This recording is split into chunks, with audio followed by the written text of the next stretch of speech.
Gentlemen, my name is Afia Salam, and on behalf of National Disaster Risk Management Fund, which is a company, I would like to welcome all of you over here.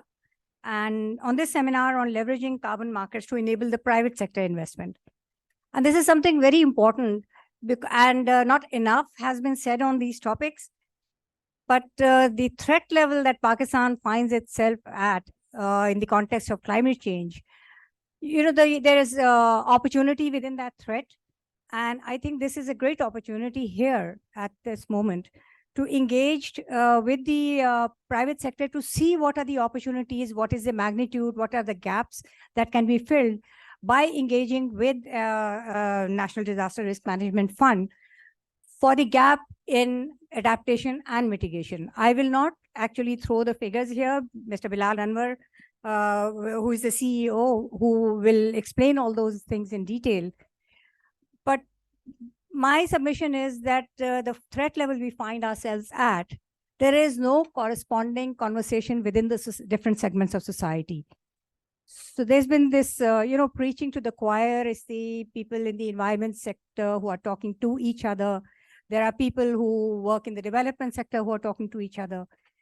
But this needs to spill over into all other sectors and segments of society. And I think this engagement is that opportunity where we can understand what can be done to sort of ensure that Pakistan can overcome the threats or meet not only the threats, but find the opportunities of a transition which will ensure that it can, stay sort of climate-proofed against those kind of threats. I think all of you have the agenda before you and the flow of the program. I would like to formally start the proceedings here with the Tilawat Kalam Pak, and I would like to ask Mr. Mehran Afzal of NDRMF for Tilawat. Thank you.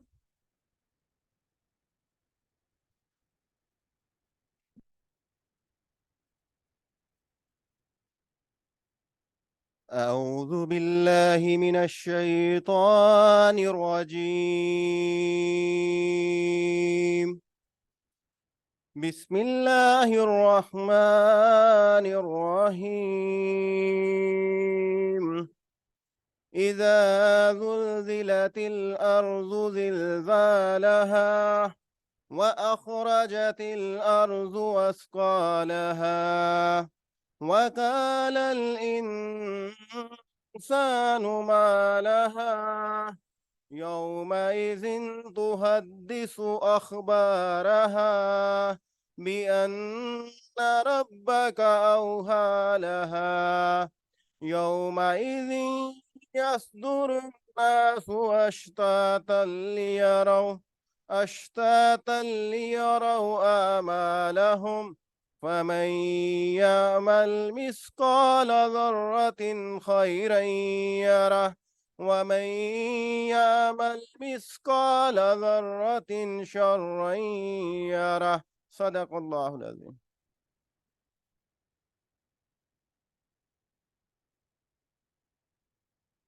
Thank you very much. And as the flow of the program shows, that we will be having our opening remarks and the keynote speech. We have a technical session, and then we have 2 panel discussions after the break. And it's, I would urge people during breaks, later on, or if the opportunity occurs, to exchange cards, exchange contacts, because right here before me, and I don't know very many people in the corporate sector, but I can see people here who belong to all those sectors which have to work in a synergistic manner to be able to actualize these carbon markets. We have, from the Sindh government, we have the Forest Department over here, which actually can show to you or showcase and present to you as a model of how they have been able to leverage this market. And similarly, there are corporate sectors who are doing things on their own in different capacities. But, as a whole, what other opportunities are there for them and who they can work with for knowledge sharing, for technical expertise, for technical capacity building, and also for fund generation. So I think this seminar is that kind of a place where you can build those linkages and take it forward. So I would like to, of course, now invite Mr. Bilal Anwar for his opening remarks. He's the CEO of NDRMF. He's got extensive experience across the world of working in the space of climate change and environment. And for this particular topic, I would like him to give you the details of what they have in mind and what there is on offer.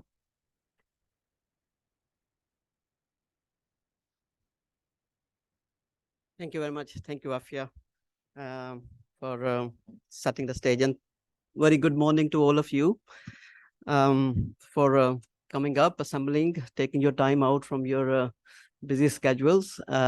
You are from the private sector predominantly, so we do understand the value of your time.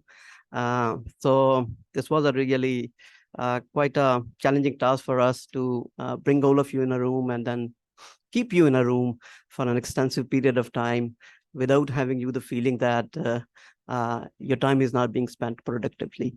So I can guarantee you it is going to be spent productively, and you are going to be leaving this room a lot more enriched, a lot more knowledgeable, and of course making few interactions and few contacts as well.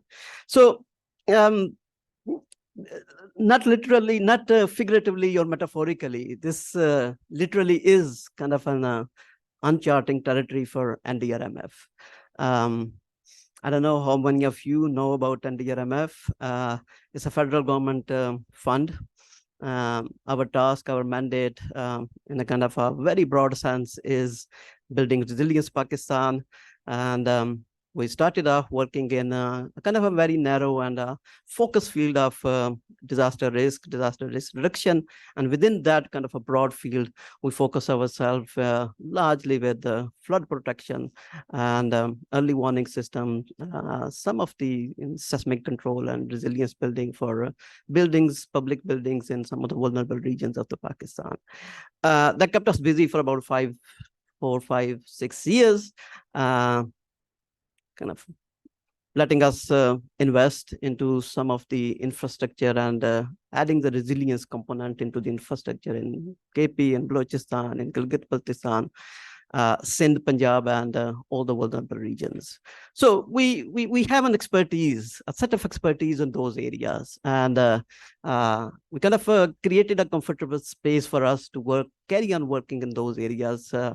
But then in Pakistan and around the world, we're passing through a very, to say positively, interesting phase of time where the world is faced with unprecedented challenges, and the challenges which many developing countries, even developed countries, have not faced, and they are actually completely clueless how to address and how to deal with those challenges. Happen to be located in an area where these challenges actually come in a much more hard, drastic manner. So that actually shaken NDRMF, many other organizations, many other entities, many other institutions around the country, and we actually try to expand ourselves and try to see that, okay, what are the challenges and where are the solutions for those. When we look into the climate change, the kind of broader climate change challenges and the issues which Pakistan is facing, and you cannot address those issues in a sustainable manner if there is no supply of sustainable finance. And we all know that the world is actually struggling with the adequate sustainable financing for any climate action. There are a lot of numbers. Afia actually alerted me and warned me that don't throw the numbers. And but anyway, I have my own set of habits as well, and I'm still going to do that. So there are a number of assessments, but if we kind of combine together in the Pakistan context, there are when we look into our NDCs, we have the architect of NDCs of Pakistan as well. We'll be hearing from Ali Tokir Sheikh Saab as well. And if you look very recently adopted National Adaptation Plan, and similarly the 4RF strategy, which was put together by the government after the last year floods, and a few other pieces of kind of a policy infrastructure with the government have. I think the safe number in terms of the climate action to fuel the climate action, I think we come to around 1.2 to 1.5 trillion up to 2030. Now that's a gigantic number. Yeah. You know, no government, no international infrastructure, no international climate finance system can actually provide these kind of finances. So where the money is going to come from? I think this was a daunting challenge. This was a question which we are actually struggling in NDRMF and our board of director as well.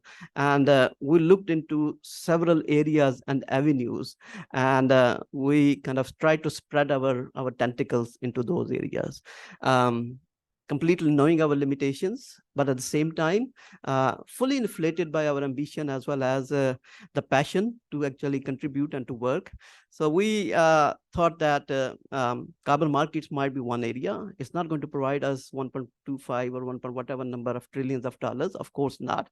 But the model on which we are going to be resting or we are building right now in the NDRMF is that we are going to be using the diverse range of financing from the carbon markets, from the grant financing, from concessional financing, and then combining it, leveraging it from the loan financing as well as the public financing sources. So that might be the only way we might be able to make a slight dent into this kind of a gigantic challenge which we are facing right now.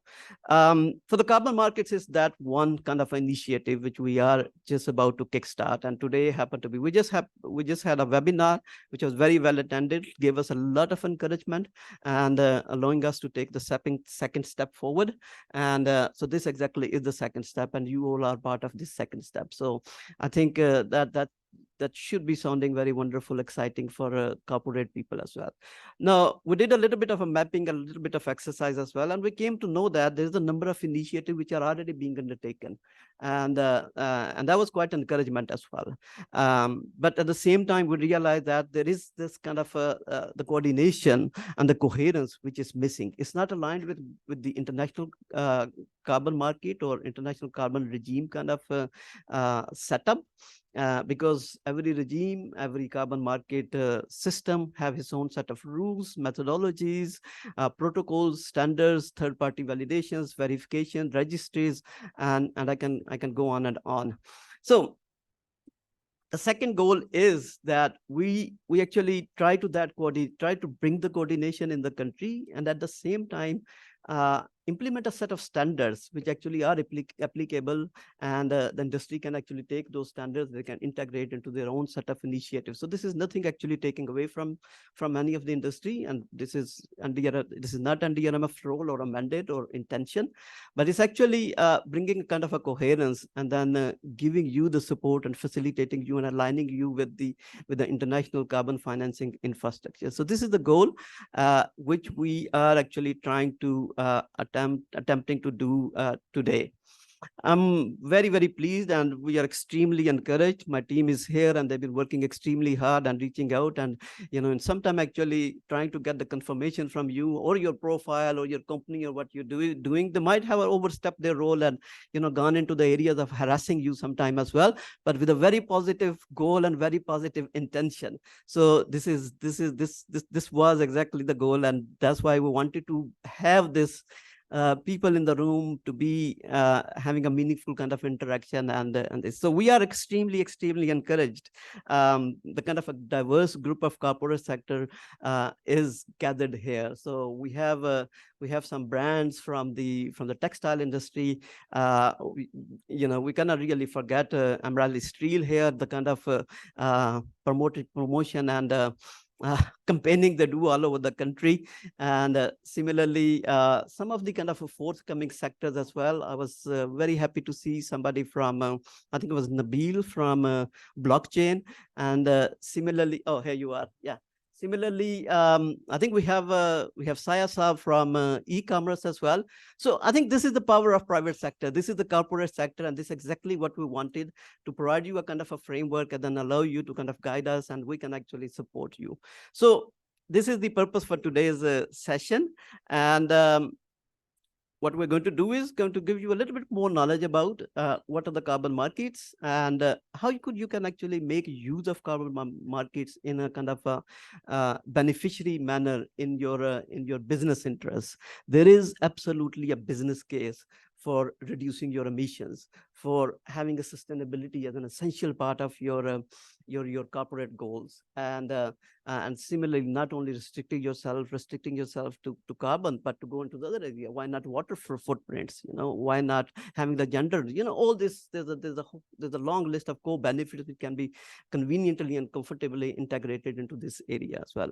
So this is what we want to do. We want to learn from you, but at the same time, we want to provide you this kind of a forum and where you can associate and you can integrate and you can align yourself with international infrastructures.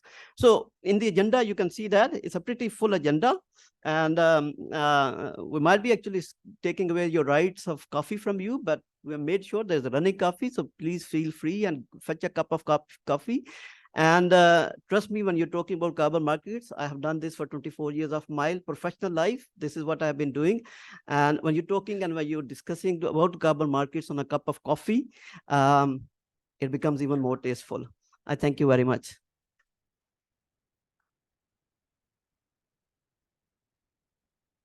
That's an interesting nexus you just established between carbon markets and coffee.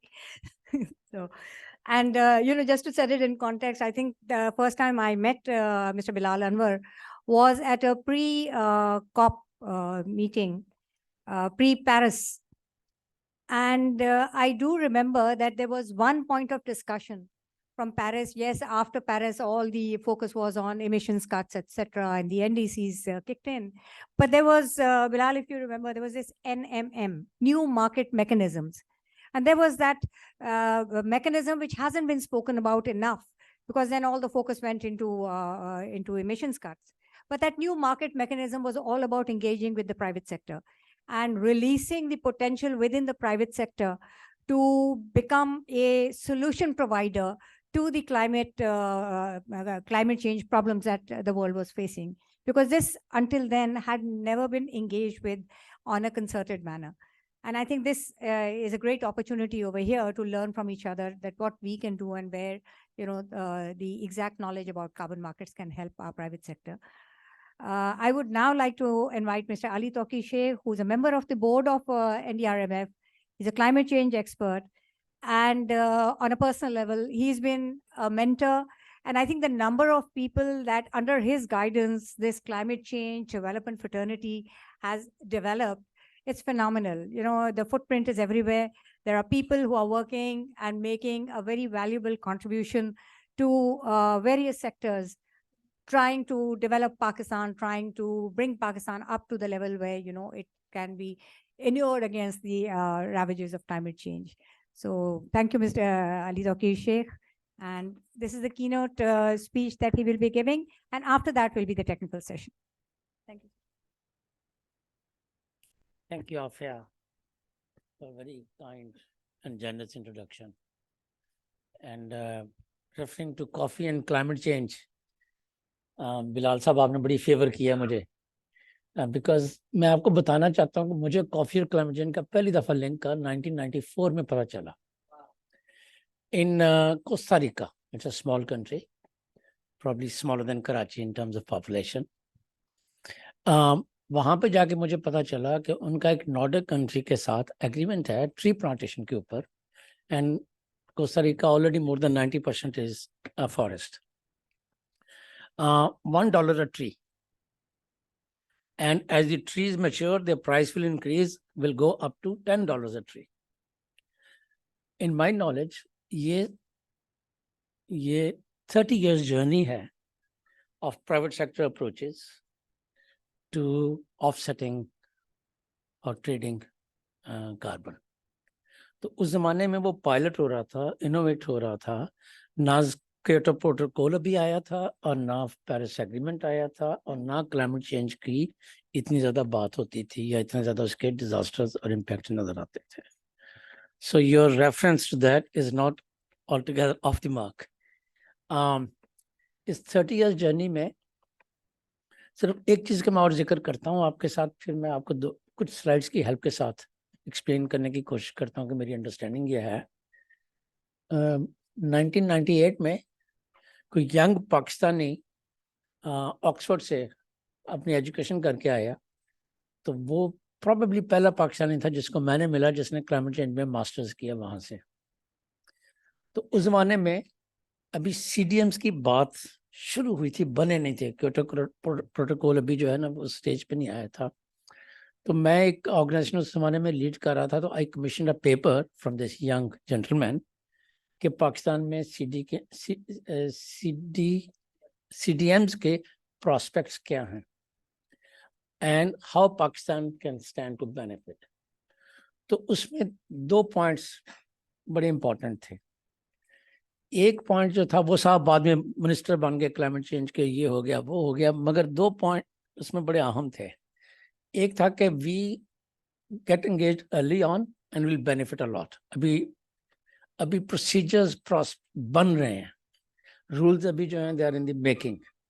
तो early bird का benefit होता है, तो वो हम ले सकते हैं। मुझे तो CDM का ज़माने में नहीं पता था, अभी भी नहीं मालूम, मगर ये मुझे मालूम था कि वो शुरू हो रहे हैं। और दूसरा ये है कि हमें कार्बन की अपनी की इन्वेंट्री को जल्दी से बनाना होगा, क्योंकि that will serve as the basis. और जितनी ज़्यादा किसी की बेसिस होगी उतना ज़्यादा उसके पास रूम होगा उसको ट्रेड करने के लिए, सब्सिक्वेंटली उसके ऊपर कंसेशन लेने के लिए। अच्छा, उन 2 पॉइंट्स में से एक पॉइंट गवर्नमेंट ऑफ पाकिस्तान ने सैडली उठा लिया, और दूसरे का शायद मेरी प्रेजेंटेशन में भी जिक्र आए। जो उन्होंने उठा लिया वो ये था कि अपने एमिशंस को एग्जैजरेट करके बढ़ा के रिपोर्ट करते हैं, ताकि जब हम रिड्यूस करें किसी CDM एग्रीमेंट के तहत तो हमें और हमारी इकोनॉमी या सोसाइटी को नुकसान ना हो। तो एक हिसाब say that exaggeration has cost us credibility, reputation, sincerity of purpose, and for private sector, it makes it much harder to have an earnest conversation with their counterparts internationally. तो ये फाउंडेशन का अभी तक हमें अपना एक इशू रिजॉल्व करना है, और वो अनफॉर्चुनेटली सिर्फ इस सेक्टर तक नहीं है, बाज़ और सेक्टर में भी उसकी रिफ्लेक्शन नज़र आती है।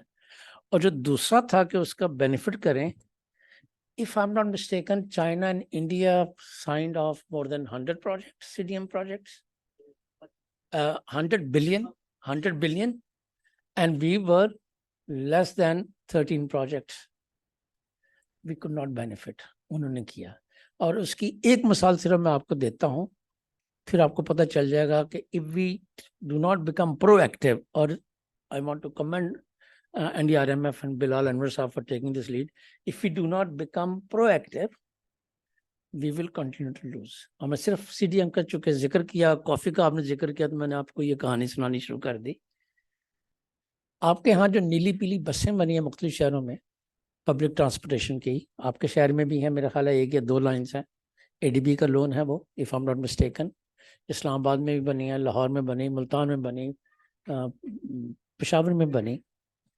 ये सारी की सारी इस किस्म की लाइंस चाइना ने CDMs के तहत इंटरनेशनल फाइनेंस के साथ मुफ्त में बनाई, और हमने सारों के लिए लोन लिया, और पता नहीं कब तक उसको पे करेंगे। So if you are proactive in science based international conversation on climate change, you stand to benefit. China ने किया, हम गरीब थे, हमें प्रॉब्लम उनसे ज़्यादा इस चीज़ पे तवज्जो देनी चाहिए थी। मेरी स्लाइड्स हैं कुछ, मैं आपके साथ रन करता हूँ, मुझे इजाज़त दे दीजिए मैं इधर आके इनको खुद भी देख सकूँ।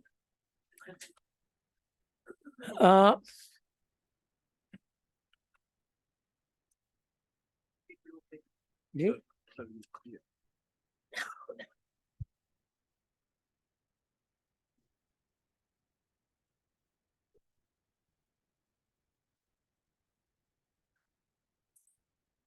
Thank you.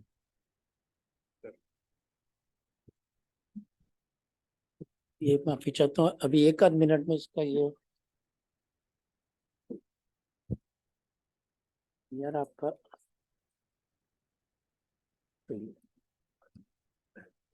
बिल्कुल बेसिक कन्वर्सेशन है, कार्बन ऑफसेट कर सकते हैं या कार्बन के क्रेडिट्स ले सकते हैं। ऑफसेटिंग जो है उसमें भी प्राइवेट सेक्टर आता है, ट्रेडिंग में भी कार्बन सेक्टर आता है। अगर बॉटम पे आप देखें तो दोनों मार्केट्स बहुत सब्सटेंशियली ग्रो की है और कर रही हैं। ये भी पुराना डेटा है, 2020 पे खत्म होता है। पिछले साल का डेटा एक इंक्रीज दिखाता है 4 टाइम्स इस बेस लाइन से भी। मगर ये दोनों मैंने ये स्लाइड पर्टिकुलरली इसलिए की कि इसके जो मुख्तलिफ हेड्स हैं वो क्विकली समरी में आ जाते हैं, बहुत ज़्यादा टाइम मुझे या किसी और को भी नहीं करना चाहिए।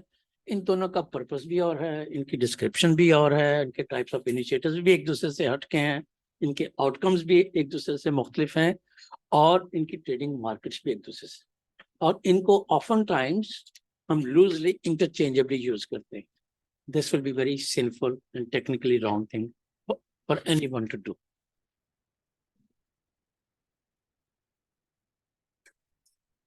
यार इसकी बैटरी जो है ना, होटल वाले से कहीं चेंज करें।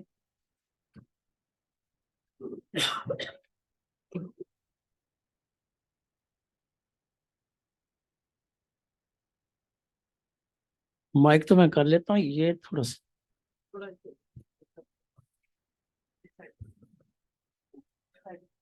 Okay okay, thank you. I will be honored, sir. I'll be honored.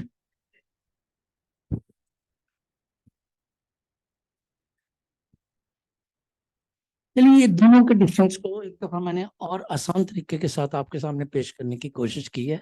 इसको जरा जल्दी से चलाइए सर, मैं 5-7 मिनट में खत्म करना चाहता हूँ। VCM में इंडिविजुअल्स भी शामिल हो सकते हैं, इंस्टीट्यूशन भी हो सकते हैं, गवर्नमेंट्स भी हो सकती हैं। वो इतना बड़ा मसला नहीं है, एक वॉलंटरी एग्रीमेंट है, एनीबॉडी कैन डू। आप ये समझ लीजिए, इसमें स्टेट का होना जरूरी नहीं है।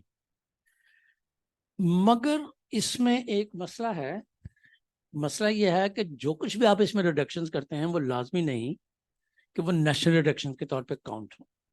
अगर नेशनल रिडक्शन के ऊपर वो काउंट नहीं होते तो उसका आपकी नेशनल इकोनॉमी को कोई सही बेनिफिट आता है या नहीं आता, that will be one issue.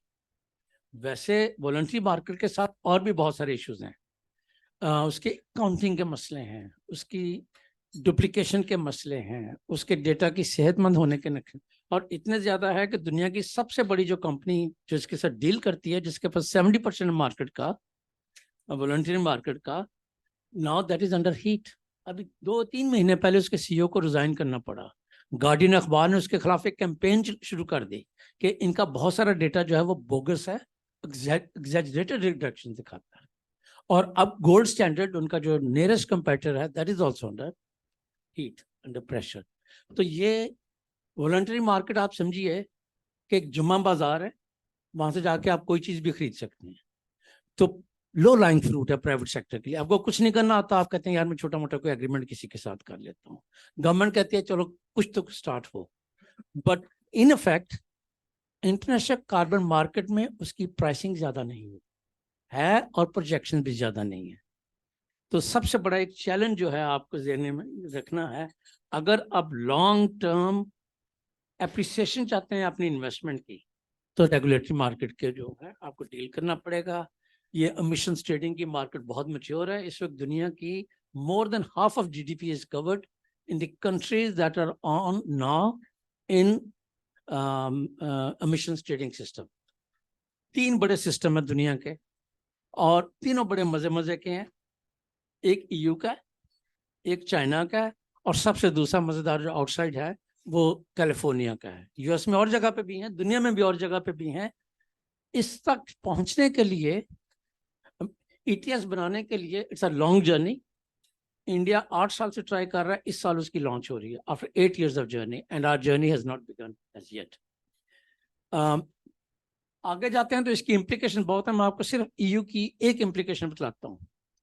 आपने शायद सुना होगा, चूंकि आप प्राइवेट सेक्टर के लोग हैं, बॉर्डर ट्रेड। अब बॉर्डर ट्रेड का कॉन्सेप्ट एक दफा सुन लीजिए, बहुत मुश्किल नहीं है एज अ कॉन्सेप्ट। कॉन्सेप्ट ये है कि if a European country is buying from a country that is not curtailing its emission, from a manufacturer that is not curtailing its emissions, तो it's a discrimination against European companies, क्योंकि वहां पे उन्होंने उनके taxes लगा दिए carbon के ऊपर। तो वो फिर ये कहते हैं कि अच्छा तुम प्रोड्यूस नहीं कर रहे, कहीं और से ला रहे हो, राइट? तो उसको वो कहते हैं border tax. Things imported from countries that are not reducing their emissions and the manufacturers that are not reducing, they'll be taxed. और उसके मार्केट के मैकेनिज्म चेंज होते हैं। अगर आपके टेक्सटाइल के emissions हायर हैं और बांग्लादेश के कम हैं, तो जर्मनी का एक बार कहेगा मैं बांग्लादेश से खरीद लेता हूँ, उसको क्या जरूरत पड़ी है अपनी मार्केट को लूज करने के लिए। So it has become extremely complex. Fortunately for us for now उन्होंने अभी इंट्रोड्यूस किया, स्टार्ट किया। 5 साल से तो मुझे उसका पता है कि उसकी कंट्रोवर्सी चल रही थी। डेवलपिंग कंट्रीज कह रहे थे कि it's a discrimination, you are creating barriers in trade, तो it's a discrimination against us. तो उन्होंने सारे नेगोशिएशन के बाद 3 या 4 सेक्टर्स के साथ अभी स्टार्ट किया। बहुत सारे सेक्टर्स जिसमें पाकिस्तान की एक्सपोर्ट है यूरोप को, वो फेज 2 में आएंगे, which is 2026। So thing to watch for us will be there. Next,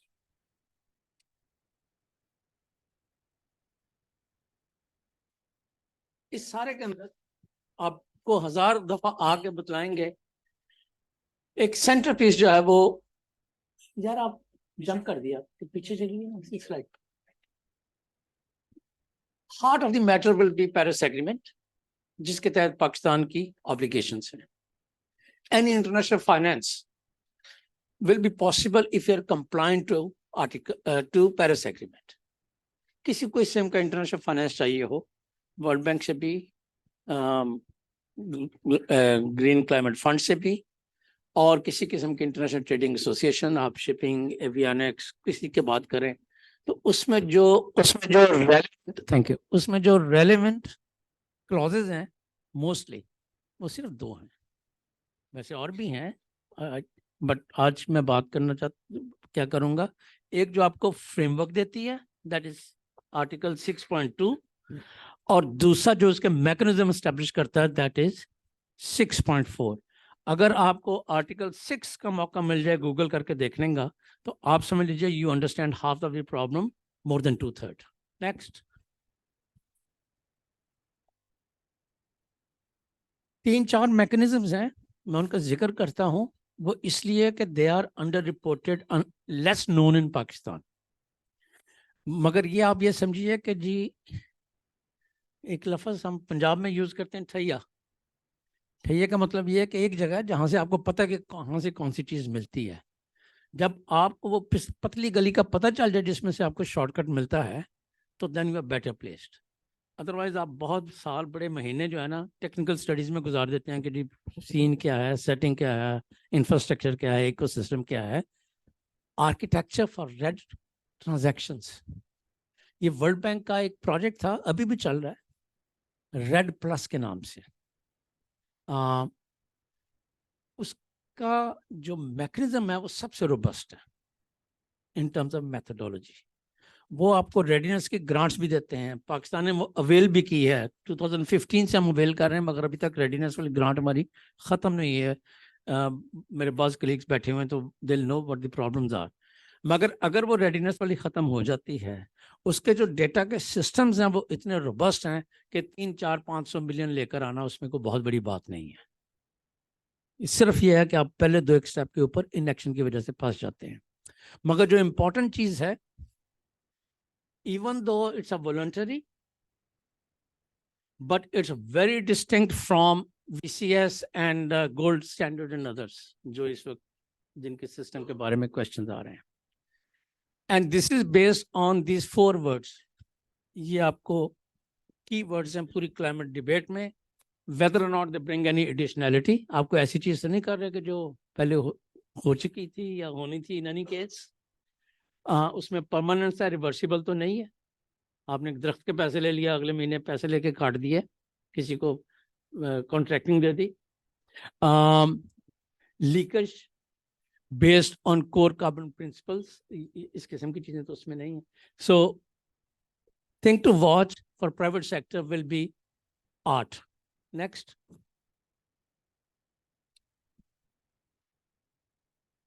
it's market based trading system and private sector के लिए it's a haven, so long as वो जो फाउंडेशन जिसकी बात मैंने शुरू में की थी, you are able to follow that.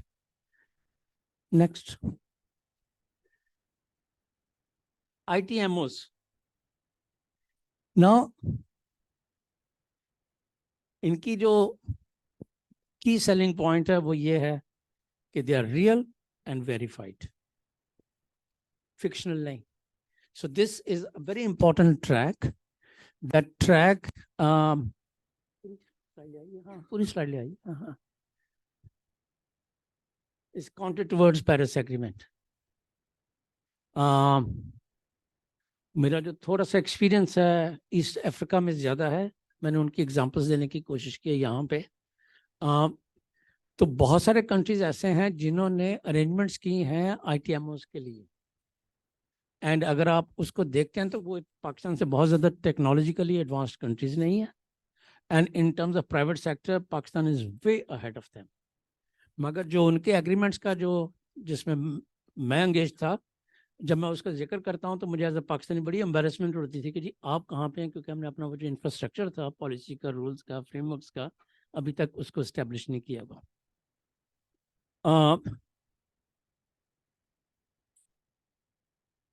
बहुत इंपॉर्टेंट बात है कि अगर ये ऑथेंटिकेटेड हैं तो they contribute towards your NDC, nationally determined contributions की एक बड़ी टेढ़ी सी हिस्ट्री है. इस हिस्ट्री का हमारे पास टाइम नहीं है. नेशनल डिस्ट्रीब्यूशन, नेशनल कंट्रीब्यूशन उसको इसलिए कहते हैं कि वो इंटरनेशनल ऑब्लिगेशन जो है उसको डेवलपिंग कंट्रीज ने रेजिस्ट किया कि आप कौन होने में बतलाने वाले, क्योंकि किया तो सारा आपने था, तो अब आप इसको फिक्स करें. तो उसको ने कहा नहीं, अच्छा आप बतलाएं आपकी कंट्रीब्यूशन क्या होगी. उस डिबेट कंट्रोवर्सी को अवॉइड करने के लिए जब वो बन गई तो उसी को फॉर्मलाइज कर लिया गया पेरिस एग्रीमेंट में भी. तो अब जितने मैकेनिज्म्स नए बनते हैं वो फिर NDCs को फोकस बना के कहते हैं कि जी आपने खुद कहा था हम ये करेंगे. तो एक हिसाब में आप वो एक चुंगल या उसमें फंस गए, और सिर्फ आप नहीं फंसे, दुनिया के सारे ममालिक फंसे. Partly because they didn't know where it will lead, and partly because उन्होंने कहा जी ये तो वॉलंटरी, हम नहीं भी करेंगे तो कुछ नहीं होगा. मगर बाद में आपको एहसास हुआ कि जी ये इसकी बहुत ज़्यादा टेक्निकल इम्प्लीकेशन है. आगे आइए, नेक्स्ट वन. ये तंग गली है जिसे पतली गली कहते हैं हम उर्दू में. इसमें UNDP plays a role together with private sector and the host country.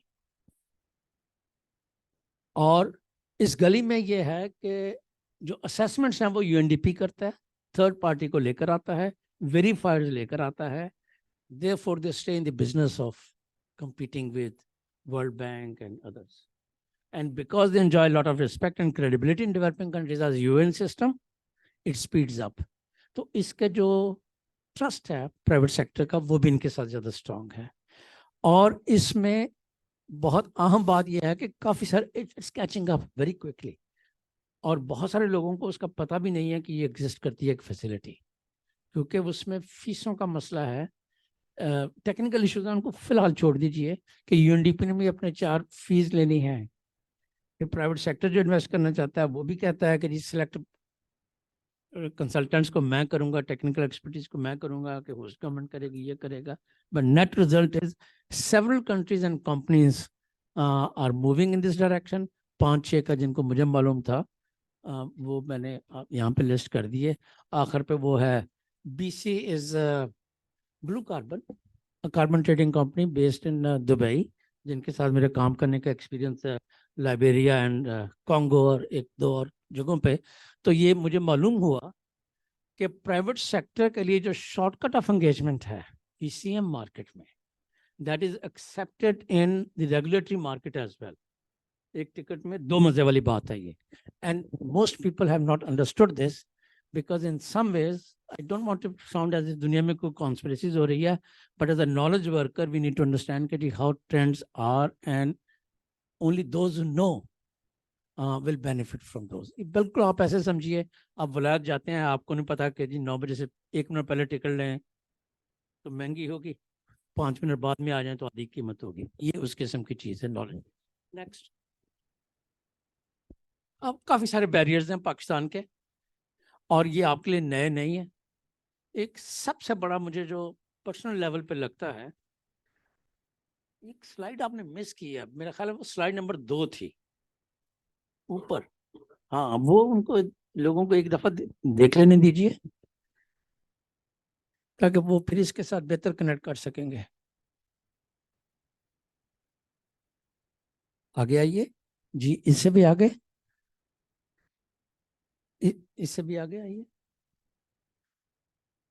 ये होनी चाहिए, नहीं इससे भी आगे,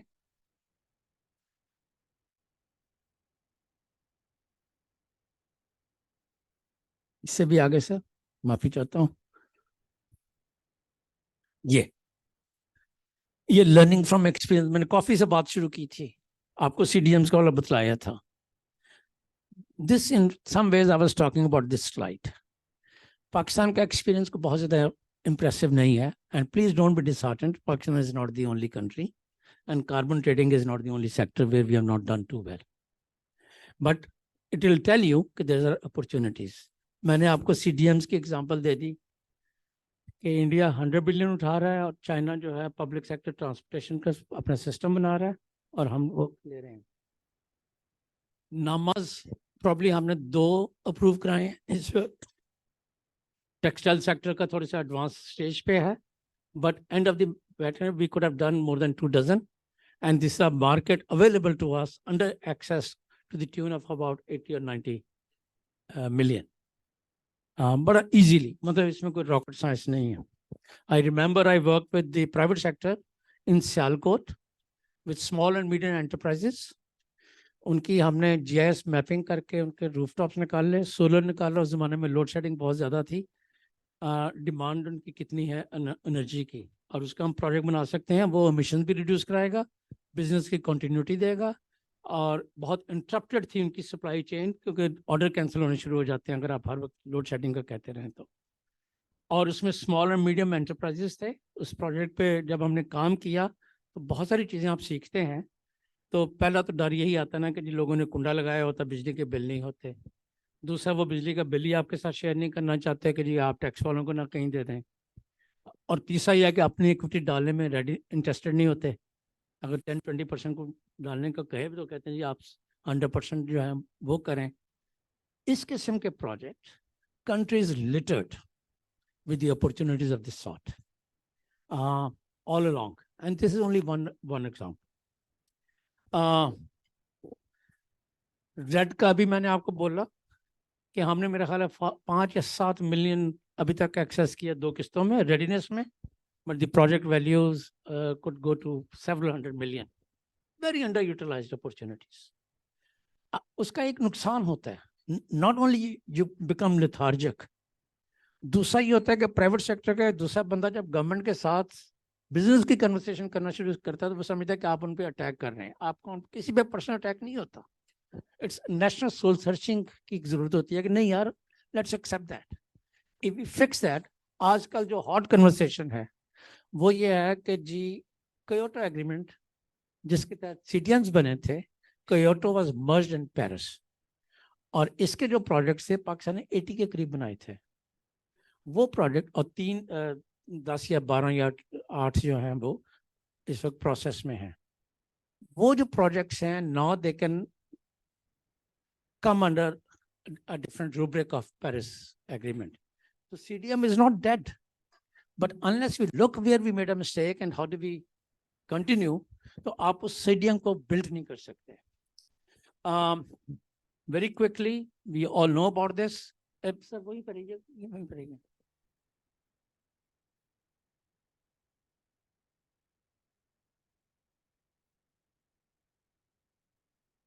पीछे था वो, ये था ना सर, माफी चाहता हूँ, टेक्नोलॉजी जो है ना वो बाकी हर चीज की तरह मैं इस पे भी थोड़ा सा ज्यादा अबूर हासिल करने की जरूरत है।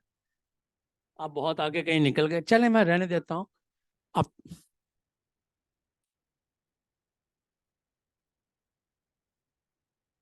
इससे पीछे थी वो, if I am not mistaken.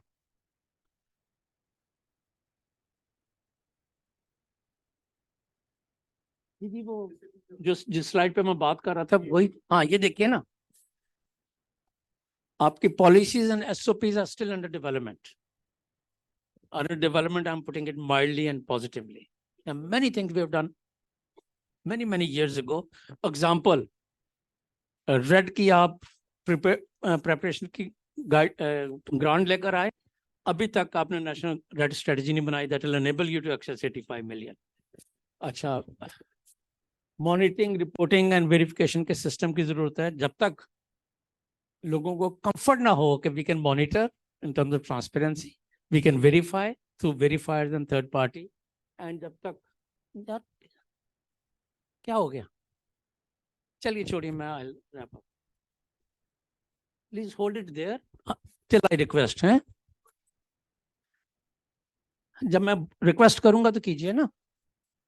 So this is holding us back right now, and this is one of biggest barriers for private sector. Institutional mandates are a mess. Nobody knows who will take the lead. And अगर उसकी capacity को issues हो तो उसको resolve करने के बजाय और काम करना शुरू करे। जो नेशनल और प्रोविंशियल लेवल पर रोल्स एंड रिस्पॉन्सिबिलिटीज है वो क्लियर नहीं है।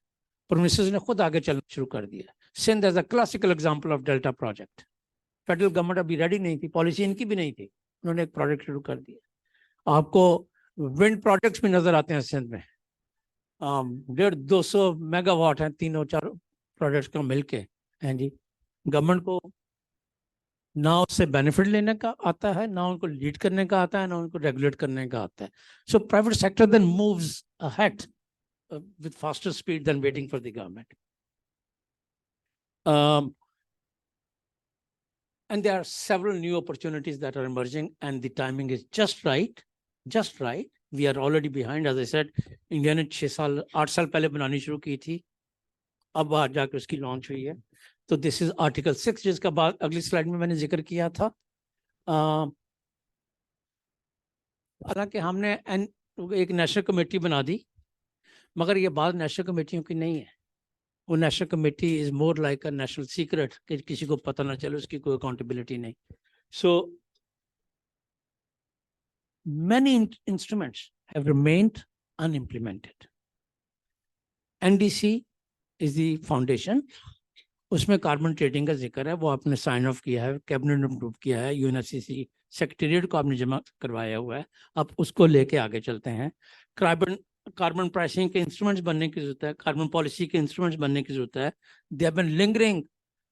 हालांकि सीपीआई जापानीज सपोर्ट के साथ हमने कोई 10 साल पहले स्टडी कर ली थी कि जी हमें क्या क्या करने की जरूरत है। Excellent report already given. So यहाँ पे है ना, जैसे क्या क्या कहते हैं, buckle it up or lace up your shoes or roll your sleeves. So we have to clear the mess. We need to understand where the stumbling blocks are. चलिए सर next वहां पे चलिए जहां से आप वापस आए थे।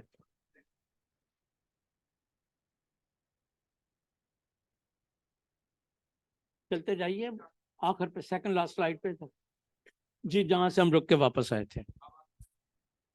चलते जाइए स्पीड के साथ, का टाइम बहुत प्रेशियस है। हाँ, ये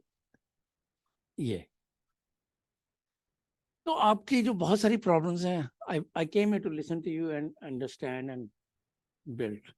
चूंकि उन्होंने कहा कि जी मुझे भी 4 लफ्ज उस पर कहने हैं, तो मैंने चंद चीजें हाईलाइट की हैं, डरते डरते कि मेरे नॉलेज की बेस्ड आपके पाकिस्तान के बहुत सारे एक्सपीरियंस को मैच कर सके ना कर सके। इस लिस्ट को आप 6 टाइम्स इंक्रीज कर सकते हैं, but I restricted myself to only regulatory uncertainty, hiccups बहुत ज्यादा रेगुलेटरी। दूसरा जो है कि market is very very fragmented, different standard and certification के, थोड़ा सा हमें उसमें बराबर होने की जरूरत है। there's a not integrated fully clear understanding. आपके CEOs जो हैं, they want to see it very clear. 4 डब्बों में मुझे 4 चीजें बताओ। You don't want on the other hand, and it's not asset, it's investment. We are talking lots of money to be made or to be lost, and any concession that we give would be decadal commitment. So it's not, there's no space. Since I work with private sector, I know there is no space for unclarity. If it's not clear, let's not talk about it. But if you want clarity, then we need to know what the landscape is, what different alleys or what dark areas are, side lanes are, वो पतली गलियां कहाँ पे हैं, दुनिया के trends किधर पे हैं, सर्टिफिकेशन फर्म्स कौन कौन सी हैं, and so on and so fourth. And cost benefit analysis का सेक्टर लेवल पे होना बहुत ज़्यादा ज़रूरी है। बहुत सेक्टर्स में डेवलपमेंट शुरू हुई है, they are more ahead than others, एक आध का भी मैंने जिक्र भी किया है, मगर अभी तक हमारे पास कॉस्ट बेनिफिट एनालिसिस नहीं है सेक्टरल टर्म्स में। ये फैशन इंडस्ट्री के दुनिया के 4 या 5 बड़े जो हैं, they were looking at several $billion worth of either jhatka or profit only by understanding how our manufacturing units and suppliers in many of these developing countries from Vietnam and Pakistan and elsewhere will affect their life. और वो brand छोटे brand नहीं होते हैं, आपने trillions की बात की थी, they certainly are in billions. So अगर हमारे पास वो क्लैरिटी नहीं है आपके इंटरनेशनल इन्वेस्टर को और पार्टनर को और काउंटर पार्ट को अपनी इन्वेस्टमेंट के साथ कंटिन्यू करने का या उसको एक्सपेंड करने का या आपके नए इन्वेस्टमेंट में आके पार्टनर बनने का, और बगैर पार्टनरशिप के मेरे ख्याल में बहुत ज़्यादा एफर्ट करने की ज़रूरत नहीं है, क्योंकि हमारे यहाँ डेटा की जो अनसर्टेनिटी है, क्रेडिबिलिटी है, वो आगे जाके फिर तंग करती हैं। लास्टली, ये जो कॉस्ट बेनिफिट एनालिसिस है सेक्टर लेवल पे, this I think has to be undertaken, and Bilal साहब, as I commend you for taking the initiative, that's a raw area जिसे हम अंग्रेजी में वर्जन लैंड्स कहते हैं, and private sector needs support on this area. Next, मैं आप conclude करने के लिए जो अर्ज करना चाह रहा था, हाँ पूरी स्लाइड कर दीजिए। 3 एरियाज में आजकल प्रोग्रेस हो रही है और उनको स्पीड अप करने की जरूरत होगी। जो आपका इम्प्लीमेंटेशन फ्रेमवर्क है for carbon markets, it needs to be drafted completely. 2 साल ड्राफ्ट नहीं होना चाहिए, कैबिनेट अप्रूव करे, आपके लिए वो बाइबल बन जाती है कि it's a government of Pakistan commitment, cabinet approved. Once approved by the cabinet, it stays approved till the time any other cabinet touches it, and nobody will be in rush to change it. So that's a very, very important part. And carbon registry, अगर आप carbon emissions अपने reduce भी करें, और अगर national registry नहीं है जहाँ पे जाके आप किसी वेबसाइट पे जाके अपग्रेड कर सकें, कोई फोकल पॉइंट नहीं है जो उसको एफिशिएंटली ऑपरेट करता हो, उसका न्यूज़लेटर बनाता हो, उसमें से डेटा जनरेट करके देता हो, तो registry is a starting point. अभी जो मैंने चीजें देखी हैं उसमें registry will take 3 years to complete, whereas private sector को वो 3 महीने में चाहिए। So that is the PMI, World Bank is supporting with this initiative. They are also supporting on the framework of implementation framework, and very importantly जो studies इस वक्त चल रही हैं जिसमें यह है कि your contribution will be your net zero. Pakistan has not committed to net zero as yet. आपके हमसायों में से तकरीबन बहुत सारे मुल्कों ने कर लिया है, वो करते हैं तो आप कहते हैं मैं नेशनल कमिटमेंट को मैनेज करने के लिए अपनी कंट्रीब्यूशन दे रहा हूँ। आप टेक्सटाइल से हों, आप स्टील से हों, एविएशन से हों, किसी भी सेक्टर से हों, गारमेंट इंडस्ट्री से हों, तो वो टारगेट बने जो पाथवेज पाकिस्तान के बनाते हैं, जो प्राइवेट सेक्टर को जो है गाइडेंस प्रोवाइड करते हैं कि हमने किस तरफ जाना है। और बाकी चीज़ें मैं पहले कह चुका हूँ।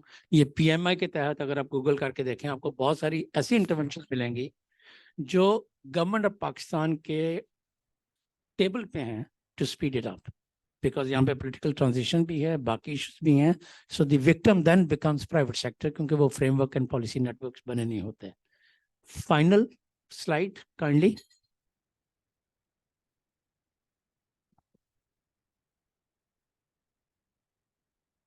आई जस्ट वॉन्ट टू, जहाँ से मैंने प्रिंसिपल से बात शुरू की थी, मैं वहां पे लेके कंक्लूड करना चाहता हूँ, just to jog your memory. ये पेरिस एग्रीमेंट के जो क्लॉजेज हैं, 2 का मैंने पहले जिक्र किया था, 6.8 का भी कर देता हूँ। Whatever we do, first question for us to ask is, are we compliant with the Paris Agreement or not? Article 6 के हम compliant हैं कि नहीं हैं? Article 6.2, 4 and 8 को हम देख रहे हैं कि नहीं देख रहे हैं? And as I said, any young officer in any private sector firm can find out in 1 hour on the Google and come back to you with very credible information.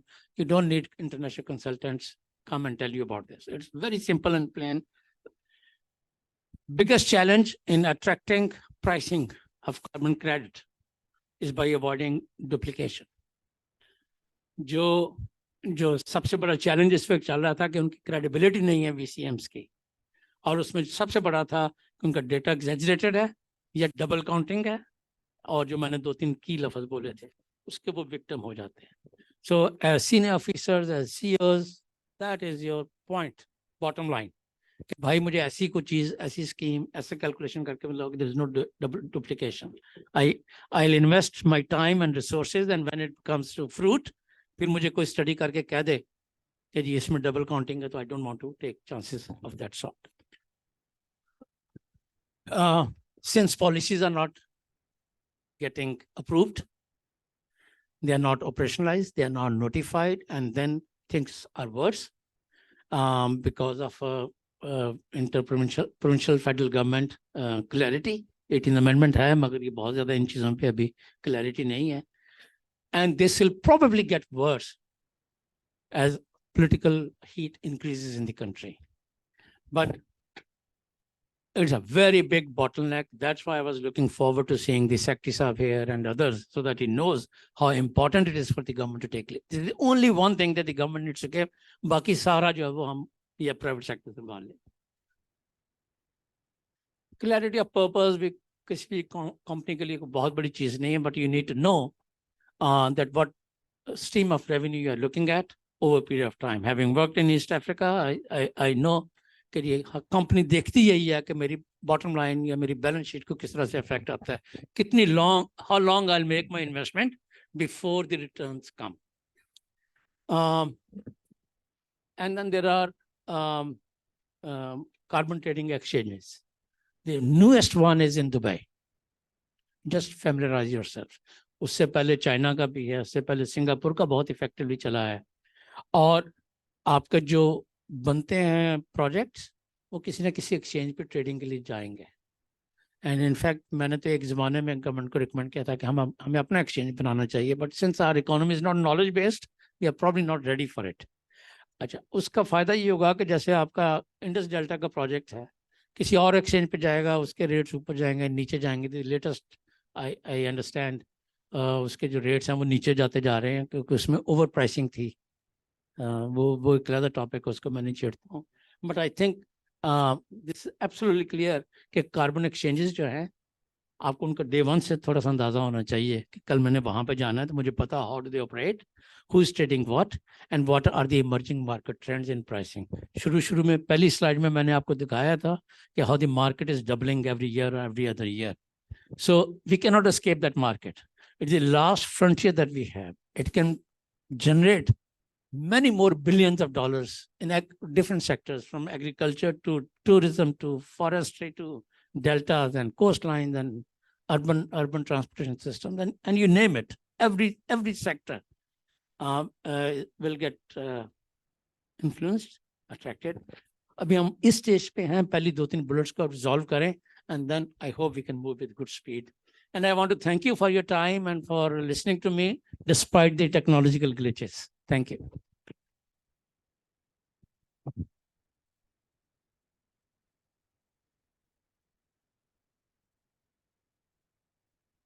For most of many people over here, not most, and there may be many questions that may be in your mind. But I think if you stay through the day, you will be hearing a lot more of people who are experts in the different segments that Sheikh Saab has highlighted over here. So many of those things will give you clarity at that time. So just stay with us. I'm sorry, I am not really the right person to answer for Mr. Ali Tauqi Sheikh.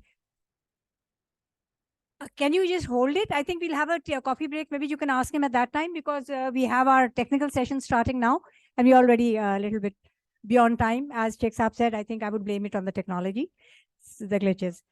So we now are starting into our technical session on climate change and carbon markets. And the introductory presentation, like Mr. Bilal Anwar had earlier said, that I will throw the numbers later. And so this is going to be that detailed presentation where he will unpack the whole concept of carbon markets and how the private sector can leverage it. So I will invite him, and then we have 2 more presentations after this.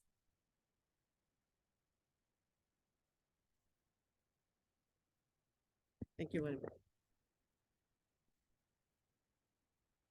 Which one is working?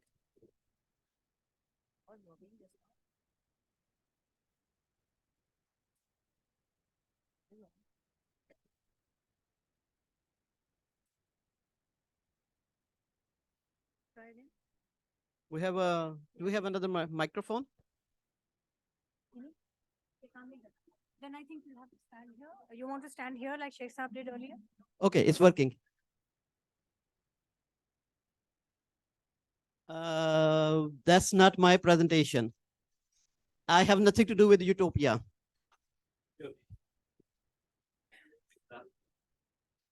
Okay, while the presentation is being put up, I thank you very much, and I see that there are still some chairs here, but it's always nice and refreshing when you're holding a workshop or a seminar or a meeting like this, and the people are not able to find the chairs. So it's good for our media team, actually. I hope they're capturing it well, and they're putting up on the tweet and everywhere else. So, but anyway, if you want to sit down, there are some chairs up here. Sheikh Saab, is he still in the room? I would like to say, Request from the media if you can do the presentation while standing here, because all the mics are here. okay, no problem. No You problem. can have that mic, but So Sheikh Saab, in his opening speech already actually provided a very broad and comprehensive overview and kind of a journey of carbon markets from different perspectives. So I'll be very much kind of cruising through, not really going into too much of the details. But I just want to say, Sheikh साहब ने अपनी तकरीर में एक analogy बड़ी repeatedly use की, पतली गली और पतली गलियां. So what NDRMF is actually trying to do is to convert or to expand those patli galiyan into highways and super highways. That's exactly what we're doing. It's a very simple job in a way, and we're just trying to make it fancy, but that's all what we are trying to do here.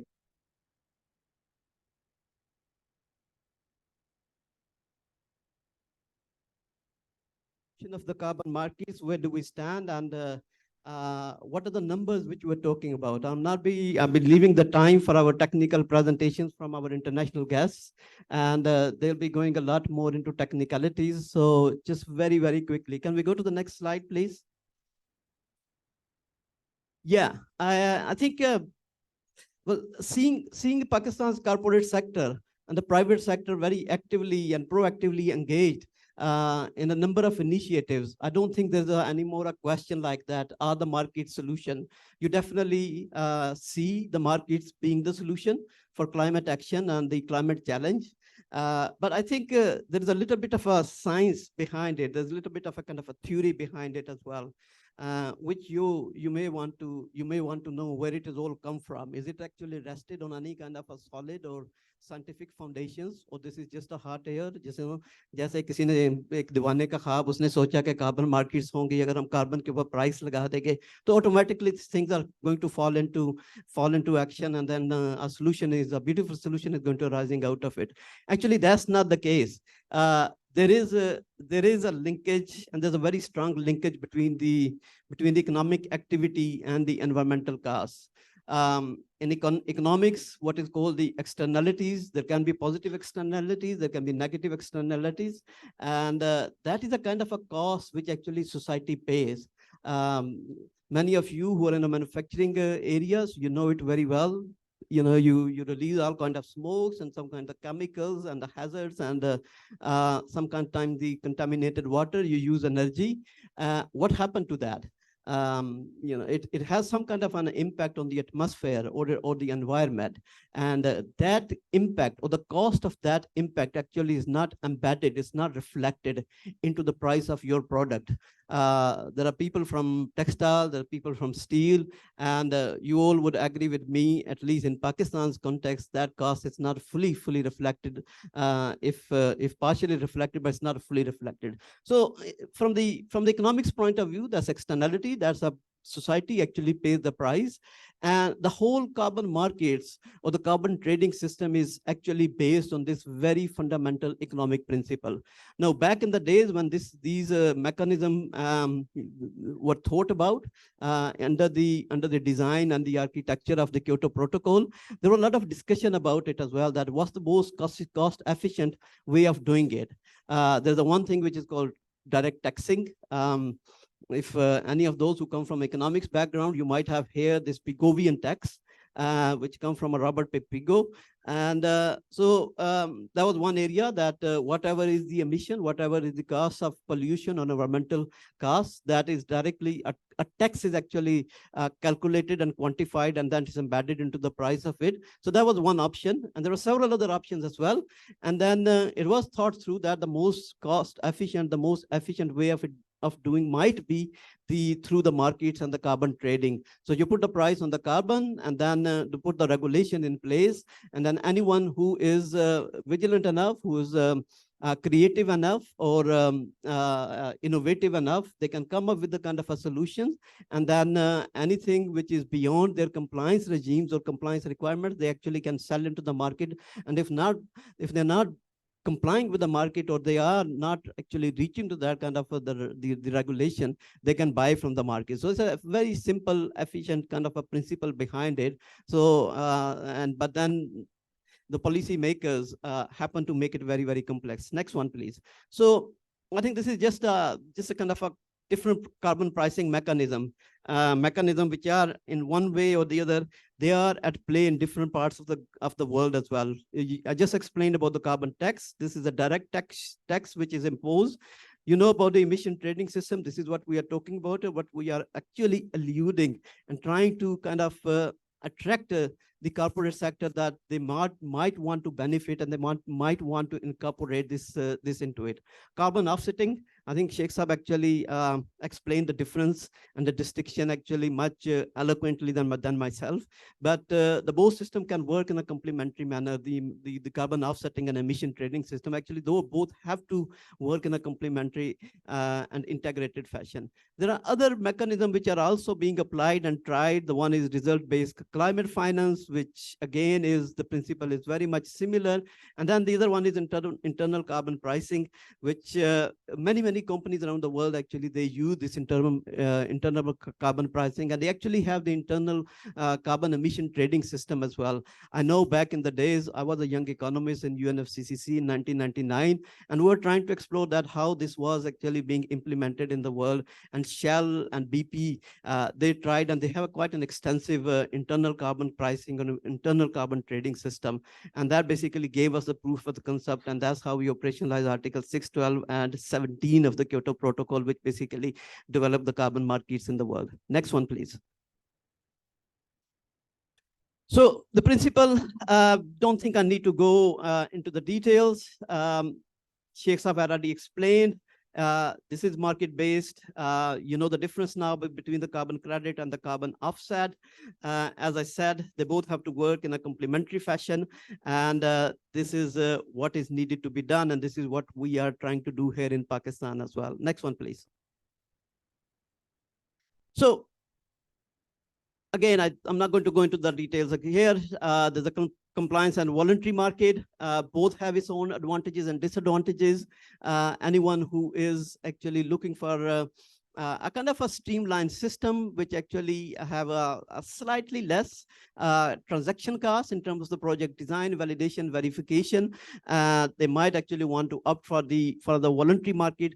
What actually allowed the voluntary market evolve was this policy gap after the expiry of the Kyoto Protocol in December 2012, and then the Paris Agreement actually becoming effective much later. There were 5-6 years of a policy gap in between, and as we know, खिलाफ वैसे भी nature के कानून के खिलाफ है. So that gap, that vacuum was actually filled quite effectively by the voluntary carbon market. And as Sheikh Saab mentioned actually that given the opportunity, the compliance of the voluntary market might actually have got a little bit of derailed, but I must say that the system or the infrastructure, the policy infrastructure, as well the methodological setup of the voluntary market is very much based and built on the CDM market. So many of the methodologies are being applied there. The registry system is also copied and replicated in the voluntary market. And then now what we are going to see after Article 6.2 and 6.4 coming into the full play now, we're going to see that the compliance market is going to becoming a lot more active. It's going to becoming a lot more effective now. So some of the questions, some of the disadvantages or kind of inbuilt the pitfalls in the compliance in the voluntary market, they might be actually addressed with the Article 6.2 and 6.4 actually coming into effective. Now, also, I think it's very, very important to kind of remind ourselves as well that given what we know under the NDCs or the what we say the kind of ambition which is required or the magnitude of emission reduction which are required under the Paris Agreement. So no single market, even in the compliance of the voluntary market, can be able to address on both ends. It's not going to actually result or trigger the amount and the magnitude of emission reduction, and neither is going to be mobilizing the amount of financing which is required. So the different markets, whether into the voluntary, into the compliance, as well as the national market, they have to come into a very integrated fashion, and that might be the only way actually to fill the gap, both from emission reduction point of view as well as from the financing point of view. But nevertheless, what we have seen is that the markets in general, without actually, for 1 minute, we can actually forget the distinction between the voluntary and the compliance market, and just see that the carbon market as a principle, as an instrument, as a mechanism, it has actually grown, and it has actually proven itself to be the proof of the concept that it can actually work and can result into verifiable additional emission reductions and in a cost efficient way. So the principle of the market is the cost efficiency, and that proof of concept has been done already. Can we go to the next slide, please? So from Kyoto to Paris, a number of lessons has been learned, and I think many of them have already been elaborated by Sheikh Saab. I might actually want to say that the success of CDM, I mean, given all its pitfalls, given all its weaknesses and everything else, I think it has shown to the world that the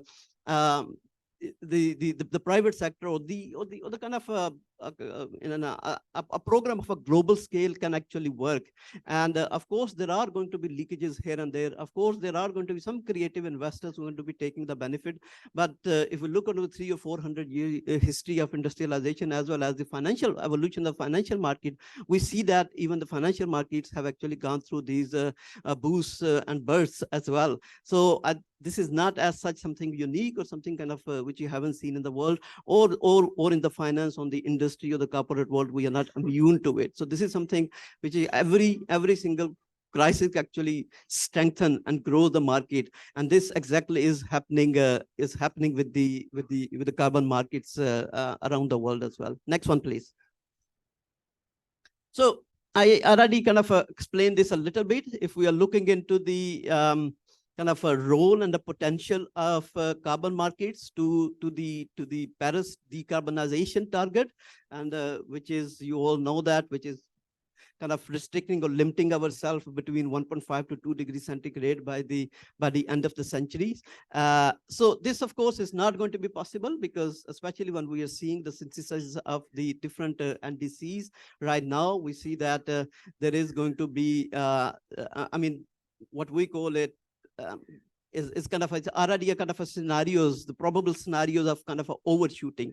So any of those 5 or 6 scenarios which have been built and by the international scientific community, it basically shows that we are not on the target, and there are a number of reasons for that. So we have actually are in the overshooting kind of overshooting of Paris Agreement targets, and one of the reason is the financing, and so the carbon markets might be kind of a solution or panacea in terms of providing those cheap and viable financing for that.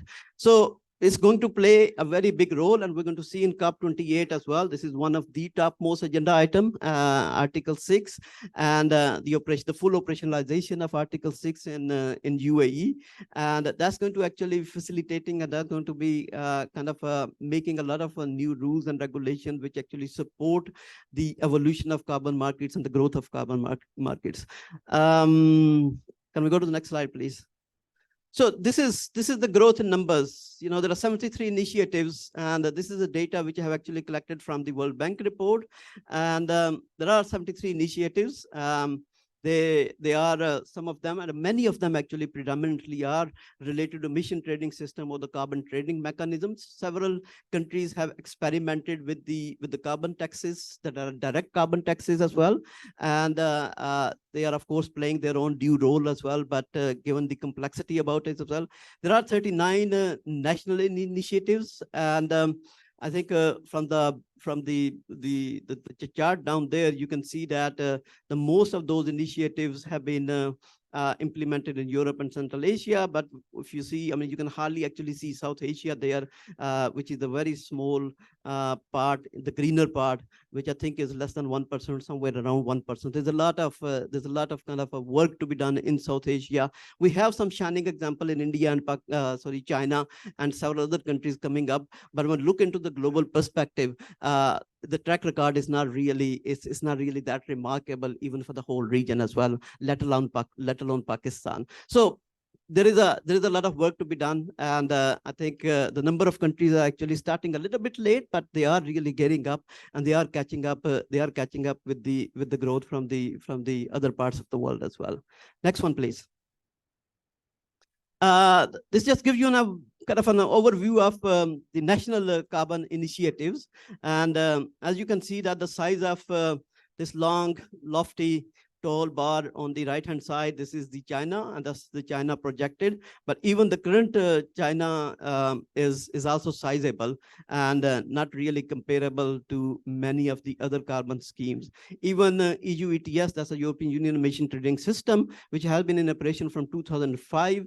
But even that is not really, in terms of the magnitude and size of it, it's not comparable to what is going to happen in China.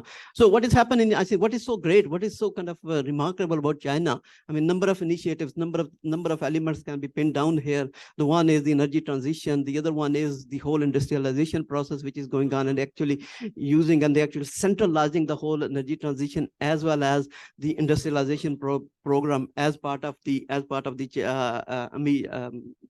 carbon markets. So they basically see the potential of this instrument, and they see that it can actually support financially and technically can support them to overcome those financial and technological barriers, and they've been quite successful in doing so as well. Next one, please. Price trajectory, it might not be extremely kind of attractive, especially it's a little bit of a risky to show this slide, especially when we have gathered all the private sector people, and I'm trying to allude to them that, okay, I mean, if you do that, there's a business case for that. It's going to add into your balance sheets and everything else like this, and then showing a slide which basically show a declining trend of the carbon pricing around the world. So I still actually went ahead in a thoughtful manner to take that risk, because we in NDRMF, we didn't want to actually present any of the picture which we thought that it's not true or it's not correct. But then I think the fundamental point of the principle which we need to take home from this today's workshop is that this is a market mechanism. Markets do work like this, and you all know it very well, much better than us. And there are benefits to be taken even when the markets are going down, and of course there are benefits when the markets are going up as well. So it's just a matter of kind of aligning yourself and positioning yourself.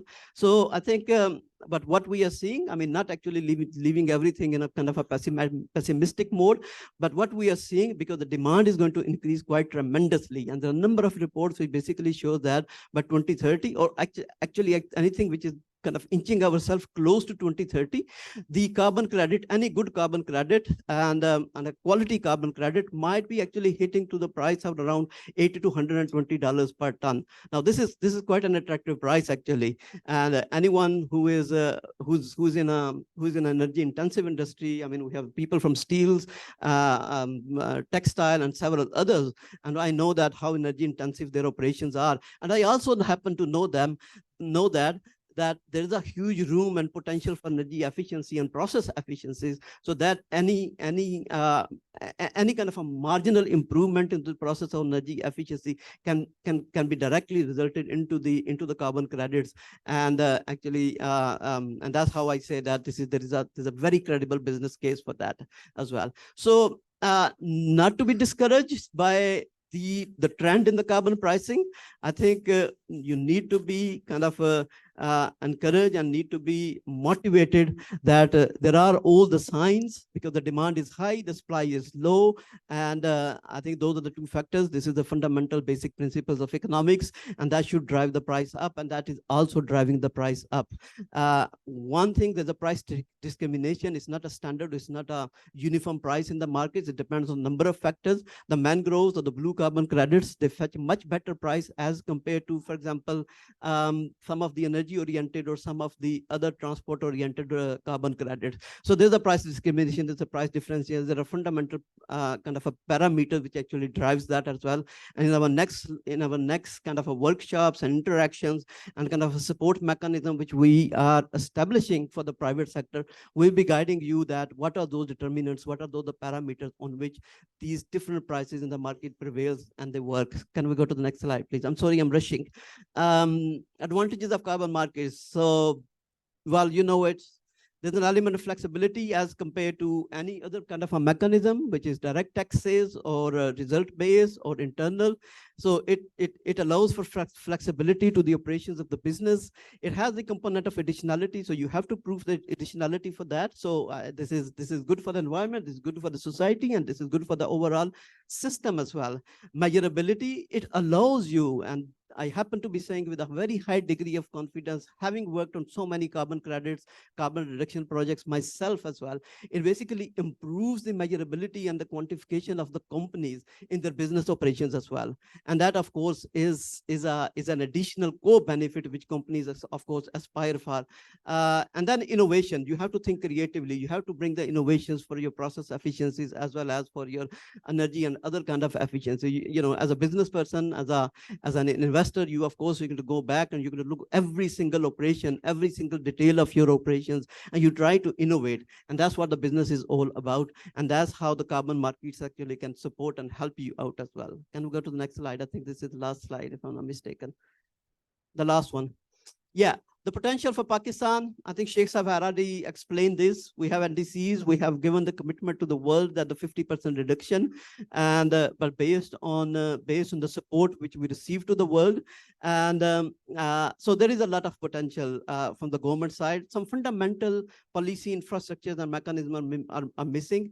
And we as a government agency actually try to fill that gap and working not only we're stretching our one arm here to the private sector, we're stretching the other arm to the government as well, and trying to fill those policy gaps as well. Next one, please. The potential sector in potential in corporate, I think you know it very well. There are 24 companies who have voluntarily declared to become net zero. Some of them are here in the room. And there is the sustainability, the vibrant sustainability objectives, and many of the companies are actually coming up with those kind of goals and objectives. So there's a lot of potential. I mean, what has been missing is kind of a technical and support, and which we understand, but at the same time, without that technical support, many companies have went ahead and they've reached out and they actually registered their projects in one or the other international carbon systems. The next one, please. Okay, why are we doing it? I think I've explained this in my coffee and climate change kind of a perspective. I think these five points here in this slide, they just consolidate, they just further support my point as well. I think what we see as NDRMF as our resilience building agenda, we see that it just cannot be done. It's literally not possible until and unless we mobilize and we incorporate all the players and all the stakeholders of the society, be it the civil society and the government, as well as the private sector, the academia, and that's what we are trying to do as well. You happen to be from the private sector. The last week we were sitting with the civil society as well, and next week we might be sitting with the academia as well. So I think this is what we are, the kind of we are bridging those different gaps which we have identified, and our board of directors have guided us very clearly. And so this is the job which we're doing, and we see that given the kind of expertise we have and the international network and the kind of collaborations we have in NDRMF, that we can provide this kind of support. So yeah, this is what we're doing. I don't want to brag too much about ourselves, but why not? Next one, please. I think that's it. Thank you very much. Thank you.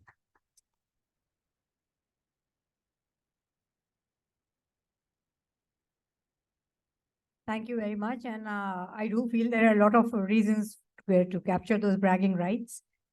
And also it validates the point that I made earlier, that this conversation needs to break the barriers and spill over to other sectors and segments of society. So academia, civil society, there are some members of civil society organizations here who can work in tandem with the corporate sector on how to achieve some of those goals. Because, you know, ultimate goal is also to benefit the community, to benefit the people who are right now being impacted, and the people in the development sector who have that kind of experience of engaging with the communities. So they can be like an extended arm of the corporates.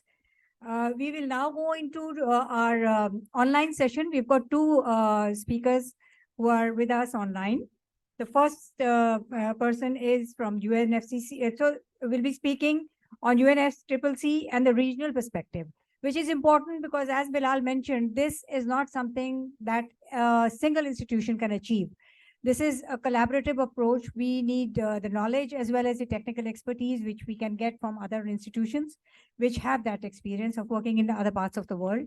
And apples to apples, like Sheikh Saab gave us the examples from East Africa of countries like us, rather than, you know, countries who have already been on the development trajectory. So our first speaker is Mr.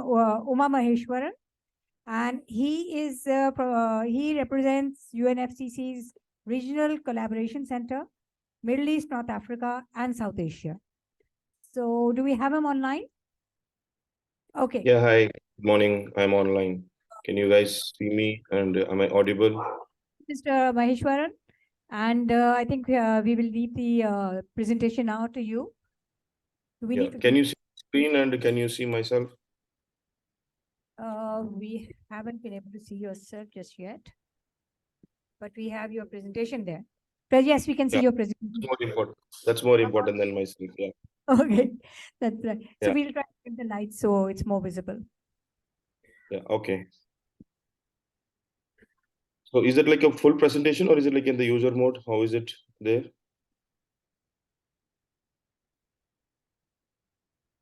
Hello. Yes. The presentation is in the full mode, or is it in the presenter mode? No, it's in the presenters mode right now. It's not full mode. You can see the slides down there. Can we have it in the full mode, please? Yes. There we have it now in the full mode. Please go ahead. Okay. Thank you so much. First of all, I would like to thank NDRMF, Mr. Bilal and Fawad for giving us an opportunity. Just a small introduction about myself and what is RCC and how we are working with UNFCCC. My name is Uma Maheshwaran. I'm based in Dubai as a regional expert on Article 6 and carbon pricing, responsible for operationalizing Article 6 and carbon pricing in the Middle East, North Africa, and the South Asian countries from Morocco to Bangladesh. So it's a daunting task on us. We are a team of 6 people based out of Dubai. RCC is the regional collaboration center of UNFCCC, primarily working in 6 regional locations. What we do is that we work with multiple sectors of climate change, from adaptation, carbon markets, climate finance, innovation, capacity building. So these are some of the broad building areas in which we work from various counterparts in various countries. Under Article 6 on carbon pricing, we work with all the 30 countries in our RCC region. Specifically, RCC is located in Bangkok, Dubai, Lome, Uganda, Kampala, Panama, and Grenada. So these are the 6 locations which RCC is primarily working with multiple countries, working on all these 6 blocks of activities which I have mentioned. So with that, I would like to get into the presentation. I'm really grateful to Bilal and Sheikh Saab that they have covered most of the points which I wanted to present here. And so a couple of my slides will be repetitive to what Mr. Bilal has mentioned. So here I would like to keep those slides as a kind of to maintain the flow of the presentation. So now the topic is that what is that we are all talking, how the private sector can work with the private Paris Agreement. Paris Agreement has clearly mentioned in its text itself that we need to have the participation from the private entities along with the public entities so that we can have the long-term goals achieved in terms of mitigating the GHG emissions. And how this can be done, there has to be enhanced public and the private sector participation to implement the NDC contributions. So as per the text of the Paris Agreement, we also have to have the interaction between the parties and the non-parties in terms of having the private sector and the financial institutions, so that we would be having the net goal of having the 1.5 degree emission, 1.5 degree savings which can be achieved. So that would be the kind of the Paris Agreement, how it is linked with the private sector.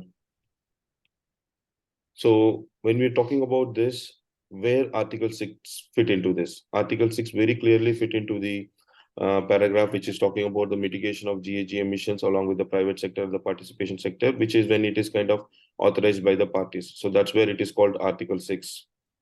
And what happens is that when if any country which is kind of getting adopted to the Paris Agreement, they potentially fall into the possibility they can participate in Article 6, which is a kind of a voluntary mechanism between multiple countries, which Sheikh Saab has already mentioned the examples like Tanzania with the other countries.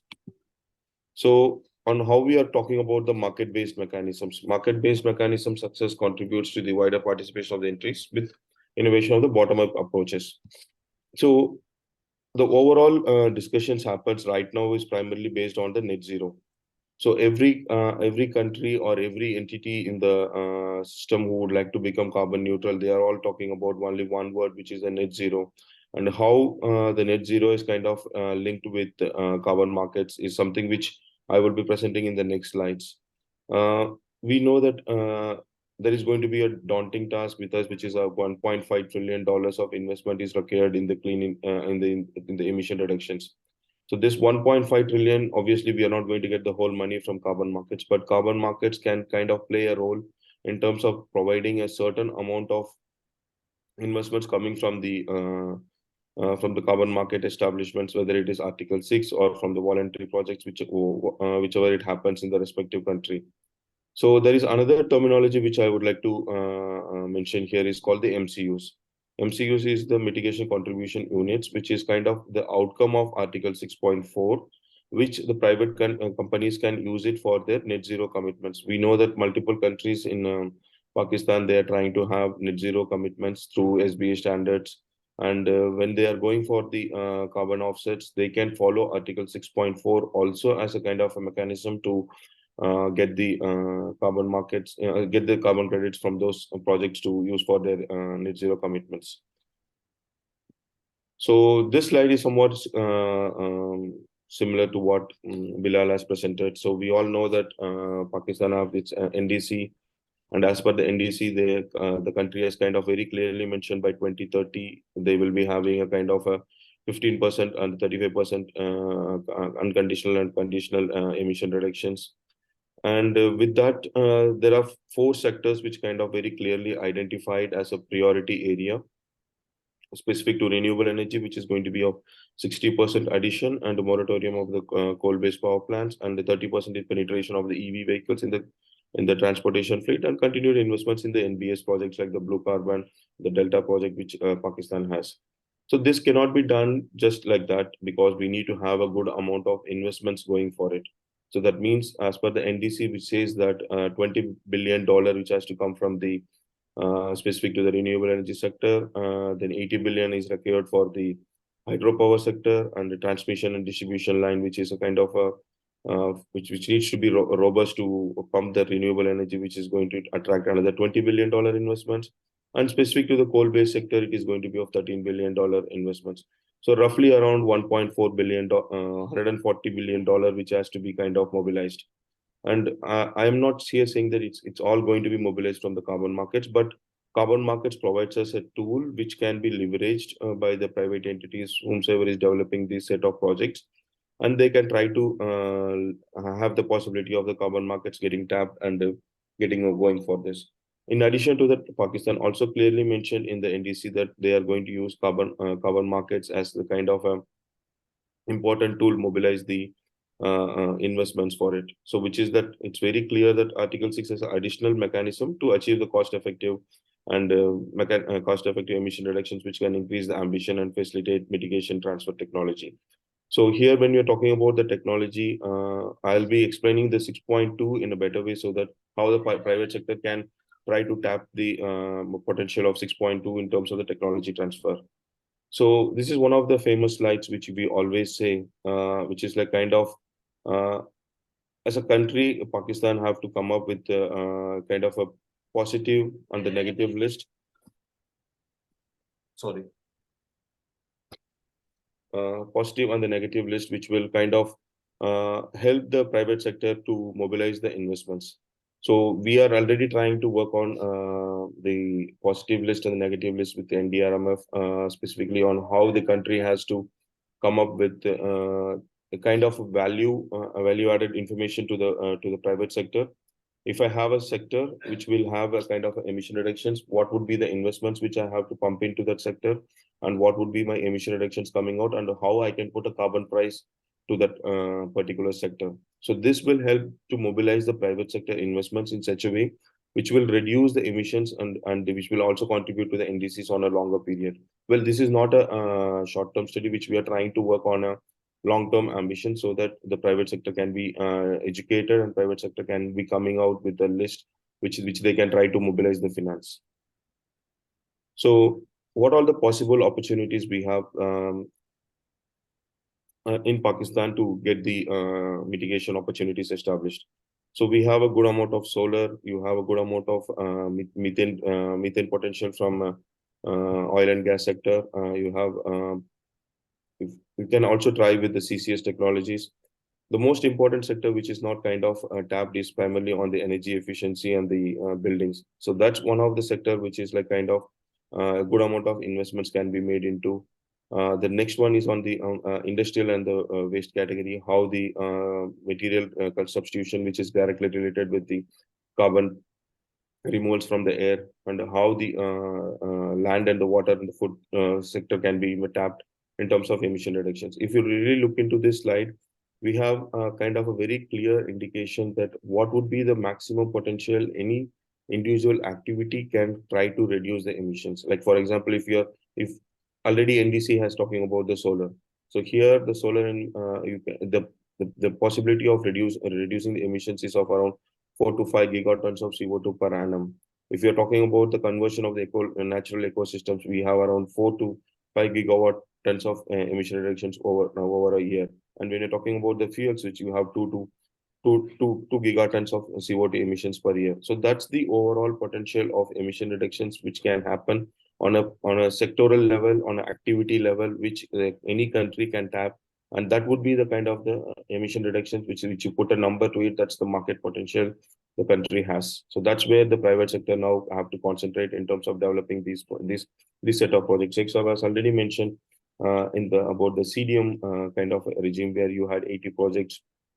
But now Article 6 is kind of giving an opportunity which is like a bit more than the Kyoto regime, where the private sector can take a leapfrog in terms of developing multiple projects which will kind of trigger the investments in these individual activities.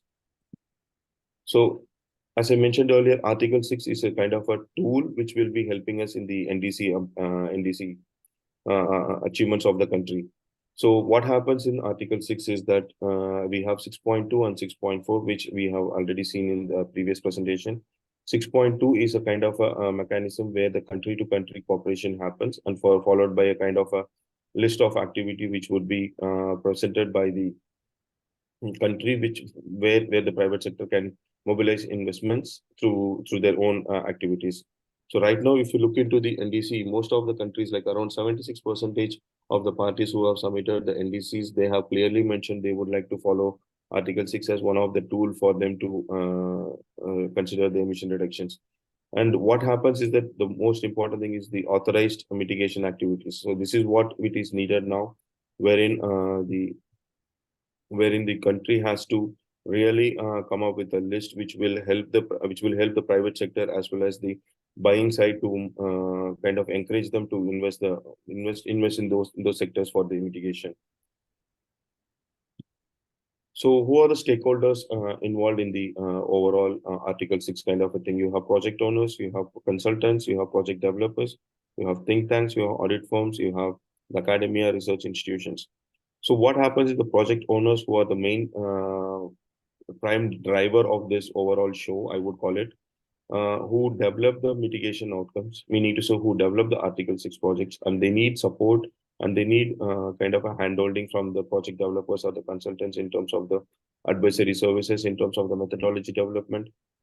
Because every individual activity which is kind of, we say that is going to have the emission reduction, should have a methodology which is kind of followed out properly. And this methodology is also kind of developed by the consultants along with the support from the project owners or from think tanks or from research institutions.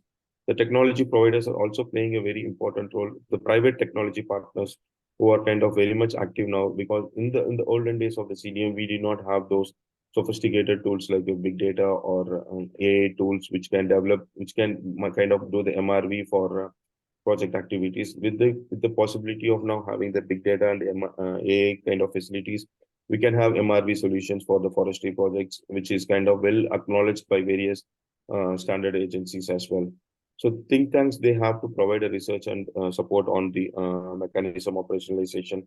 Like one of the things which we trying to work with the NDRMF is primarily creating the positive list and the negative list for the country, so that the country will kind of facilitate the investments in the Article 6 region, where the private sector can pump their finances into that. When we say that we have the projects, we have the investments going on, if we don't have a good amount of capacity of the audit firms, the projects cannot be audited. We do have the facility to have the international audit firms, but it is better to have domestic audit firms also to be there on the ground, who can provide economic solutions for the projects to go for the MRV solutions. So end of the day, these audit firms are the one who will be kind of the watchdogs or the flag bearers of the environmental integrity of every project, how the projects kind of reduce the emissions, whether they are double counting or how they are contributing to the environmental integrity.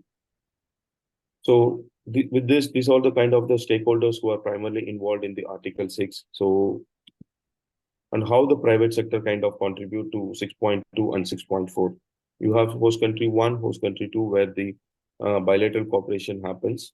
So if let us say that if Pakistan comes up with a positive list of the activities which I'm going to allow my sectoral participation, so private sector can come up with individual project activities in these sectors, and which will kind of act as a kind of project activities where the mitigation outcomes can come out, and host country, which is Pakistan, will authorize these mitigation outcomes, and those mitigation outcomes, which is the ITMOS, will be transferred from Pakistan to host country. So this is what we call it as a 6.2. 6.4 is the standard replication of CDM mechanisms which we had in Kyoto. Now in Paris Agreement, we are having it as under 6.4, where it is kind of governed by the supervisory body, which is of under the UNFCCC. And here the authorization happens on activity level. So what happens is that in the past, private sector had the possibility to develop multiple projects under CDM because of the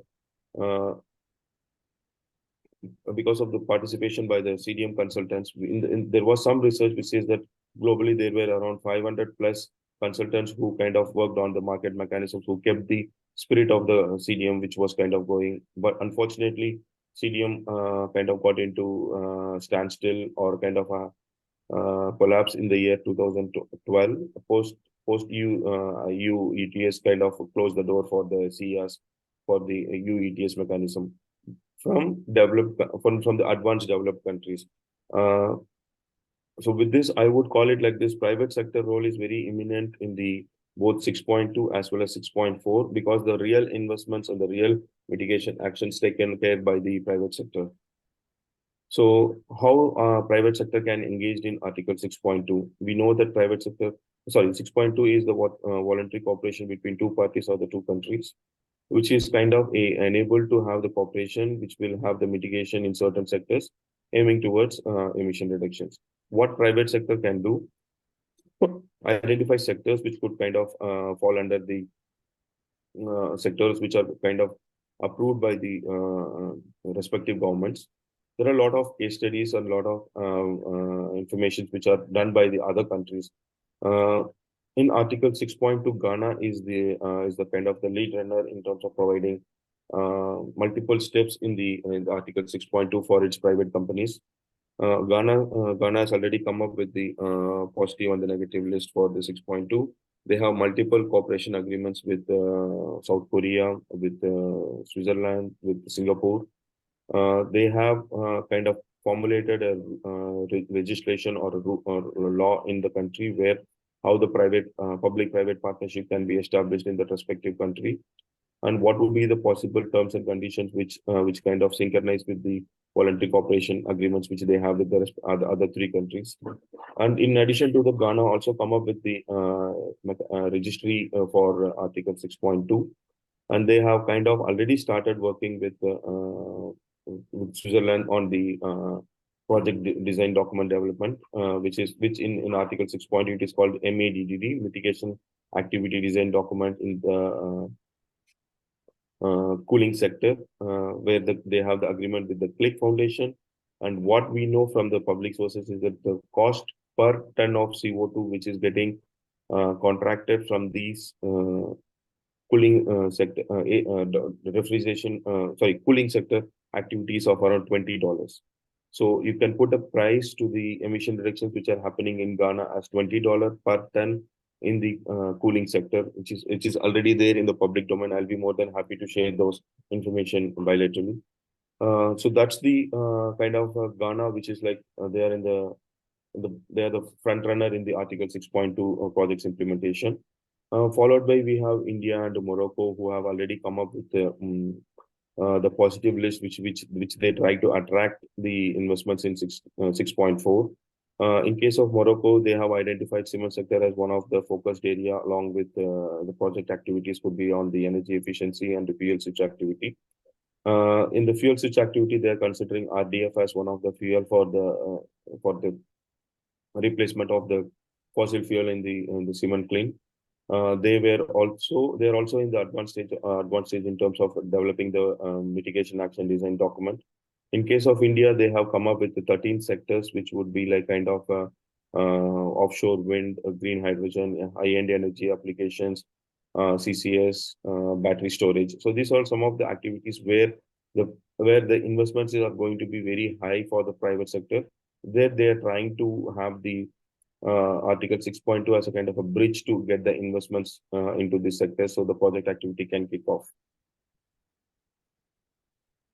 So this is what I said, the positive list of the projects. And now how Article 6.4 is going to help the private sector engagement.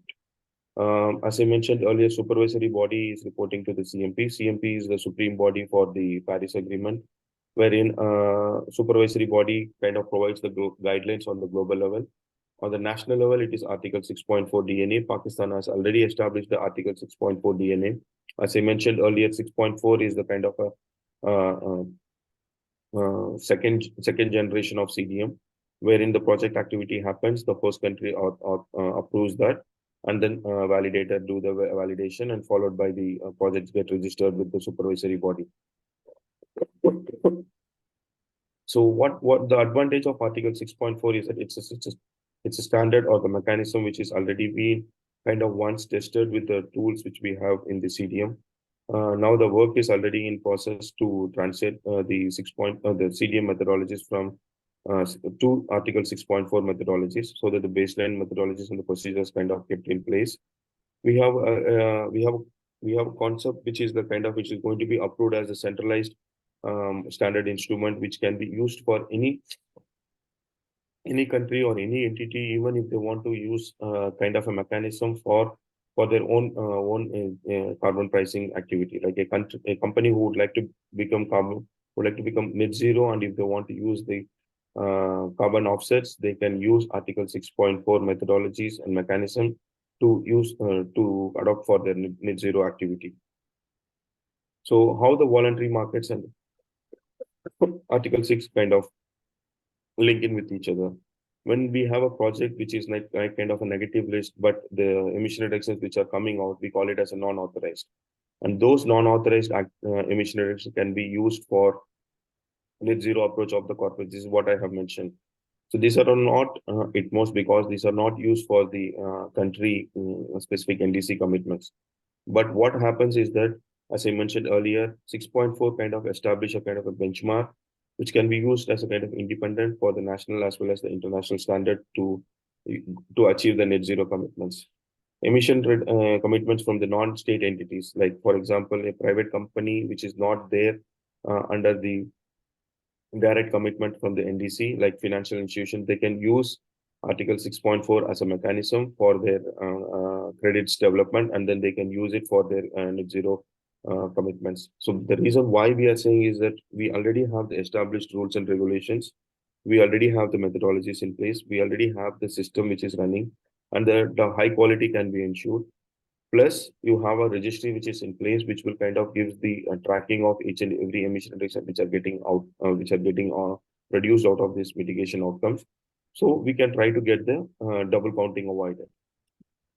The most important thing which the private companies in Pakistan should consider is that there are around 16 to 18 projects or 30 projects, if I'm not wrong. They are eligible to be moved from CDM to Article 6.4. We from RCC, we provide guidance to all the project developers. We are already working with multiple project developers in Nepal, Bangladesh, Bhutan, guiding them on how they can move their CDM projects if it is eligible from CDM to Article 6.4. The clock is ticking. The deadline is 31st December 2023.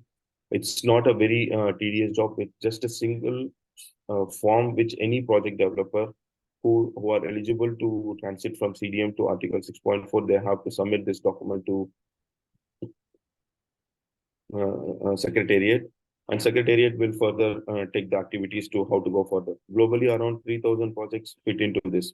The criteria is that any project which has its crediting period active by 1st Jan 2021 will be eligible to come under Article 6.4 if they do the transition from CDM to Article 6.4. So that means you have a window to claim the retroactive credits of last 5 years, meaning to say by from 1st January 2021 till, let's say we are talking about December 2023 is the deadline. So you have this 3 year plus 2 year till the for the first crediting period to claim the retroactive credits. So how the transition happens, what is the timelines? So the transition process already started, which is like 30th June 2023 it started. And we have the deadline, which is 31 December 2023. And the transition approval will go up to 31st December 2025. And we'll be using the same CDM methodology. And the crediting period is 1st January 2021. So that means that's what I said, from 2021 to 2025, you have a window to claim the retroactive credits. And in terms of the reduction activities, it is 5. In case of the removal activities, 15. But this is right now under debated in the supervisory body, and we expect there will be a good amount of deliberation coming out of the COP in Dubai this year. So once the project get transited, it can go for further as a 6.4 activity, and the methodology will be followed. Whether if the current CDM methodology can be used. Once the CDM methodology moves from CDM to Article 6.4, the 6.4 methodology will be applicable. So in small numbers, as of now, we have around 3,400 odd projects which are eligible to be going for the transition. You have 2,000 projects large scale, 1,500 projects as a kind of a small scale. The sad thing is that we have only 100 plus projects, or around the latest number says around 180 or 190 project which has already requested for transition. So how the transition process happens, CDM project proponent have to send the request before 31st December 2023 to to the Secretariat. And the Secretariat will inform the host country, meaning the Secretariat will inform Pakistan that X project has kind of sent for the transition.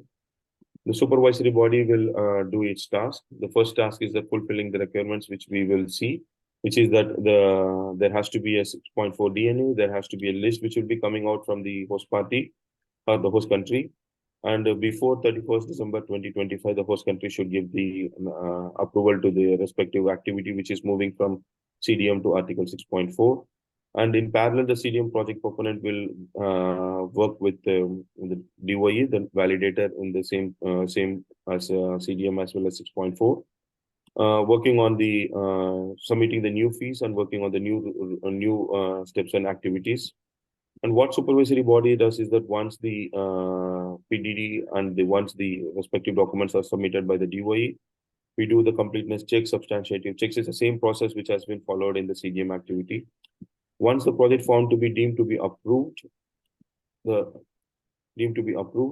will be a notification will be sent to the CDM executive body to say that the project is approved, and we will remove the project from the CDM registry and move it to the Article 6.4 registry. This overall process we aim to finish in from 2024 to 2025, so that the smooth transition can happen from CDM to Article 6.4. So in the conclusion, what I would say is that the market is now coming back again in the carbon markets. It's there for the private sector to accelerate their efforts so that they can first get their existing CDM activities can be transited from CDM to Article 6.4. In COP28, there is going to be a good amount of negotiations, good amount of deliberation, which is going to come up, which will give a clarity in the domestic and the international carbon, international and the domestic carbon markets. We would also urge the private sector to kind of get more engaged with their respective ministries or respective line ministries in the countries to come up with the important activities. One is the positive list and the negative list for the country, wherein you can try to have the investment mobilized for those sectors under either 6.2 or 6.4. This is what I mentioned. You need to convince the policymakers in the country. So with this, there is a kind of a possibility that the net zero commitments for the country also can be achieved. Plus, the private companies can also kind of use the carbon markets as a kind of their tool to immobilize investments. With this, I conclude my presentation. Thank you so much for the opportunity. That's it. I'll be more than happy to answer any questions. Thank you. Thank you. Thank you very much for this very detailed and focused presentation about the opportunities that people in Pakistan can, take. And just for for everybody, there are some people who had questions, but I would urge them to just jot them down, hold that thought, because we will have a question answer session after the end of the panel discussions as well. So we're going to take about a 5 to 10 minute break while we set this place up for a panel discussion. And I would urge you, you want to go for a stretch, you want to have your tea, coffee, and come back. And then we will start the panel discussions. And then there will be the wrap up of the entire program after the question answers.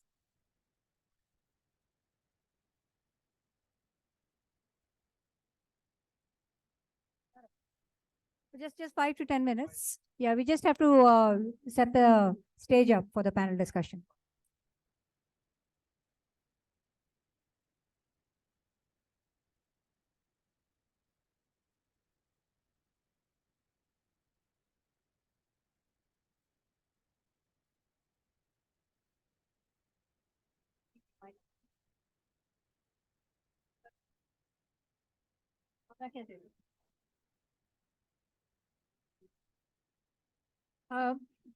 Media वालों से दरख्वास्त है जिनके भी यहाँ पे mics हैं वो आ जाए, ये पोडियम हटेगा यहाँ से, तो हम फिर एक टेबल रख देते हैं सामने जो पैनलिस्ट के, ताकि वहाँ पे वो माइक्स अपने सेट कर लें जितनी देर में ये ब्रेक है 5-10 मिनट्स की। हाँ, लेकिन उनको आवाज नहीं आएगी ना, तो if a table is kept out in front of them, जहाँ वो माइक्स अपने सेट कर लें।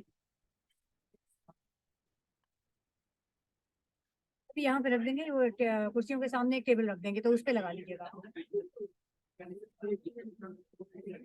हाँ।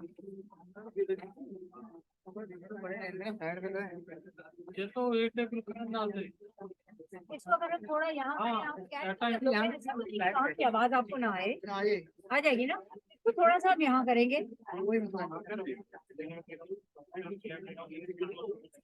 अच्छा, इसको हम पूरा हटा नहीं रहे, इसे हला यहाँ से थोड़ा सा रिमूव कर देते हैं इनको। होटल वालों को क्या, इसको थोड़ा सा रिमूव कीजिएगा, इसको हटाइएगा।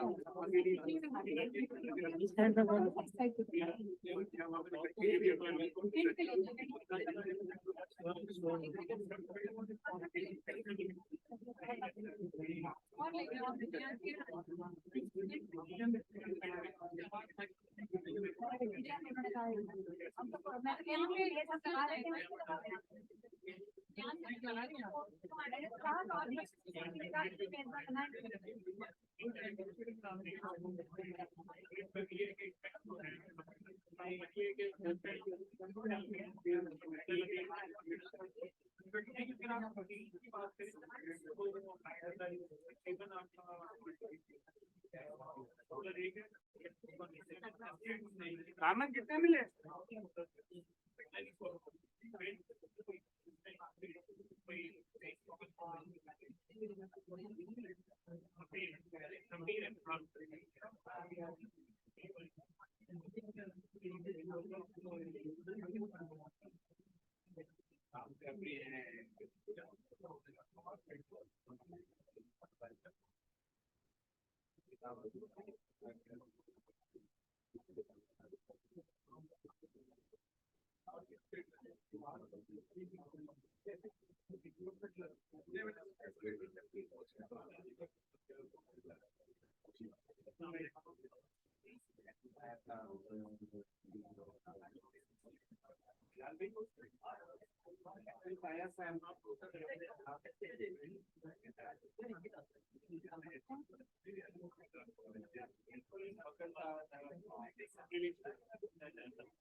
फिलहाल इसको बाहर मत डालें, इसको बल्कि इसका माइक निकालें।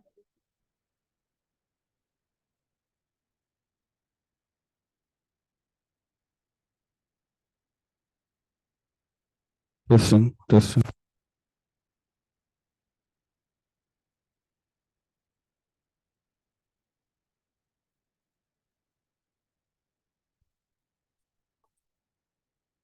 Hello. Hello. Simon माइक पे बोलना। Hello.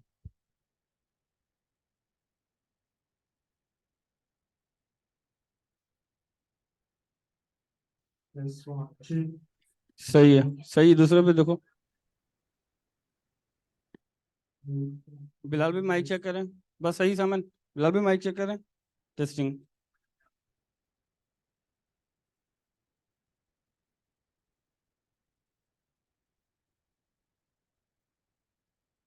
सामान देखो, बिलाल भाई के साथ, बिलाल भाई के पास जाओ।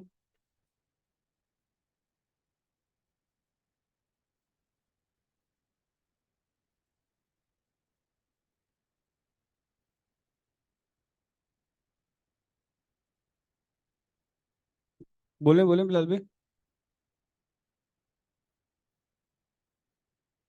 बिलाल भाई एक सेकंड रुकिएगा।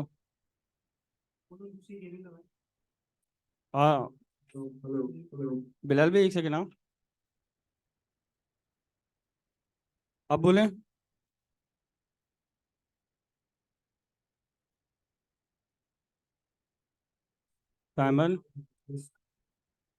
साइमन इधर आओ।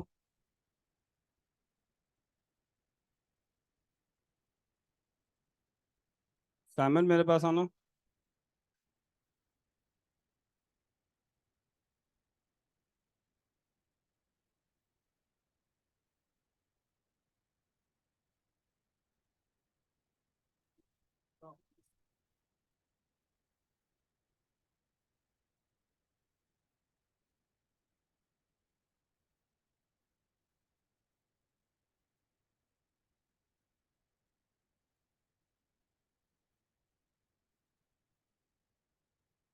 चेक करो।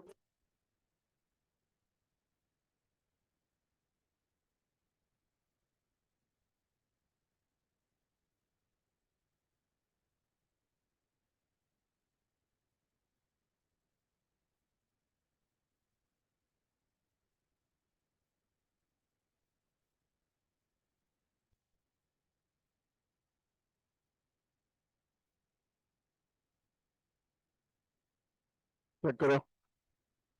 हेलो हेलो, ये तो बहुत पट्टी भी आ रही है। Hello, check 1 2 3। Hello hello hello hello hello hello, check 1 2 3। Okay.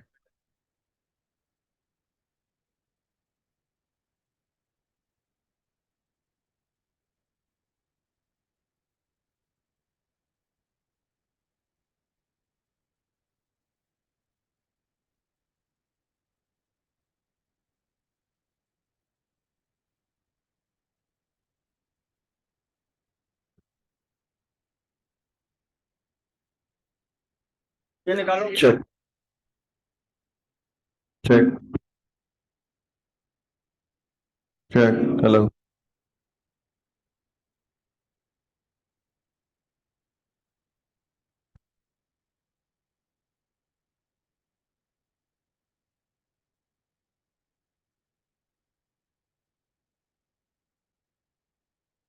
Check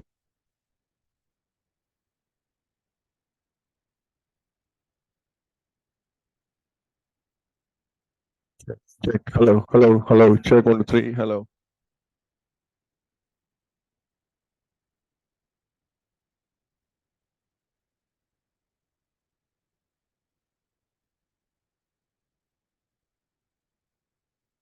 जी। हेलो बिलाल भाई। हेलो बिलाल भाई, हैंड सही आ रहा है? Hello hello hello hello hello अच्छा हेलो बिलाल भाई, ठीक है, बोले डाइस पे बोले, दूर दूर होके।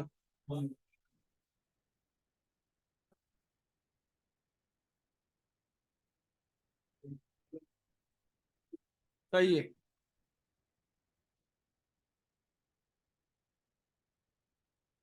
ठीक है।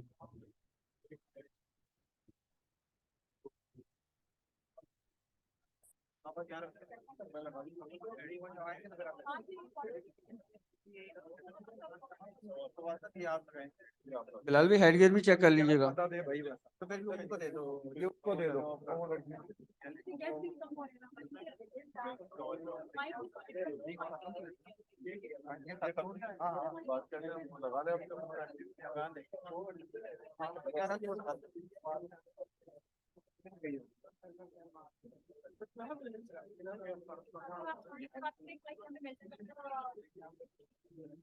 Assalamualaikum ji. Can I request everybody to please settle down so that we can start with the panel discussion?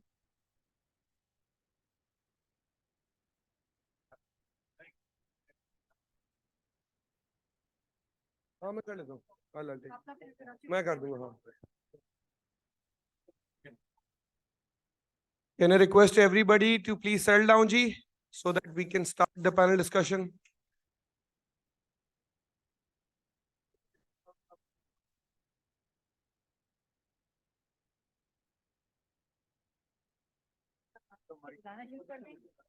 हाँ मैं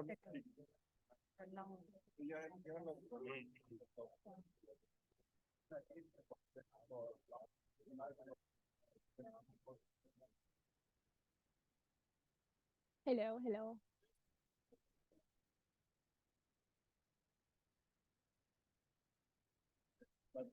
hello hello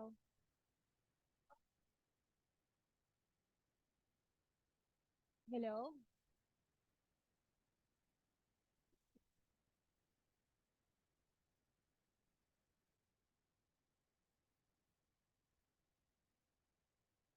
Hello. Prem, caller mic. Hello. Hello. Hello.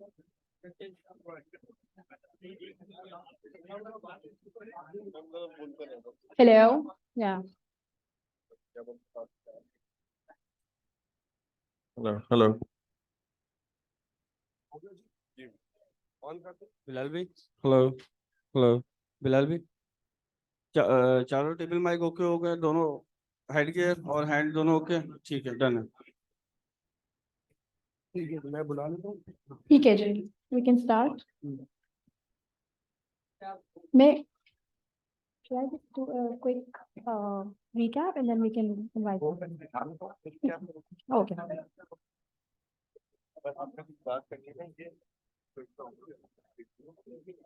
Okay.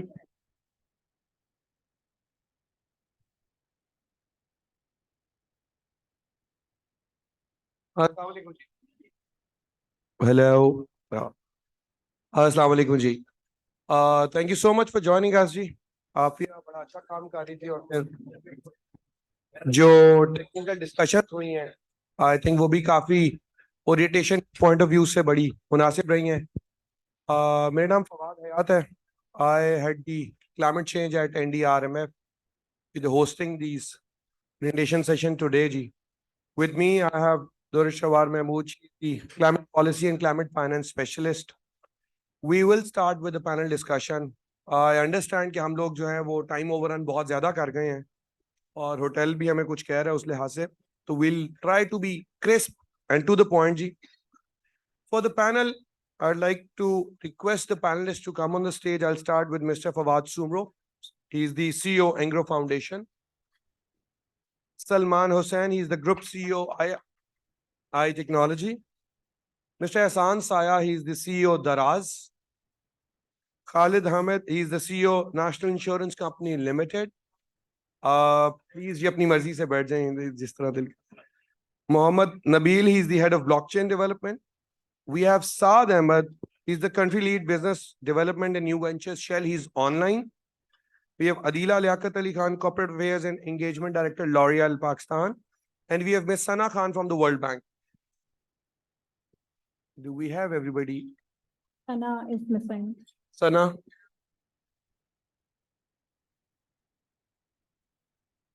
You get an extra chair or what?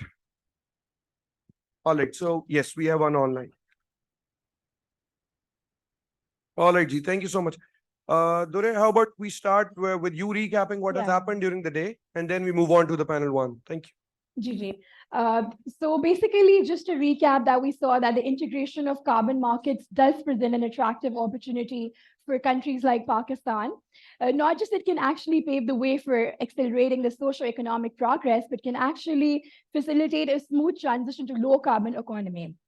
And now from today's presentation, we did learn that pricing carbons or introducing mechanism for carbon trading these are the markets that can actually unlock new avenues, right? And can help in the growth and fostering an environment where businesses can capitalize on emerging market opportunities.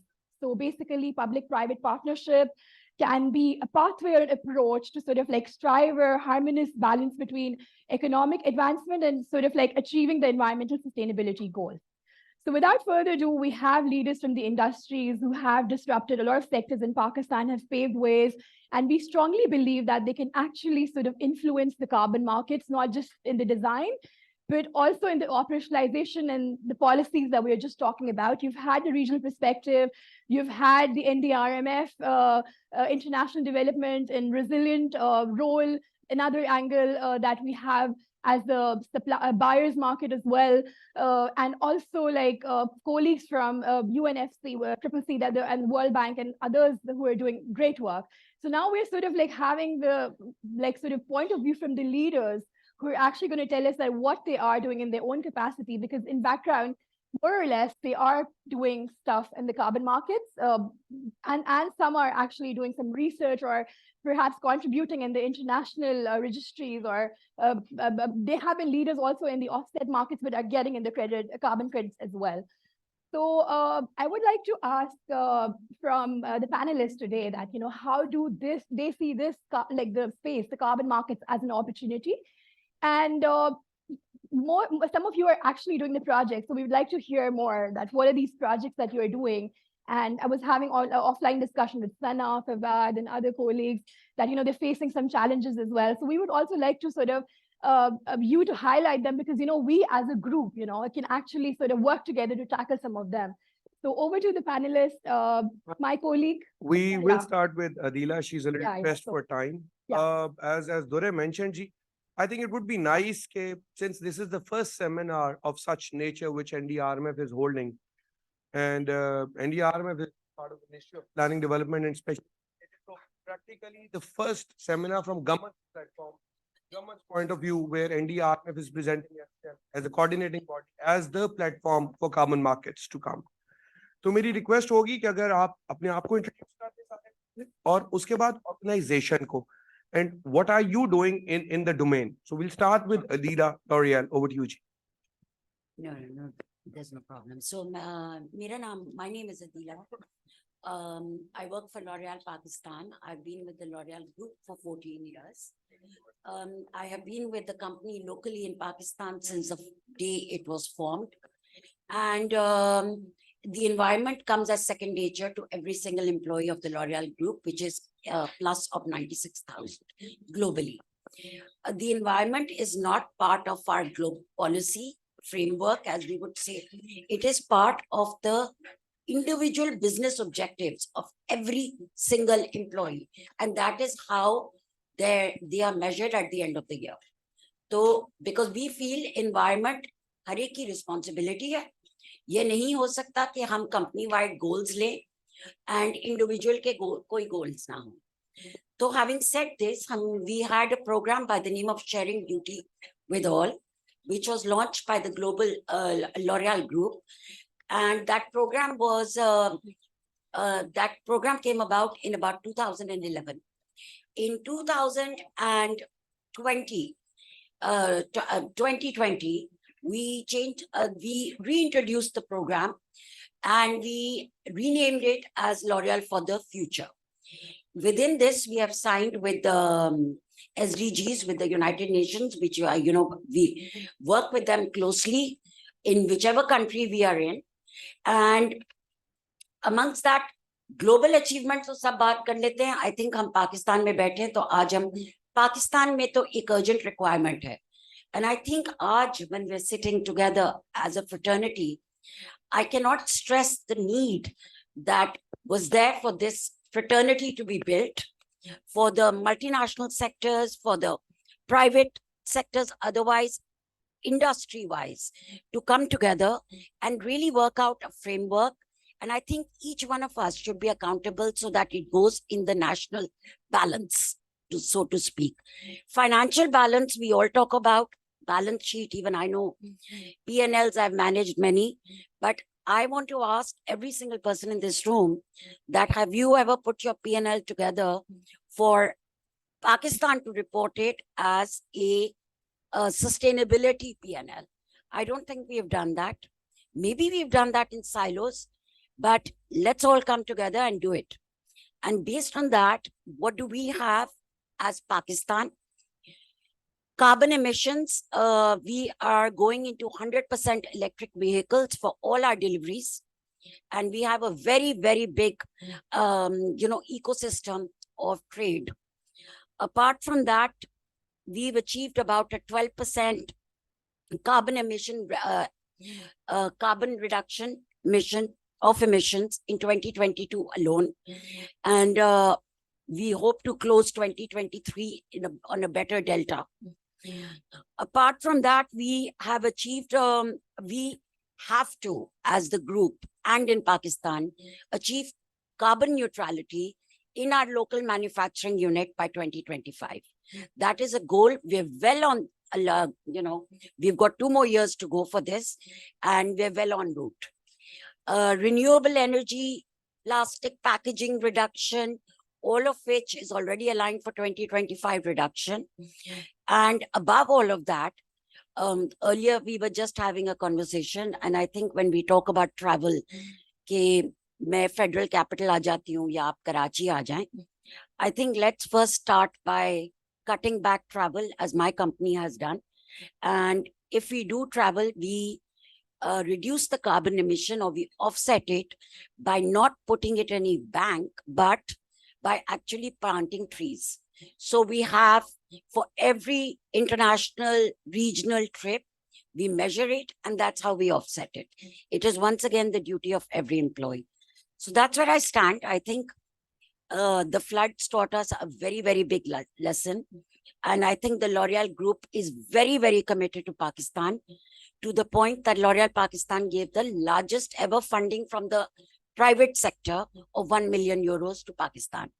So that's my commitment, and I'm very sure that the rest of the panelists have similar commitments, if not better. Thank you.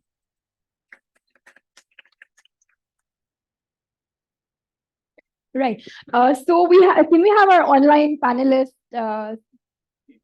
I'll just like to comment on that. Yeah.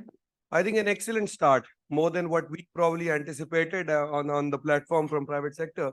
कि पहले नहीं ambition level जो है वो बाहर इतनी raise कर दी है with your targets just within 2 to 3 years of neutrality on carbons for that matter. So I think it's going to be very interesting on how do the other panelists go about that. And thank you so much for that.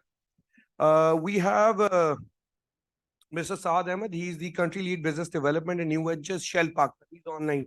Saad, can you hear us?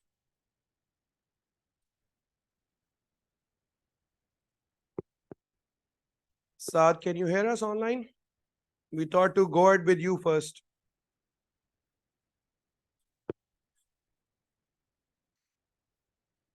All right, ji, I think he cannot hear us. IT team, please check कर लें कि अगर साथ जो है वो online है तो we'll come to him, जी.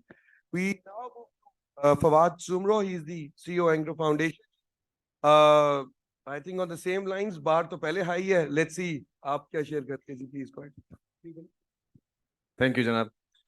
जी, मेरा नाम Fawad Soomro. I work for Anglo Foundation. We are a corporate foundation. हमारा conglomerate is quite diversified in manufacturing, जो कि is among the most difficult to probably decarbonize because it's sort of old school manufacturing. Sustainability के हमारे जी बिल्कुल objectives हैं, but यहाँ पे मैं just quickly come to the topic of the day. How to access carbon finance. Ali Toki sahab, you're a big proponent of accessing private investments in this space. Challenge मैं आपको बताता हूँ कि as a project developer जब हम कोशिश करते हैं, so as highlighted by other speakers also, there is limited understanding in private sector. So we understand the logic of it. Finance is something that we understand. Returns is something that we intuitively understand, and that forms the basis of all our investment decisions. यहाँ problem ये होती है, there's so much of variation in carbon credit price. आपके projects जो हैं वो viable से marginal हो जाते हैं, उससे unviable हो जाते हैं on different pricing scenarios. It's something that so difficult to predict. So I don't know, and then there is additional layer of quality of carbon credits. So कोई कहता है कि जी avoidance वाला जो है वो कम है, removal वाला वो बेहतर है. So how do we navigate the space? Because unless we know the numbers, the viability, and by virtue of that, the private capital that we are looking at to sort of flow in and create that required climate impact, वो नहीं हो सकता, because that's the very basis of it, the business viability. So वहाँ पे हमें शदीद capacity building की ज़रूरत है in order to navigate this very uncertain space. It's not a very typical market that we deal with. हम बाकी markets के साथ deal कर सकते हैं. We can do research and work through the scenarios. But यहाँ थोड़ा जो है वो space ज़्यादा, I would say that it's still underdeveloped, and that is where perhaps even the more riskier ones within us, they find it difficult to sort of move ahead. एक तो ये part है. दूसरा part जो है वो ये है कि when you develop a project, I think verification, again, that process, there is limited knowledge about it, and then there is no capacity around that. The cost of verification, at least कुछ cases में हमने explore करने की कोशिश की है, it's so high that again it affects the viability of the project. I mean, Pakistan के साथ जो risk associated and travel वगैरह के, so अगर verifier has to come from abroad, and so I'm sure इसके answers जो हैं वो दूसरी developing countries में answer हो चुके होंगे, हो सकता है पाकिस्तान में भी हों, मेरी knowledge में ना हो. But that's a typical viewpoint, a vantage point जो हमारा है as a potential project developer. We are ready to put our skin in the game, but we believe in public-private partnerships. We have multiple public-private partnerships in both economic and social space. Environment is something where we are very keen. We are willing to put our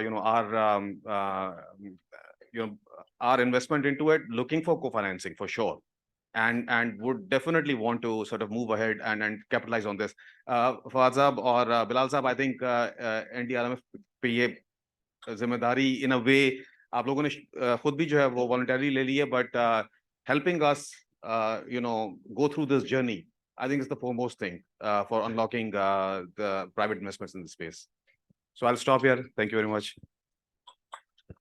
Yeah. Thank you, Fawad. Okay, so moving ahead, I think we'll just build up from what Fawad said. Okay. Should we call him?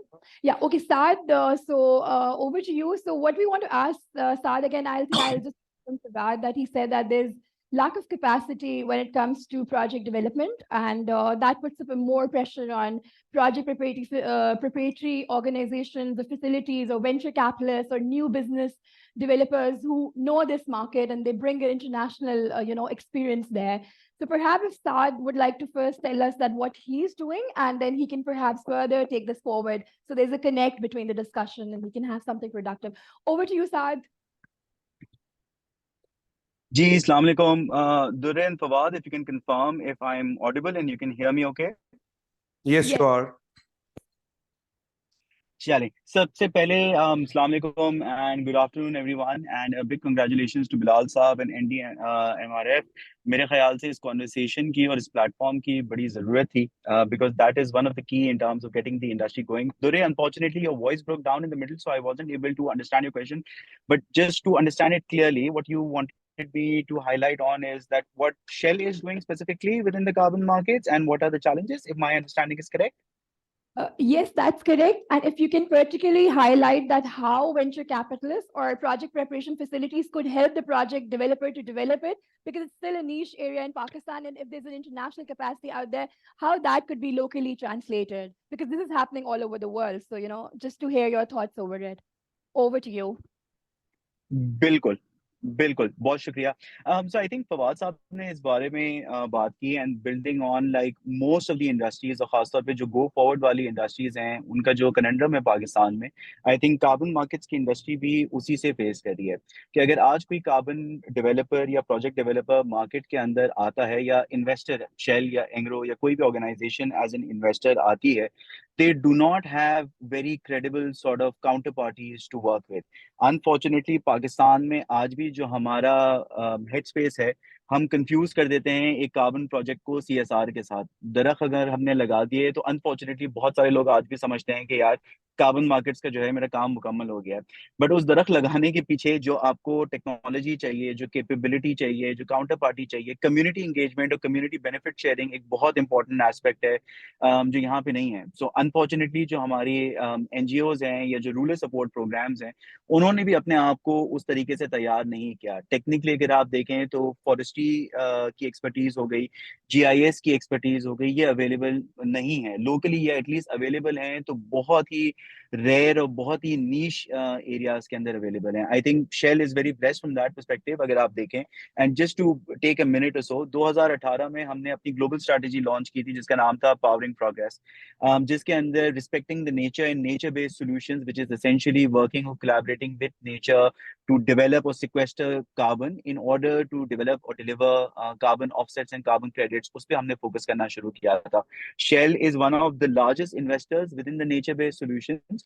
और पिछले चंद सालों से जब हम पाकिस्तान के अंदर काम कर रहे हैं, so we have been spearheading this effort, but similar sort of challenges.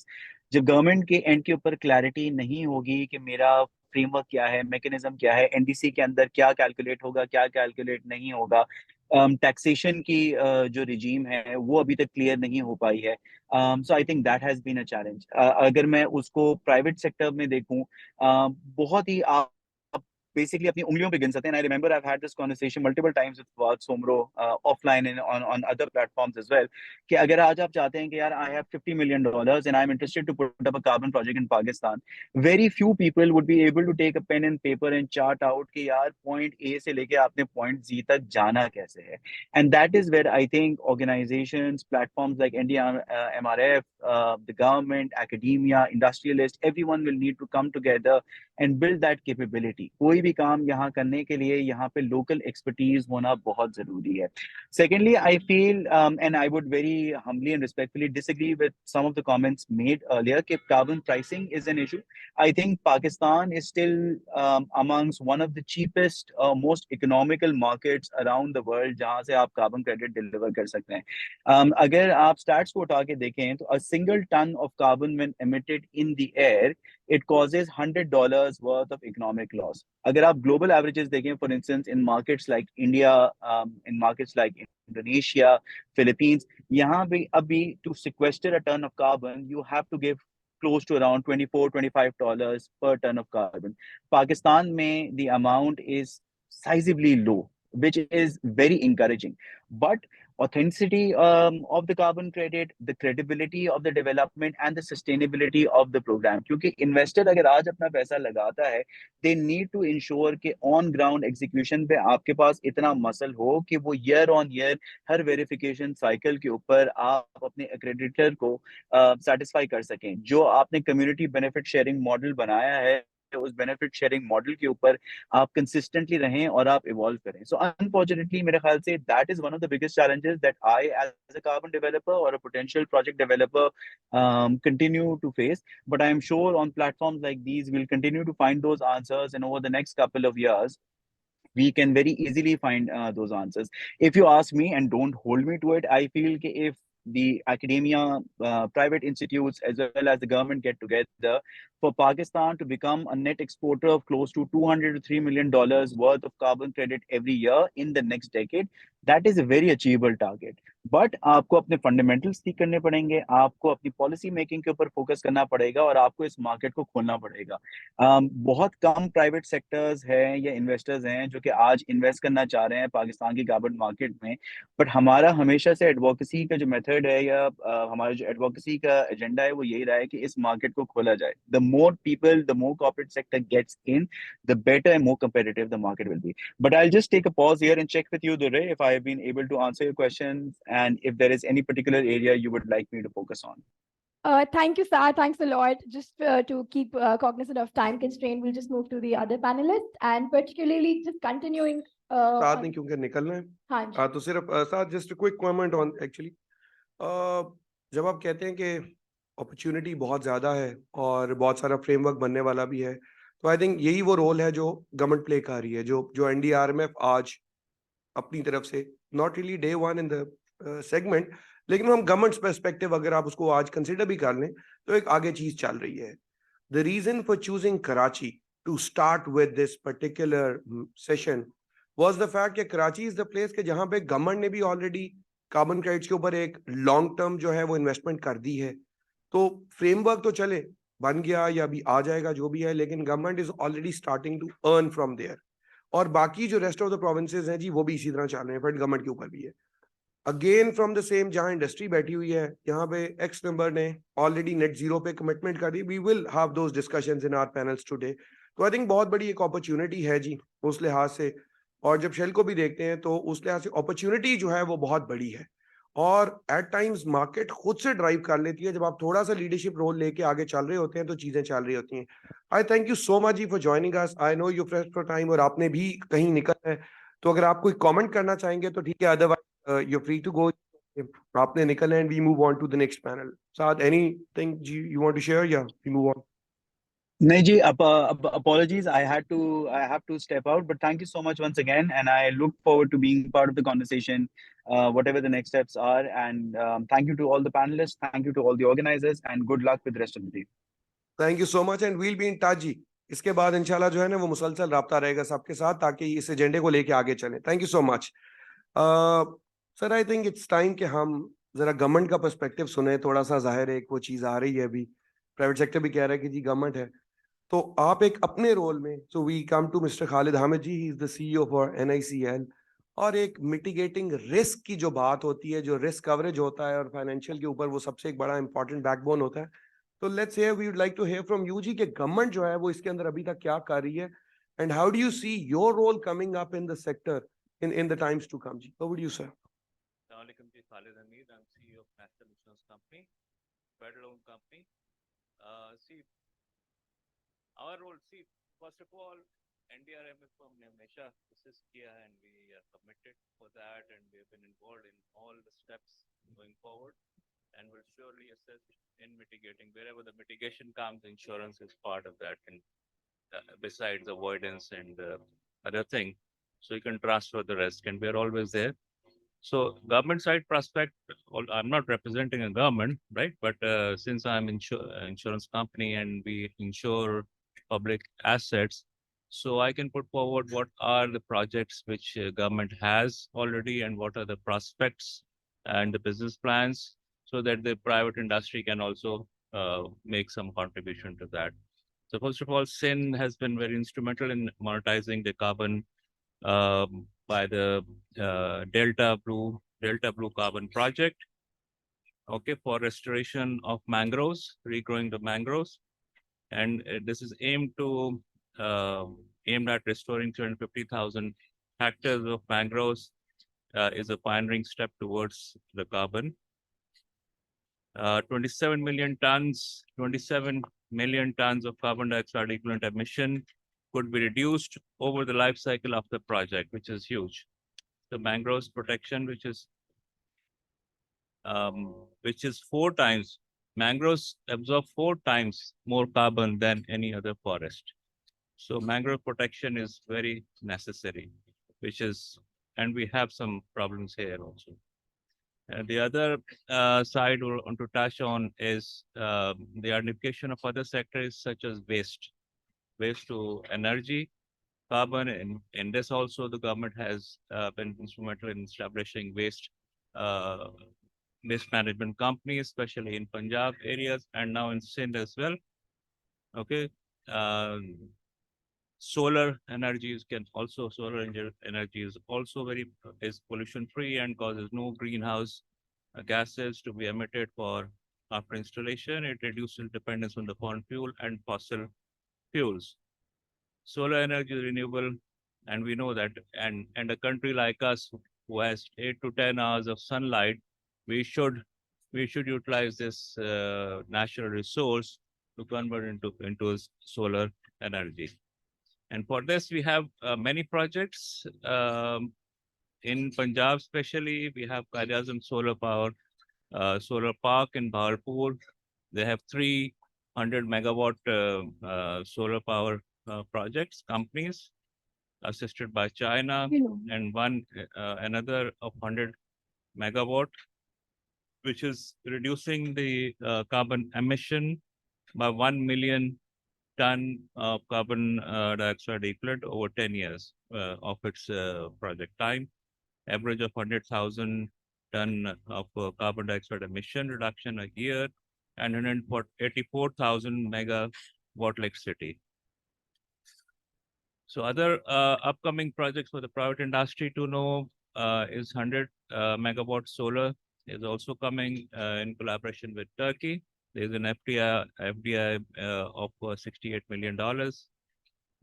Solar energy, we know that it's like a clean energy, environmental free, no burden, and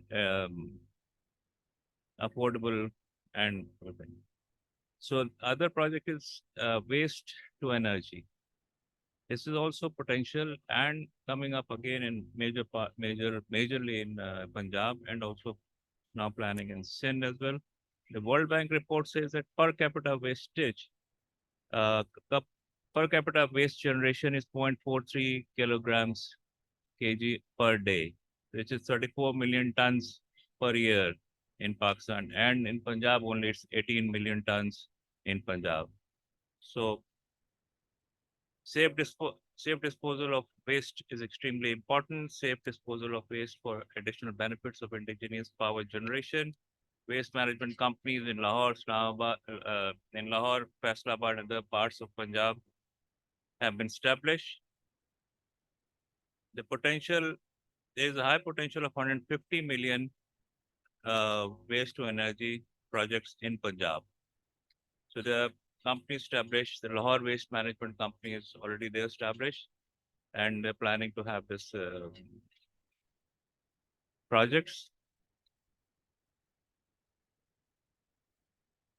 According to World Bank study,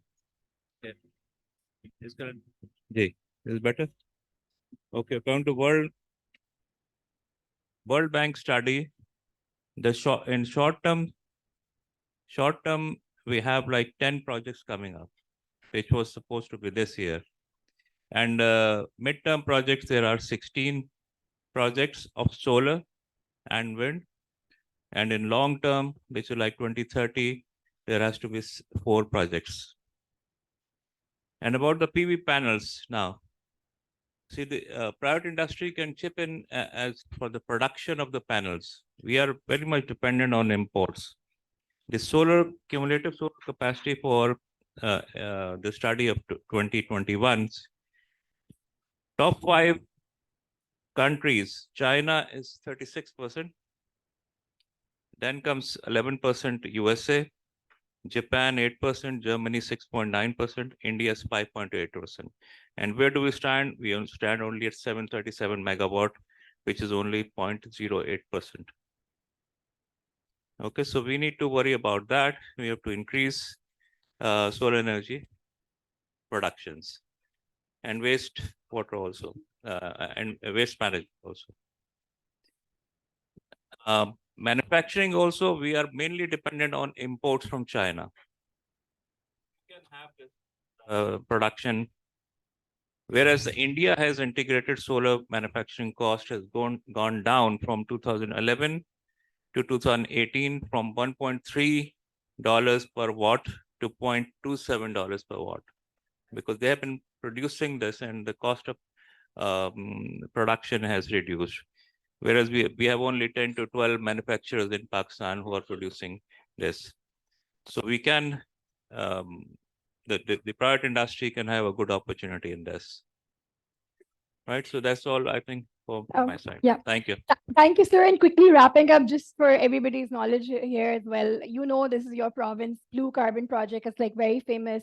We're just doing recent report for Commonwealth Secretariat, and it's a regional report for Commonwealth countries. And Pakistan has been a leader. You know, our case study is actually being presented out there in COP this time around. Look, these guys have done this project, and like I said, 4 times more, you know, carbon sequestration potential. Excellent points on the abatement sectors of non-traditional sectors like waste to value, waste to energy, production side. We were just talking yesterday about how India has retired the credits from manufacturers, the metropolitan train project, you know, so things are like that is basically an opportunity. And thank you so much, sir. And we'll move to the next. I think great opportunity, sir. मतलब ठीक है, while the numbers are shocking के बहुत low हैं, लेकिन opportunity बहुत है. दूसरी चीज ये होती है कि when you inventing something, innovation लेके आ रहे होते हैं, उस वक्त शायद थोड़ा time ज्यादा लगता है. अभी तो as luck would have it, हम region में पीछे हैं. All we got to do is follow. हमारे पास तो best practices region में पड़ी हैं similar circumstances की, तो इस वक्त तो सिर्फ opportunity देखी जा सकती है इसके अंदर सारी की सारी. And then we keep waiting for the economy to revive. I think these are the steps for its revival as well. कि जहाँ पे इन opportunities को अगर हम transform करें, and this is just a very small platform on doing the same. If the private sector is here, or if they can lead, तो ये these are baby steps which will have results जो के बहुत अच्छे होंगे. Sir, एक चीज add करूं इसमें जो waste to energy वाला है. Once we visited Hunza, you cannot believe they have all this segregation of waste. That is very essential to have this, to utilize this waste as energy. You should segregate all different types of waste when we go outside anywhere. So we see that Hunza has implemented that. So that is very important to have this, to utilize this waste to energy projects. And that's it. That's great. Ji. I think I'd like to connect that to Mr. Ehsan Saya, the CEO Dharaz के online चीजों को सारों को देख के how do you connect and how do you see this कि ये तमाम चीजें जो हैं इनको opportunity में कैसे convert किया जा सकता है और आप उसके ऊपर क्या कह रहे हैं? Great. Assalamu alaikum. So I think from naturally, when you look at e-commerce as an industry, the idea is that it should be more efficient. So I'm sure, I hope all of you order from Dharaz, but when you do, the idea is that on our end, we would consolidate things so that it's more, there's more concentration. So agar ek rider aapke ghar pe aata hai, it's not that he's delivering just one package and then taking another ride, going back to the store, picking up, and he's trying to make sure that everything is as efficient as possible so we can reduce our wastage as well. What we've done from our end is that recently we actually introduced 200 vehicles that are all electric. We have 2 of our 5 warehouses are fully being run on renewable energy, so as of now as well. And the third leg, which is, to be honest, the most difficult for us, is the packaging that you receive your orders in. How do we make that more sustainable? And that generally is where all e-commerce companies globally have struggled a bit, because you have to then incur a significantly higher cost. We have now committed to having the desire that to get to that, we will have to incur an additional cost, and we are okay with that as long as we can get to a stage where we're using packaging that is more efficient. So you're not getting a small bottle that's wrapped in a lot of packaging, and then the box sizes are appropriate, and the boxes are also recyclable and also biodegradable. So I think those are the initiatives that we have taken. And if you look at, like I said, as an industry, the idea is also that we should be able to become more efficient and be able to add more value in terms of sustainability. But we have not yet taken any firm goals towards how we monetize some of these. And I think this is why having initiatives like today and having this private public dialogue is super important, because, to be honest, organizations like us also will get to learn and how we can actually take some of the good work we're doing and how can we monetize it, and how can we actually be able to be in a position where we can commit to carbon neutrality. So I think events like this add significant value for the private sector as well, because we're in Pakistan, clearly we're in the infancy in this industry. And so I think as you can see, there's a lot of organizations today that are much more mature than we are. And so for organizations like us, this is actually a very good opportunity, because we can learn from them and then be able to sort of figure out what is our strategy going to be, that we can get to a place where we're carbon neutral. I think we're fortunate that we're in an industry where we don't have as much exposure, but at the end of the day, it is a consumer driven industry, and in these markets where we're still growing 40-50% year over year, this will continue to be a bigger problem, where as consumerism also increases, you will have more and more boxes, more and more deliveries happening, more and more fuel being consumed. So we have to start thinking about it now, so that today e-commerce is maybe 2.5% of the retail market, and countries like Philippines, China is at upwards of 30-40% of the retail market. So while we get to that, we have to sort of take the steps today, such that we can make sure that we mitigate the risks that we would have to the environment.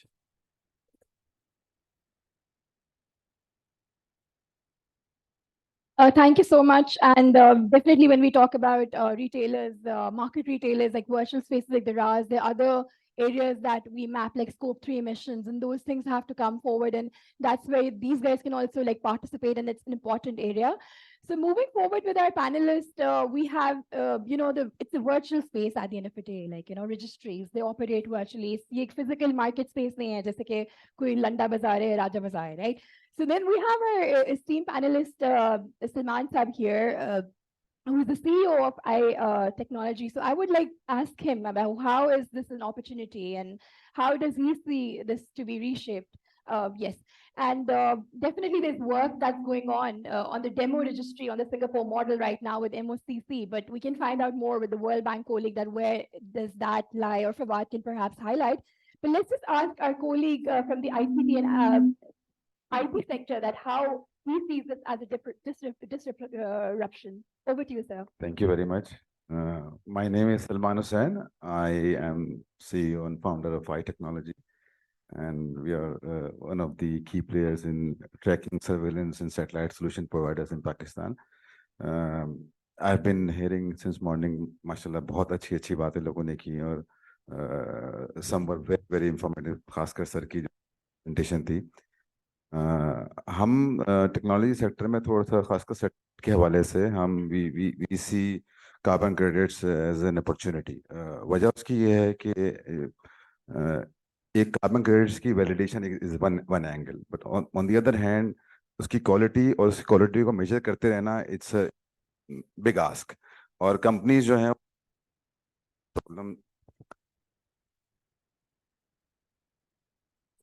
Companies इसको कर नहीं पाती हैं, although they want to invest in it. They are committed to the cause, but the problem is the quality is compromised over the period of time. To the extent that if you could see on the internet, some are going इस extent पे चले गए हैं क्या ये भी कहते हैं कि एक तरह का scam है ये.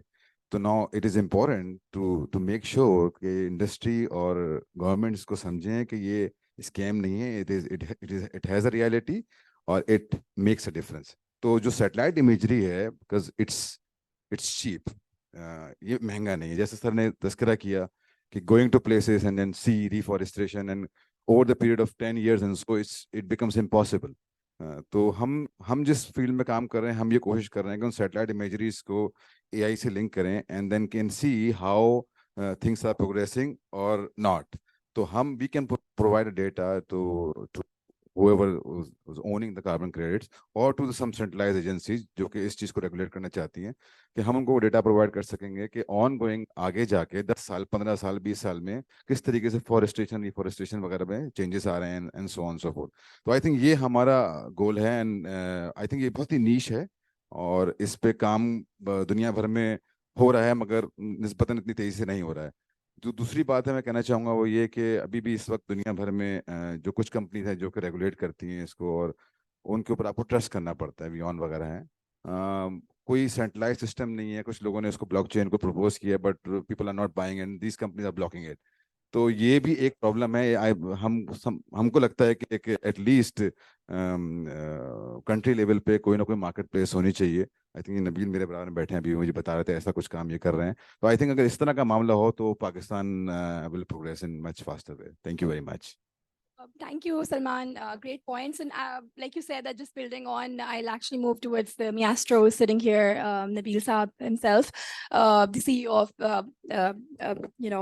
blockchain development. So I think it's an emerging topic and not a lot of people actually know what's happening. So let's just hear from you and how this nexus, carbon market versus blockchain and what's happening in the world and how we can benefit and what are you doing? And if there's anything in the R&D space, over to you. Thank you. Thank you so much. So my name is Mohammed Nabil. I'm basically a head of Web3 architecture for DigiKarma. And DigiKarma is a company that is creating a carbon registry called Carbon Karma. And Karma as in not Karma, but like KERMA, which is a Greek word for coin, which is basically translates to carbon coin. So kind of a carbon currency. So the carbon exchange and the registry that we've created and I have already launched back in June. This is a company based in the US, by the way. It only focuses on CCUS based driven carbon credits, mainly because their vision and their reason for adopting to and trying to scale CCUS is that they believe it's the only solution that can actually move towards and help you achieve your net zero goals by the Paris Accord 2030 or 2050. Because if you talk about, I'm not against planting trees, but if we actually take the statistics about it and talk about like if you want to offset 1 million tons, a tree can only capture around 22 kilograms of carbon dioxide per year, which means that if you want to plant and offset 1 million tons, you have to plant around 50 million trees. And if we're talking about, let's say, the statistics for Pakistan was 229 million metric tons emitted in 2021. If we go towards emitting that by just planting trees, you'll need 114 billion trees to be planted in Pakistan or anywhere in the world. I don't think there's a lot of space there. So it becomes a race to whoever does it first, takes the benefit of cheap offsets and, going towards their emission reduction goals. But still, when you look at the major sector of who all have been emitting this 229 million metric tons, it mostly goes towards coal, cement, and coal, gas, and oil.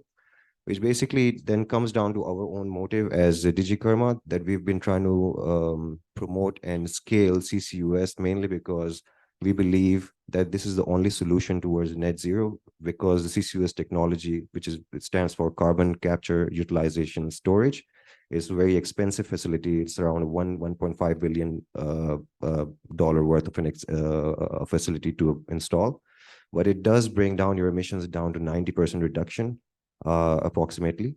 But when we talk about Pakistan, India, and other developing countries, we don't have a 45Q tax credit, which is basically subsidies applied or given to facilities in US for capturing CO2 and sequestering it permanently in the geological locations.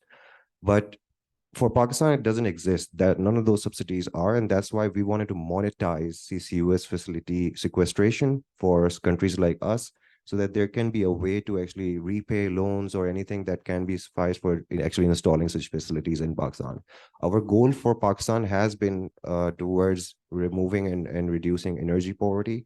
And as you can see in the last, I think this month again, I was reading something about Angro that they have been moving towards coal production energy plants rather than gas power plants, mainly because I think the cost of production per electricity is coming down 6 times, from 46 rupees per unit to 6 rupees if they're moving towards coal production.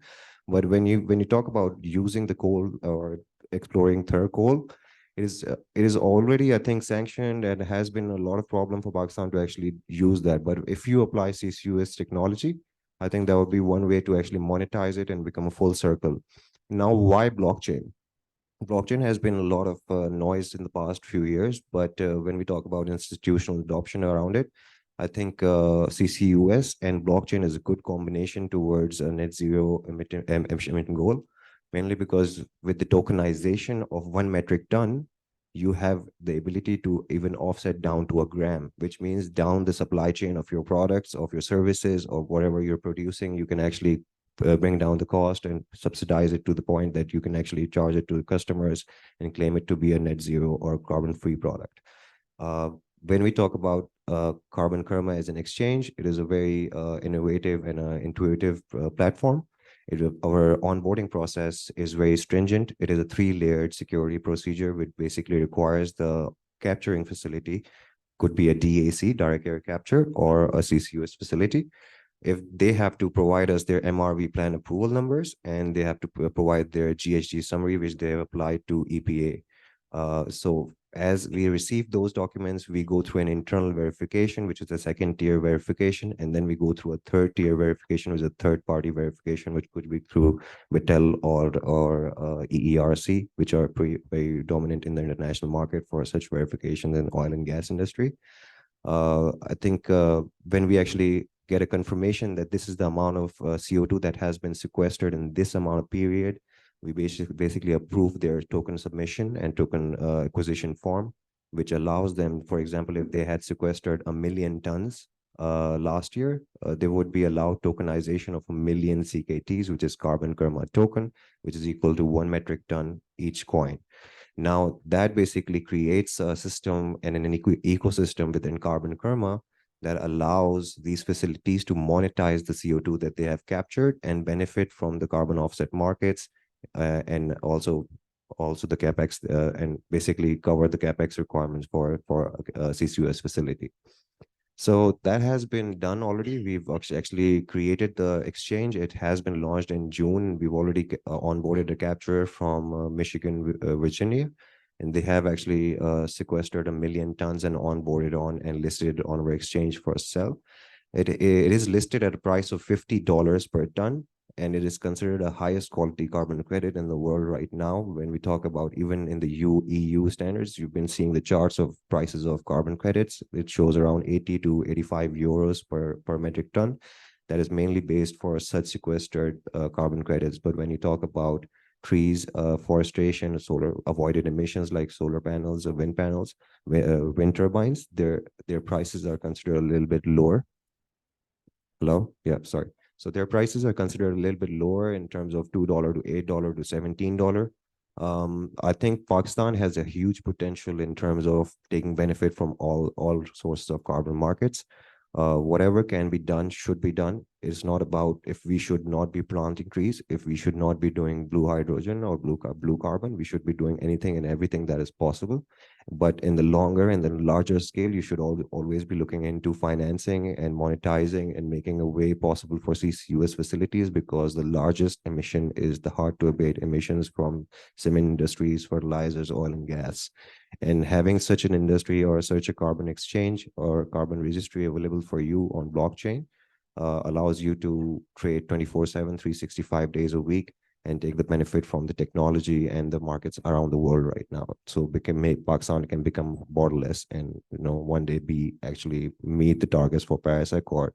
But again, I would have to focus on the point that reaching that goal requires a huge step forward and a huge forward thinking and a vision, which requires Pakistani organizations such as all of your esteemed companies to look into the direction of CCUS and DAC-based carbon reduction acts, and also bringing efficiency in your production cycles so that there is low emissions and not just reduction or even avoided in terms of planting trees.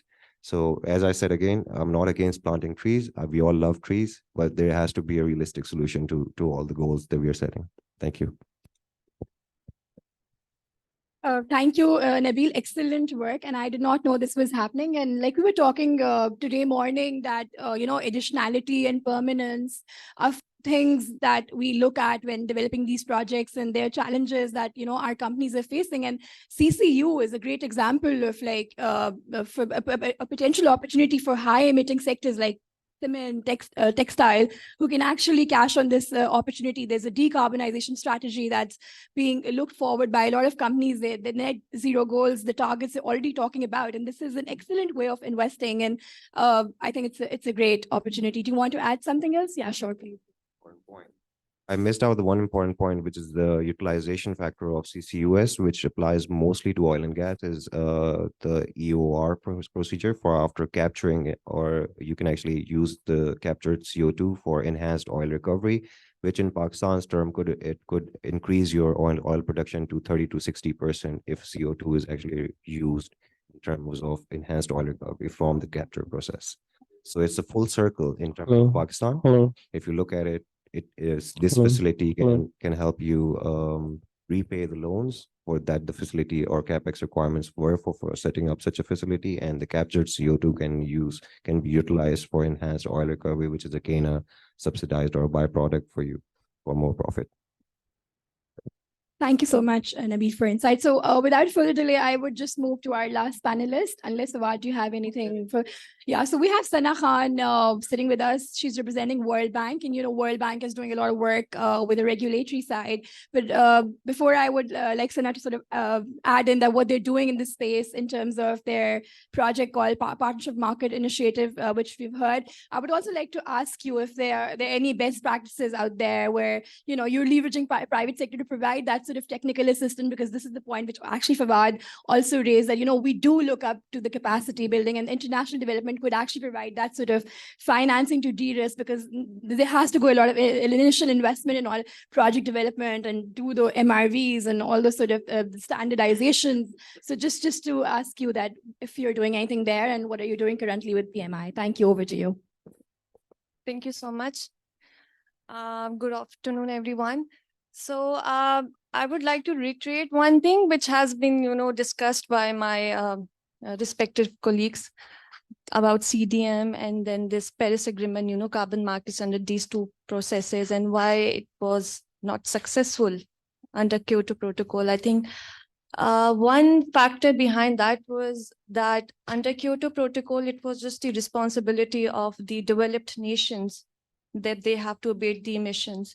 And now under Paris Agreement, it's both the developed and the developing countries. So we have been talking about, looking into carbon markets as an opportunity, but I believe we should also look at it as a responsibility if we really want to achieve carbon abatement, right? So talking about World Bank, their World Bank has a huge portfolio in Pakistan, but just to briefly talk about, three core corporate commitments which World Bank has, is that every project undergoes a climate screening process. And we look, if this project will create any vulnerabilities or it will be vulnerable to the, impacts of climate change. So we make all those fixes before the project goes into implementation. Secondly, we also have methodologies, which is accounting for climate finance, which is called co-benefits, like how much of the finance which is going into the project is used for climate purposes. Thirdly, since this fiscal year, July, World Bank has developed methodologies that every project has to be aligned with Paris Agreement, which will help the countries in achieving its NDCs commitments. There has been a lot of, talk going on regarding, the quality of the credits and, lack of capacity. So I'm very happy to share that the Partnership for Market Implementation program, which World Bank is engaged with MOCC. It's a 3 years program, and which will help in establishing the carbon pricing platform in Pakistan. It will be focusing on 4 work streams. The first one is MRV, monitoring, reporting and verification, and the establishment of registry. The registry is about to be launched in few months. The Climate Warehouse, which is also a World Bank group, is supporting MOCC in establishing that. And this registry and the MRV system will help us know how much emissions have been reduced and what emission certificates are being traded, which will eventually help us in building up the integrity of this market. Secondly, Article 6, we will be helping in establishing all the required building blocks, which will help Pakistan prepare how it can take benefit of this climate finance, which will come through this Article 6. Thirdly, we will also help in establishing domestic carbon pricing, the ETS system.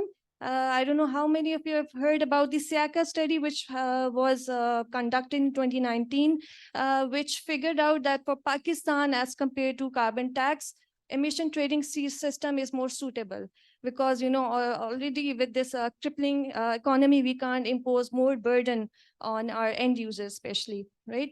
So we will be building on that study and help pilot an ETS system in Pakistan. And fourthly, I think in order to develop all these systems, we have this knowledge management. Such gatherings will also add to that, what is required and how to, achieve the overall aims of PMI.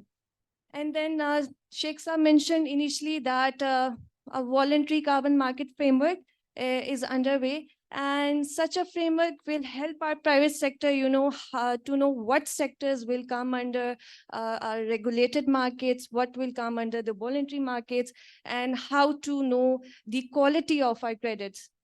So all that will be defined under that framework, which will help our private sector to, tap this opportunity, which is also our responsibility. I'll stop here. Thank you so much, Sana. And I think we do have our online participants as well who are listening to the webinar. But I think these are the great points in the background. A lot of experts who've been actually texting me and they wanted to know about the timeline for all these.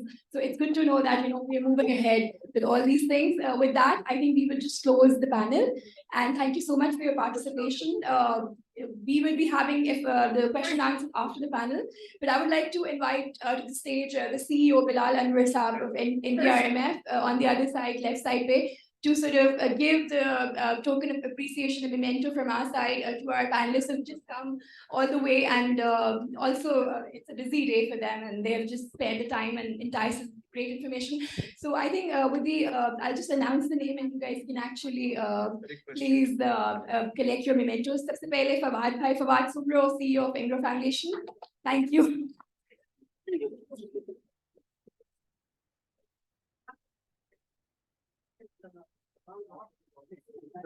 It's a long one.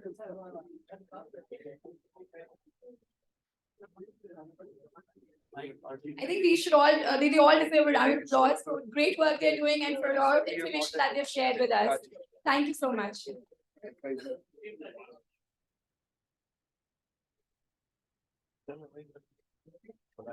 Salman Hussain, CEO of iTechnology.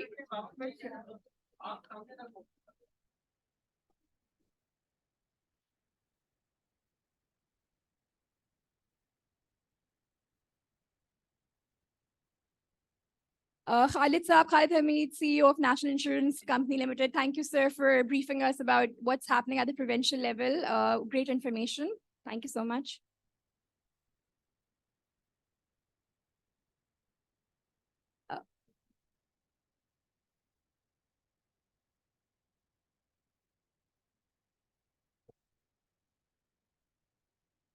Ihsan Saya Saab, CEO of the RAS. Thank you, sir. Great points highlighted today.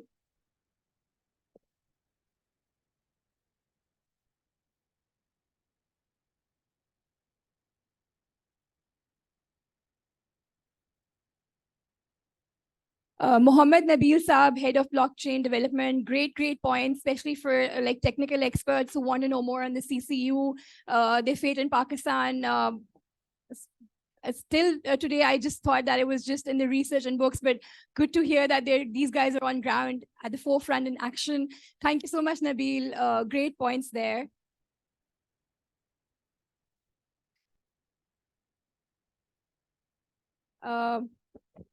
Last but not the least, Sana Khan from Royal Bank. Thank you, Sana, for letting us know that what is the status on the registry, ETS, and MRV, which is very important to sort of operationalize these markets. And without that, the trading wouldn't be, we won't be able to do that. Thank you so much. Thanks a lot.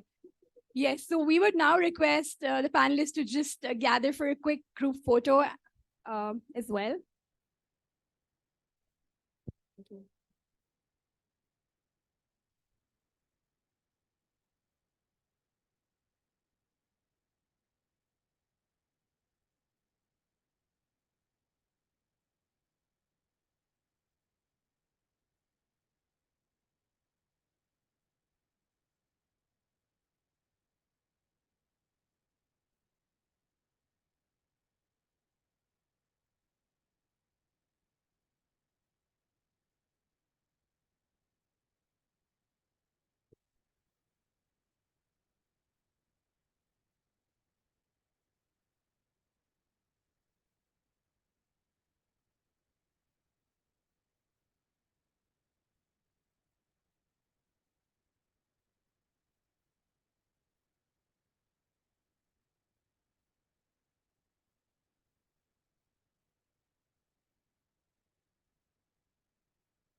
Thank you so much, Ji. Continuing with the panel discussion, Ji, we move on to the panel 2, Ji, for the day. May I request Mr. Syed Nawab, Group General Manager, Artistic Millionaires, to please join us. We have Abu Bakr from Amreli Steel. He is the Head of Energy and Sustainability. We have Mr. Wajahat Khwaja, Executive Director, Strategic Initiative. We have Dr. Moinuddin from Serena. He's joining us online today. Please, Ji. At easy, Jahamad. Nazish Sekha Ji, Head of Initiative, Center for Excellence in Responsible Business, Pakistan Business Council Ji. Ms. Zahra Anik, former Director of ESG, K Electric Company. Mr. Umair Dawood, International Inspector, Ji, Control Union of Pakistan. And Muhammad Akil, General Manager, Utopia. Umair. And Muhammad Akil, we see more. All right, Ji. And Nazish. All right, Ji, I got one. Doctor Moin online है? Adnan can you check कि अगर वो हैं?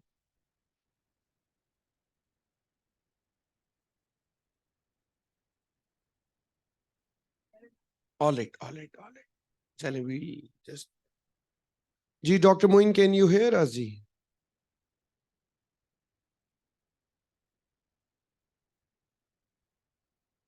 All right, so we will start ji. जिस तरह panel 1 में जी हमारी discussions हुई हैं और इनसाइट्स के ऊपर हम चले हैं, कुछ अपॉर्चुनिटीज की बात हुई हैं, कुछ जगहों पे हम पीछे रह गए हैं, उनकी बात हुई है.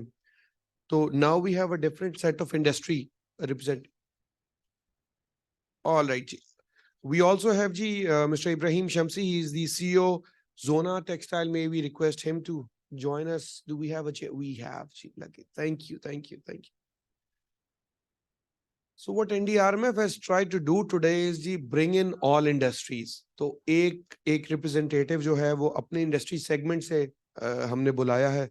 Not the fact कि हम कोई उसको कम करें, but just trying to set के हर इंडस्ट्री बहुत जरूरी है, तो उनका रोल जो है वो उतना ही जरूरी हो जाता है, उसको लेके आगे चल रहे हैं. तो with that I think ji we continue on the same pattern जिसमें हमने पैनल 1 के साथ डिस्कशन शुरू की है. I think will start with Sayyed Nawab ji, group general manager Artistic Milliners, on the fact के नेट जीरो टारगेट्स क्या लिए हैं आपने, उसको अचीव कैसे कर रहे हैं. दो बड़ी चीजें इंडस्ट्री से निकल के आ रही हैं. One is the process improvement के without trading carbon credits जो हैं वो process improvement की वजह से जो हैं वो net zero पे जा रहे हैं, और एक ये है कि carbon credits purchase कर रहे हैं. और फिर शेख साहब की प्रेजेंटेशन को मद्देनजर रखते हुए सुबह बहुत सारे फिगर्स अपॉर्चुनिटीज जो आई हैं, अगर उस स्लाइड में जवाब दिया जाए तो मेरा ख्याल है मुनासिब पैनल डिस्कशन रहेगी जी. सो वील स्टार्ट विद नवाब साहब जी, प्लीज.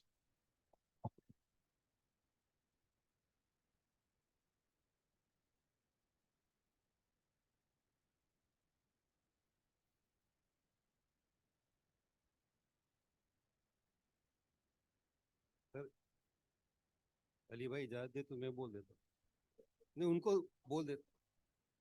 अच्छा, अस्सलाम वालेकुम. आज वो कहते हैं ना, जिस मोमेंट के लिए हम लोग यहाँ पे भेजे गए थे, उसमें आपकी माशाल्लाह इंट्रोडक्शन से हमारी आंखें खुली. फिर बिलाल हारून साहब ने एक ख्वाब दिखाए कि जो चीज़ें हम लोग सोच रहे हैं दे आर अचीवेबल. टेक्सटाइल और गारमेंट इंडस्ट्री लास्ट वीक की जो आईएलओ की स्टैट्स है उसके मुताबिक they are earning about 60% export income, और इस वक्त 47% employment is being generated by these two और दिस सेक्टर कहना चाहिए, टेक्सटाइल एंड रेडीमेड गारमेंट्स. एक आप लोगों की बातों से मुझे एक मुरी नियाजी के शेर याद आ गया था. अगर इस संजीदा गुफ्तगू में मैं थोड़ा सा एक डाल दूं तो कोई जहमत तो नहीं होगी? हाँ, मजीद संजीदा नहीं, नहीं बहुत अच्छी है. हमेशा देर कर देता हूं मैं. इस खाली मिसरे सुनाना था, पूरी गजल नहीं सुनाने जा रहा था. अच्छा, based on what we just discussed about the stats, एक मैंने इसलिए लफ्ज इस्तेमाल किया कि हमारी आंखें खुली कि हम 1969 में हमने पहली एक्सपोर्ट्स की थी, और उसके बाद रियलाइजिंग कि टेक्सटाइल और गारमेंट बहुत ज़्यादा वेस्ट प्रोड्यूस करती है, इसमें कोई डाउट नहीं है. So we have to take measures जिससे हम इस वेस्ट को और इन्वायरमेंट फ्रेंडली प्रोडक्शन को इन्हेंस कर सकें. तो इस वक्त अल्लाह का शुक्र अदा करके कहता हूँ, पाकिस्तान का सबसे बड़ा ईटीपी प्लांट हमने लगाया हुआ है. We are generating 100,000 megawatts of wind power Jhimpir के through. That it's being national grid को देते हैं, एक्सचेंज में इसका क्रेडिट मिल जाता है हमें.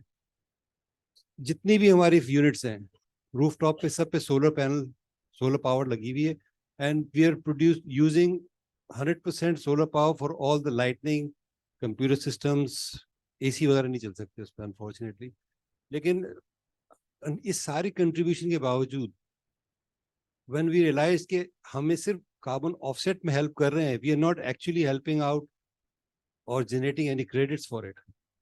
तो from that angle I felt कि आप लोग का जी NDRMF ने शुरू किया है, this is definitely going to help us not only in carbon offsetting but also producing carbon credits for Pakistan. Thank you very much.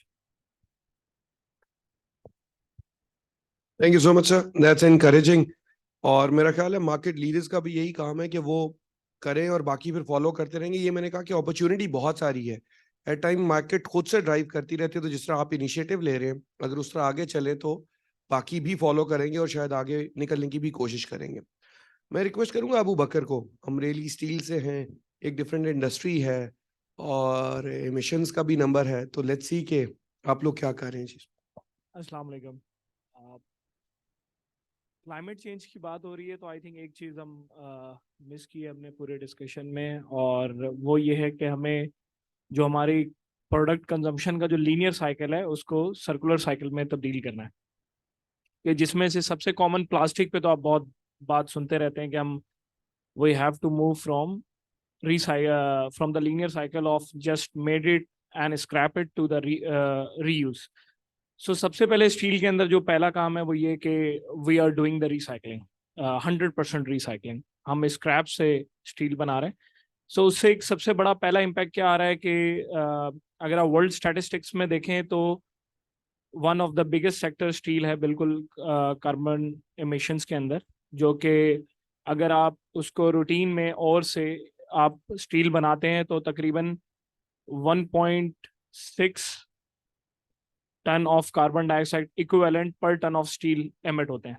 लेकिन अगर आप उसके अंदर रिसाइकलिंग में चले जाएं तो 1.6 ऑलरेडी ऑफसेट हो जाते हैं और आप एवरेज तकरीबन 0.3 ton equivalent of carbon dioxide per ton emit करते हैं। तो एक बहुत बड़ा स्टेप तो यहीं पे कवर हो जाता है। और अगर आप रिसेंटली जो SBT आया है, साइंस बेस्ड टारगेट्स इनिशिएटिव के अंदर, अगर आप उन्होंने अभी स्टील के ऊपर भी अपने जो आप नेट जीरो के पाथ हैं उसको कैसे अचीव करेंगे, तो उसमें भी जो उनका मेन पाथ है वो यही है कि जितने भी इस टाइम स्टील प्रोड्यूसर्स हैं जो कि ओवर से प्रोड्यूस कर रहे हैं वो रिसाइकलिंग के ऊपर शिफ्ट होंगे इन नेक्स्ट 10 ईयर्स, और जिसमें EU के में भी जो सबसे ज़्यादा टारगेट्स हैं वो इसी के ऊपर है।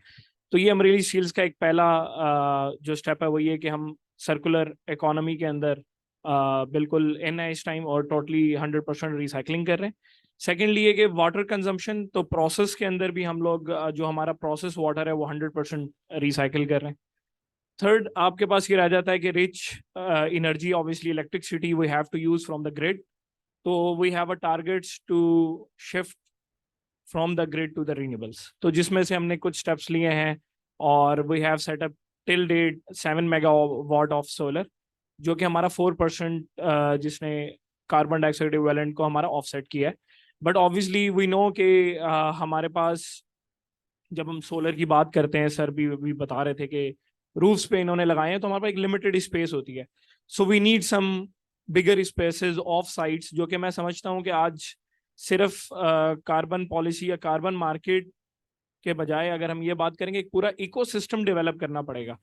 कि अगर हम ये बात कर रहे थे कि MRV हमें वेरिफिकेशंस चाहिए, तो हमारे पास यहाँ वो थर्ड पार्टीज होनी चाहिए पाकिस्तान में जो वेरीफाई कर सकें, यहाँ पे रजिस्ट्री भी आ जाएगी ये चीज़ें। इसी तरह अगर पार्टिकुलरली स्टील की बात करता हूँ और मैं बोलता हूँ कि यार I have to go 50% of my electricity from renewable, तो I need some land in that corridors of wind and solar, कि जहाँ से मैं उसको एग्जिट करके वो यूज कर सकूं। तो उसके अंदर भी आपको गवर्नमेंट की इनिशिएटिव्स चाहिए। तो आई थिंक सिर्फ अगर मिनिस्ट्री ऑफ क्लाइमेट है तो ये सिर्फ एक मिनिस्ट्री का काम नहीं है। आपको अगर पूरा इकोसिस्टम डेवलप करना है तो आपको मिनिस्ट्री ऑफ पावर हो या मिनिस्ट्री ऑफ इंडस्ट्रीज हो, इन सब का एक अलाइनमेंट चाहिए आपको, ताकि पॉलिसीज एक दूसरे को मिलाएं और एक दूसरे को एक डायरेक्शन के अंदर मूव कर सकें।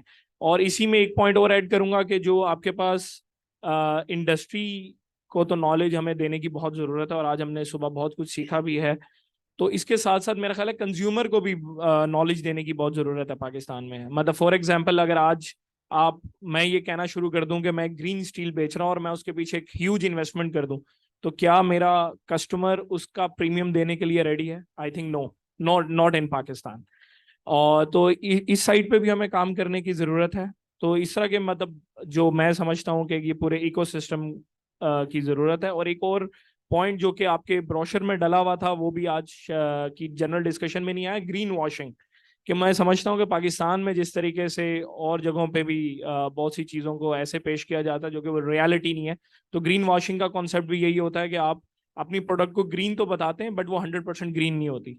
तो ये वाली चीजें मार्केट में ऑलरेडी पाकिस्तान में चल रही हैं। मैं किसी को हाईलाइट तो नहीं करूंगा, but I have already seen कि आप उसको पिच करते हैं कि this is green product, but जब आप उसके बैक एंड पे जाके वेरिफिकेशंस को देखते हैं तो आपको पता चलता है कि वो ग्रीन प्रोडक्ट नहीं है। तो इस चीजों के ऊपर काम करने की जरूरत है। Thank you. Thank you so much Abu Bakar. I think दो बड़ी अच्छे पॉइंट्स आपने कहे। एक तो आपने प्रोसेस साइकिल की जब बात की है कि लीनियर और सर्कुलर का डिस्कशन की है, और दूसरी तरफ जो मतलब हाइपोथेटिकली स्पीकिंग जब आप कह रहे हैं कि जी अगर इन्वेस्टमेंट करे और क्या कस्टमर उसकी प्राइस बेयर करने को तैयार है कि तो नहीं, अगर आज नहीं भी है तो शायद कल जवाब हाँ में आ जाएगा, but we will have to start from somewhere. और सिमिलरली जब एक इंडस्ट्री पूरी शिफ्ट कर जाएगी ना तो फिर कस्टमर भी बाउंड हो जाता है। एट टाइम्स ऑप्शनल चीजें होती हैं और at times we push them to a manner के वो है। और साथ जब हम देखते हैं कि जब हम इंडस्ट्री की बात कर रहे हैं तो मेरा ख्याल है उसमें मेरी गुजारिश ये है कि हम सबको सिर्फ लोकल इकोनॉमी को नहीं देखना चाहिए। अब एक ग्लोबल कंपटीशन की बात आ रही है और वो स्टैंडर्ड्स भी उसी तरह आ रहे हैं, लेकिन अच्छी चीज एनकरेजिंग ये है कि आप लोग उस साइड पे ऑलरेडी एफर्ट कर रहे हैं। हम टेक्सटाइल की बात, जी जी प्लीज करो। बहुत सी कंपनीज हैं स्टील और सीमेंट में जो कि बेसिकली सर्कुलरिटी की तरफ मूव कर रही हैं और अपनी सब्सिडरीज कंपनीज खोल के वो कार्बन जो है वो रजिस्टर कर रही हैं और वो से इसको ऑपरेशनलाइज करें। So those are good models, all great points. MRV की भी ने बात की तो I think excellent points and it will be amazing to see that Armili Street will actually get into the action. In Sindh, in Karachi, there's another industry, sugar mill की कुछ यहाँ पे industry जो waste to value पे already जा रही हैं। वो जो है bagasse से जो है वो produce कर रही हैं tableware. So those have potential to sort of also earn, and that could be like a trendsetter. So there's already some work, but then you need to tap into this market as well. Like, yeah. Yeah. Textile, Ibrahim Shamsi. Gigi, and Ibrahim Saab, over to you. Assalamualaikum, ladies and gentlemen. The esteemed company I'm in, I feel ashamed about the comments that I'm about to make, but I would try to keep my nakis rai to second. I'd like to say, basically break my comments into reality, challenges, and achievements for the textile sector. The reality that we face in Pakistan textile sector is the most mature industrial sector in Pakistan. It's the large scale manufacturing that we have. Whether we like it or not, it is a dirty process. If you break down, if I give those a very, very brief understanding of the textile sector, you can break it down into a simple flow chart. Man-made fibers हैं, natural fibers हैं, spinning है, weaving है, knitting है, dyeing, finishing है, garment है. ये पूरा ये supply chain है. And in this, the dirtiest sector that we have is dyeing, printing, and finishing. So we have to focus number one on that. हमारी मुल्क के जो challenges हैं, that have become our achievements. Basically, large industrial sectors, we have artistic millionaires sitting right next to us. Because of the energy crisis that we faced, we were forced to go to alternative energy solutions. That was our achievement. And now, basically, a lot of these large-scale manufacturing textile companies had to set up captive power plants. हम लोग gas पे कर रहे थे. Gas is relatively clean, but because of the gas prices right now and the shortage of price, right now मैं आपको बता सकता हूँ कराची में लकड़ी से लेके घास फूस से लेके जो मिलता है हम लोग जला रहे हैं इस वक्त steam generate करने के लिए to keep this country alive. Right now, so we're pulled between two worlds right now. Whether to try to achieve our green initiatives, or whether we run our plants or completely close them down. It's a catch-22 either way you look at it. These are the, like I said, these are the realities. Now the achievements. I like to highlight 3 or 4 different projects that have been done in Pakistan. We have been part of them. Number one, because he's sitting right next to me, we'll start off with Artistic Millionaires project we did. We moved towards a closed vessel dyeing system for them. The impact, the steam that is used, the water that is used is completely reduced. Again, and then process parameters have been improved. Globally, अगर आप मैं आपको एक छोटा सा figure अगर मैं share करूं, एक सिंपल टी शर्ट जो बनती है उसके अंदर 2700 लीटर पानी इस्तेमाल होता है. 2700 लीटर इस्तेमाल होता है एक टी शर्ट बनाने में. From crop to the store. So basically, when we talk about the dyeing and finishing industry, what can we do? The technology hasn't changed in the last 40, 50 years. What we can focus on is process improvement. Closed dyeing closed vessel dyeing is one solution. ETPs, of course, is a downstream solution. But some projects that are coming in, there was a conference in Milan, ITMA, that's a 4-year, after every 4 years, it's a textile and process, let's say, machinery exhibition. A project that's been we're working on right now is called ozone bleaching. Right now, when you bleach a fabric, and every fabric needs to be bleached, no matter what, जो कोरा कपड़ा होता है वो आपके इस्तेमाल के काबिल नहीं होता. जो कपड़ा इस्तेमाल हम लोग करते हैं उसके अंदर caustic भी होता है, उसके अंदर hydrogen peroxide भी होता है, and a lot of steam and a lot of water. And the interesting thing is about the entire process that we use for textile, the water is mostly being used to wash off the impurities that we create ourselves during the process. So if you avoid creating those impurities, you don't need the water. So ozone bleaching, and what's very interesting about this ozone bleaching is that it is using, ozone is one of the most active oxidizing agents in the world. It's also very damaging if it's not handled correctly. It is damaging to the human respiratory system as well if not handled correctly. But if it is destroyed as soon as it's created, it's one of the most effective ways to bleach fabric. That is a project we are working on right now in Pakistan. A project that we worked on with Gulaimat Textile Mills. Gulaimat Textile Mills, I'm proud to say, has the world's best, and I repeat this, the world's best. When IKEA comes or IKEA wants to show that our supplier is using some sustainable solutions, they point to Gulaimat for their automated color kitchen system. Binders, pastes, जो आपकी printing होती है, these are all chemicals that are overused. Pakistan is way above the global average. I can proud to say that they were able to increase their manufacturing 20% and reduce their paste consumption by 62%. And that is a massive achievement that has not been reproduced by anywhere in the world. So Pakistan is ahead when it comes to these kinds of things. So spray dyeing is another thing. I mean, I could go on and on about the technologies available. The problem has always been the bottom line.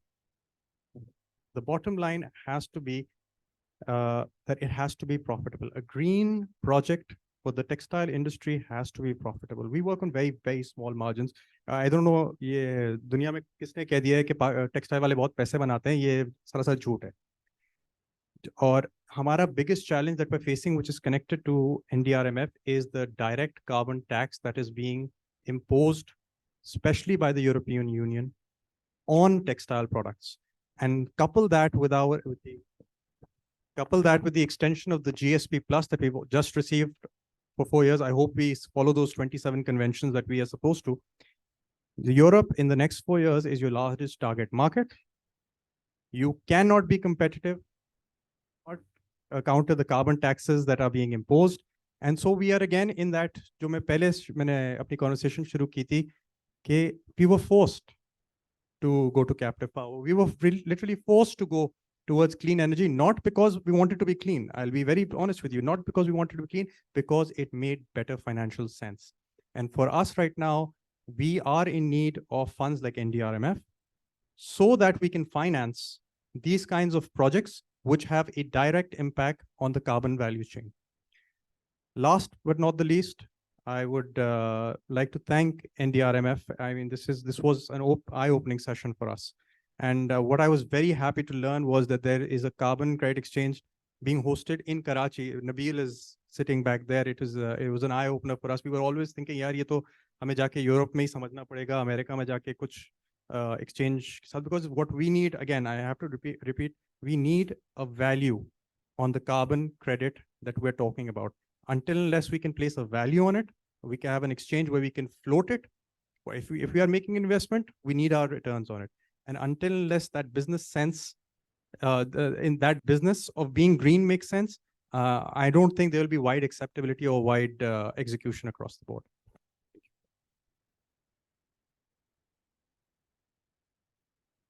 Thank you so much for such a great perspective and such an important case study to just see that how compliance-driven perspective was embedded and then they achieved success. I'm not going to say that turned bad guys into good guys, but still like great achievement. So moving, and then if this could be done, then carbon market itself is something that we can tap in and where we can actually generate credits and could bring a lot of benefits to the country. And for you as well, that NDRMF could support in the carbon taxation or financing like you did said, with the DRF financing, there are other multiple financing where you can support private sector in sort of achieving these targets as well. So now the next panelist, we have Vajat Khwaja Saab, who's the Executive Director of Strategic Initiative. I would like to ask you, sir, how do you see opportunity for you, your quick feedback and comments, and what you're doing in future to sort of tackle this or embed it in your corporate strategy? Over to you. Assalamu alaikum everyone. सबसे पहले तो शेख साहब मेरे हाथ में mic आ गया, मैं सवाल कर लूं आपसे. मैं आपसे उस वक्त ये पूछना चाह रहा था कि why are we leaning towards voluntary carbon markets? Why not regulated markets? What is the thought process behind going towards that? Juma Bazaar. ठीक है जी. Thank you. Right.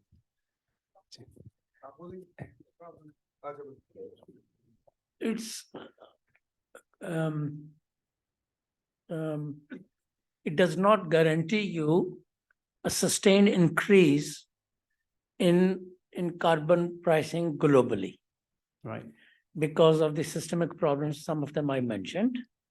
But it's easiest to start because the verification regime is relatively weak, and there is a lacuna in the system. Several companies and countries and corporations have tried to exploit that, and they still do that, even though it's getting tightened. That's the easy and short answer. Compared to regulatory regime, where it will take much longer, but once you get there, a unit that is $5 to $7 in the New York Stock Carbon Exchange will be 70, 80, 90 before 2030. And then if your concession is a long-term concession, your 10 generations will probably, if the market continues like this, will be making money. Sorry, it's a No, you're absolutely okay. solid question though. You want to say something about it? Go for it.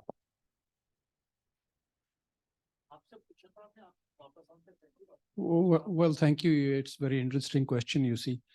The issue is that when we negotiated the, Earth Summit in back in like 1992, it was some. So the basic thing that was negotiated was that as the most of the pollution that's been caused by around the globe has been done by the Annex 1 countries. Annex 1 is like the developed world. Absolutely. So the developing world was of the view that it's not our responsibility and we should not share the burden of financing it to clean it. So it started from there, but gradually you see वो जो कहते हैं कि है जुर्म ज़ईफ़ी की सज़ा मर के मफाजात, क्योंकि डेवलपिंग वर्ल्ड का जो इतना वो स्टैंड होता नहीं है, तो ग्रेजुअली एंड बड़े आहिस्ता तरीके से, सटल तरीके से वो अपनी बात जो है मनवा लेते हैं.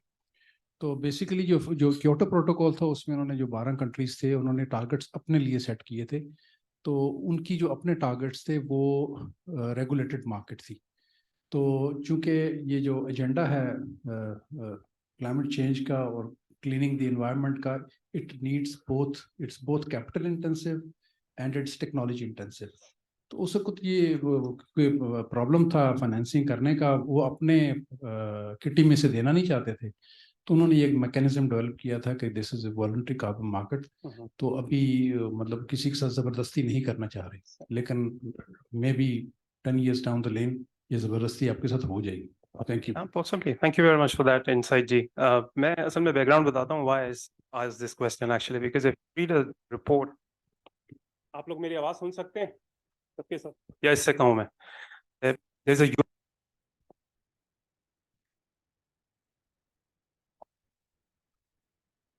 a European report actually June 2023 में आई है कि between 2013 and 2020 almost 85% of all of the World Bank projects पे greenwashing हुई है, और वो सब के सब voluntary carbon markets के ऊपर थे, right?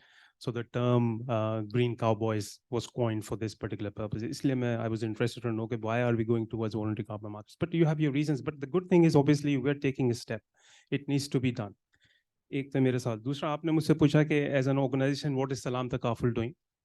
आप कार्बन क्रेडिट्स की मार्केट लेकर आए, हम आपको कार्बन क्रेडिट्स की इंश्योरेंस ला के देंगे. We're already working on it, right? So that I can announce for everyone. Thirdly, as an organization, we are a very small organization, so we can't work alone, right? As an organization, we have a very strong ESG DNA, right?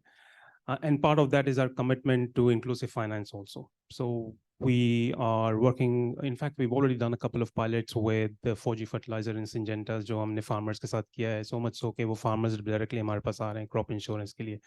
But the biggest challenge is the data. So I'd really like to link up with Nabil and Salman actually, because we need that geospatial data also, or जो satellites ka data hai, because that is a huge cost. So we've been talking to IBM, we've been talking to Global Parametrics and Blink Parametrics.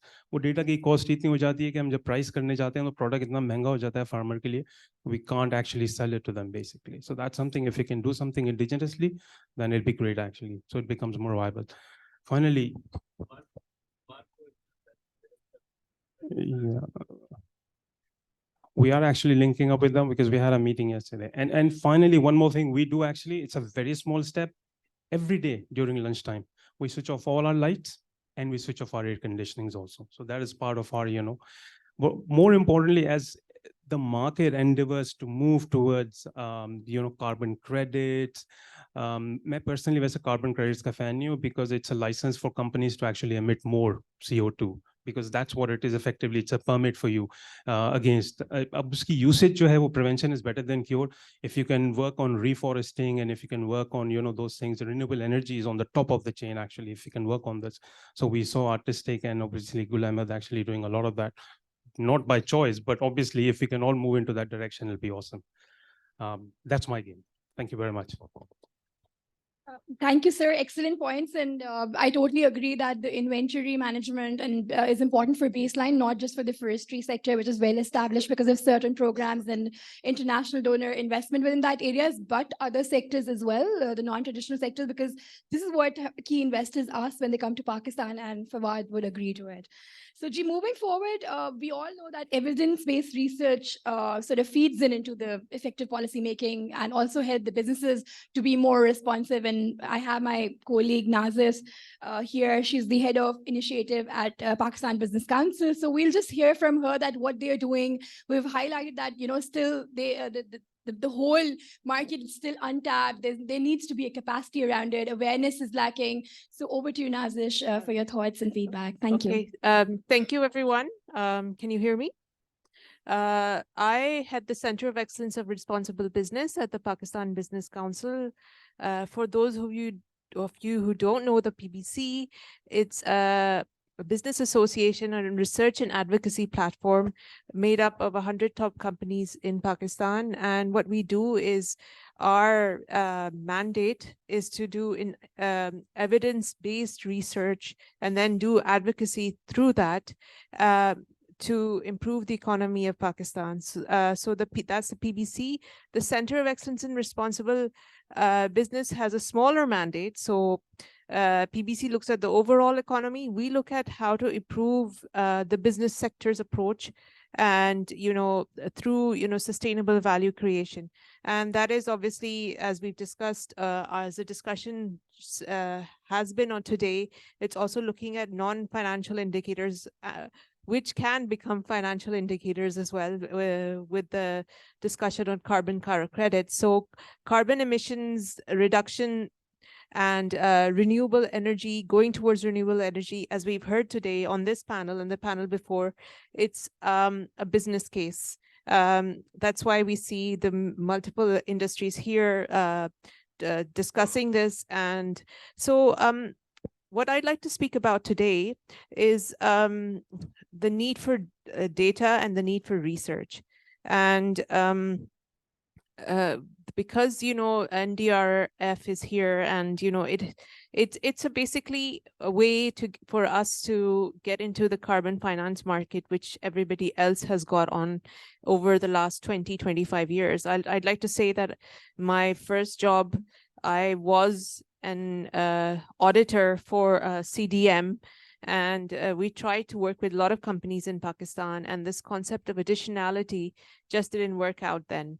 So now with the understanding of VCM and the growth and our maturity as a country, I think we're in the right direction. But before that, I'll just sit here and talk about the problems that I've seen that businesses have come to us, because they come to us for discussions and on where to go and how to find this. So for the last 3 years, everybody asks us what carbon credits are and how can we avail them. And then there's also a sort of a myth and that, you know, tree plantation is the only way for carbon credits. So that myth needs to be sort of resolved. We do know that, you know, there is some money in tree plantation, but there's more money in it if we go for improving the efficiencies in our processes. And, you know, right now, because our financial and economic situation is such in Pakistan, it's probably become very easy to prove additionality. So this idea of, for those of you, I think it was explained in the earlier presentations, just to remind you of what additionality is, that it won't be a business case if you don't have that financing.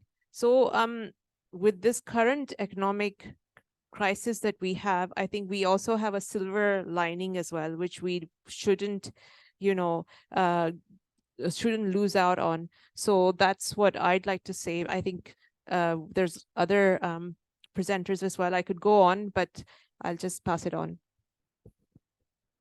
Thank you so much, Nazish. And Fawad ने शुरू में बोला था कि panel को ज़्यादा technically रखना, and now I'm just looking at it and thinking that we have covered additionality, we have covered MRV, but we have discussed the whole operationalization of carbon markets, and this has been like great panel.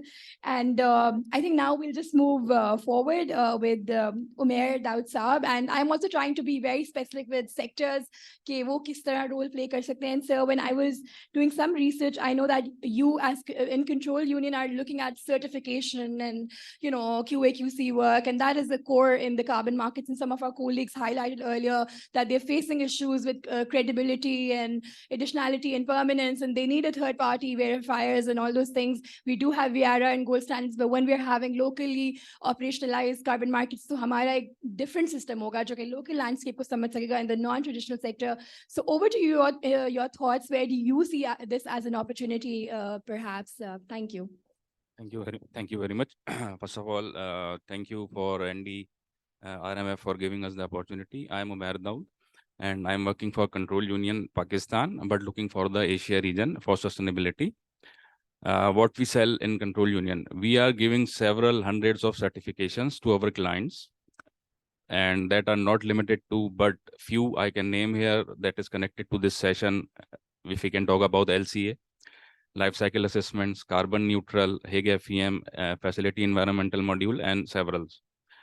And one thing I need to highlight here, somebody raised a question that we don't have the local auditors or verifiers. I can tell you in Control Union, we are doing everything locally. We have on-site auditors for all these certifications I just named. We are working from farm level till the finished product. And I can tell you, since 20 years I'm in this field, definitely not in Control Union, but in the other company as well. That was one of the biggest apparel manufacturer in the world. Why we are looking for certifications? The clients are looking for certifications mainly. This is the requirement from brands and customers, because customer is well aware. If we talk about Europe, even Japan, China, or America, they are looking for these certifications. They need to have all the compliances, social or environment as well. So that comes into the carbon neutrality. So I work with hundreds of suppliers where they already have these goals to reduce the carbon emissions, to reduce the wastewater, impacts, and reduce the water as well. So I can say that small and medium enterprises are already working on these areas, and they have achieved a lot. They need to do more, definitely. From the induction of the renewable energy, you can talk about solar panels. They have several of the industries have the solar panels inductions, and they are having, some of them are at least using 30 to 40% of renewable energy in their supply chain. They are doing water recycling. They have windmills as well. So I can say people are doing something, but of course we need to do more. Not only SMEs or NGOs. I have worked with several NGOs as well, multinational NGOs. I don't want to name them, but they have some projects like one of them is ILES, International Labor and Environmental Standard, where we worked for 5 years, and we mainly worked on energy and water reduction. And we have achieved at least I can say we can achieve lots of goal in that project from them. So I am very happy to see that government institutes are there as well to work out in these areas for this specifically carbon neutral goal. And Paris Agreement only we can achieve when all the stakeholders, manufacturers, NGOs, and the government bodies work together, then only we can achieve the win-win situation. And last but not the least, if you need any services on these areas, we are here and we have the ground team here in Pakistan. And if we need help, definitely we take help from our other offices, but we try that our office, like Pakistan office, used to work on ground most of the times. Thank you very much. Thank you so much, sir. And thanks for letting us know that we do have the local skill on certification where there's a need of operationalization of local markets that could be harnessed. And we don't have to rely on an international sort of like expertise there. And now with that, we move towards our last panelist who's just standing between you and lunch for sure. So he has more pressure. So Mohammed Akil Saab, who's the General Manager of Engineering from Utopia, sir, please do let us know that what do you do and how do you see this as an opportunity, and perhaps your quick feedback as well. Thank you. Thank you very much. Assalamu alaikum. I'm Mohammed Akil, representing Utopia Industries. Utopia Industries is the fastest growing company in last 3 years, and now it is stand on top 16 exporters. Top 16 exporters. It's work. He's the second largest seller for Amazon in the world. Alhamdulillah. So Utopia Industries has taken an initiative of alternate sustainable fuel, named as Pallet Private Limited. किसी भी textile industry textile industry के लिए तो चलाने के लिए हमें utilities चाहिए। यूटिलिटीज के अंदर सबसे इम्पोर्टेंट चीज पावर, स्टीम एंड पानी। ठीक है, हमने बात की पावर की। पावर के बाद लिए हमारे पास ऑल्टरनेट सॉल्यूशन है, सोलर पावर है, टरबाइंस है। सोलर पावर है, टरबाइंस हैं। ठीक है, हम बात करते हैं पानी की। पानी के लिए हम ETP प्लांट लगाते हैं, वाटर रिसाइकलिंग प्लांट लगा लेते हैं। बहुत सारी इंडस्ट्रीज कर रही हैं, हम भी कर रहे हैं। ठीक है, बट जब बात आती है स्टीम की तो हमारे पास कोई ऑप्शन नहीं होता। गैस के रेट्स इतने ज्यादा हाई हो गए हैं कि किसी के लिए भी कोई अफोर्ड नहीं कर सकता। बात आती है कोल की। जब कोल यूज करते हैं तो कोल के अगेंस्ट कार्बन फुटप्रिंट, आपकी GHG रिडक्शन, वो एक बहुत बड़े चैलेंजेस हैं। ठीक है, तो उसके लिए यूटोपिया इंडस्ट्रीज ने जो इनिशिएट लिया वो किया पैलेट प्राइवेट लिमिटेड, और उसने बायोमास पैलेट्स के ऊपर काम शुरू किया। हम पिछले 10 माह से अल्हम्दुलिल्लाह बायोमास पैलेट्स बना रहे हैं और अपनी यूटिलिटीज के अंदर कंज्यूम कर रहे हैं। अच्छा, खाली हमने ये जो पैलेट्स का जो इनिशिएट लिया हमने कार्बन मार्केट को कैप्चर करने के लिए या कार्बन फुटप्रिंट या GHG रिडक्शन के लिए नहीं किया, क्योंकि अगर बात करता हूं मैं कि एज ए इंडस्ट्रियलिस्ट हम बात करते हैं कि किसी भी यूटिलिटी कॉस्ट सबसे इंपॉर्टेंट चीज होती है किसी भी प्रोडक्ट को बनाने के लिए उसकी यूटिलिटी कॉस्ट। ठीक है, इस वक्त अनफॉर्चुनेटली हमारे मुल्क का जो निज़ाम है उसके अंदर 2016 के बाद जितने भी न्यू गैस कंज्यूमर हैं वो उनको सबको RLNG के टैरिफ के ऊपर गैस मिलती है, और RLNG इस वक्त अनअफोर्डेबल है। अगर बात करूं कि आज का रेट अगर बात करता हूं तो 4000 रुपीज पर MMBTU है। जो हमारे पुराने यूजर्स हैं, नेचुरल कंज्यूमर हैं नेचुरल गैस के, अनफॉर्चुनेटली अभी 1 अक्टूबर से उनका टैरिफ भी चेंज हो गया, 2050 रुपीज पर MMBTU हो गया। उनके लिए भी बहुत बड़ा चैलेंज है। अच्छा, अब बात करते हैं हम कोल के ऊपर आते हैं, तो कोल के ऊपर again carbon footprint, GHG reduction, ये सारी चीजें, बहुत सारी इंडस्ट्रीज कंप्लायंस है, उनके लिए वो कोल यूज नहीं कर सकते, या तो वो बिजनेस बंद करें या क्या करें। अच्छा, अनफॉर्चुनेटली अगर हम बात करते हैं पंजाब की, तो पंजाब में ये प्रॉब्लम 10 साल पहले आया, गैस का क्राइसिस आया। उन्होंने हमसे पहले बहुत कुछ लर्न कर लिया बायोमास के ऊपर, हमसे आज बहुत बेहतर तरीके से काम कर रहे हैं। अगर मैं कराची में बात कर रहा हूँ तो हमसे बहुत बेहतर तरीके से एग्रीकल्चर वेस्ट का यूटिलाइजेशन कर रहे हैं।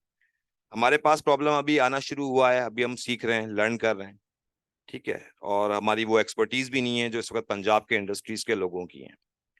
तो यूरोपियन इंडस्ट्रीज ने इन चीज़ों को देखते हुए ये इनिशिएट लिया, और अल्हम्दुलिल्लाह इस वक्त अगर मैं बात करूं तो इन 10 महीनों में जो हमने GHG रिडक्शन की बात की जाए तो 50% हमने रिड्यूस किया है।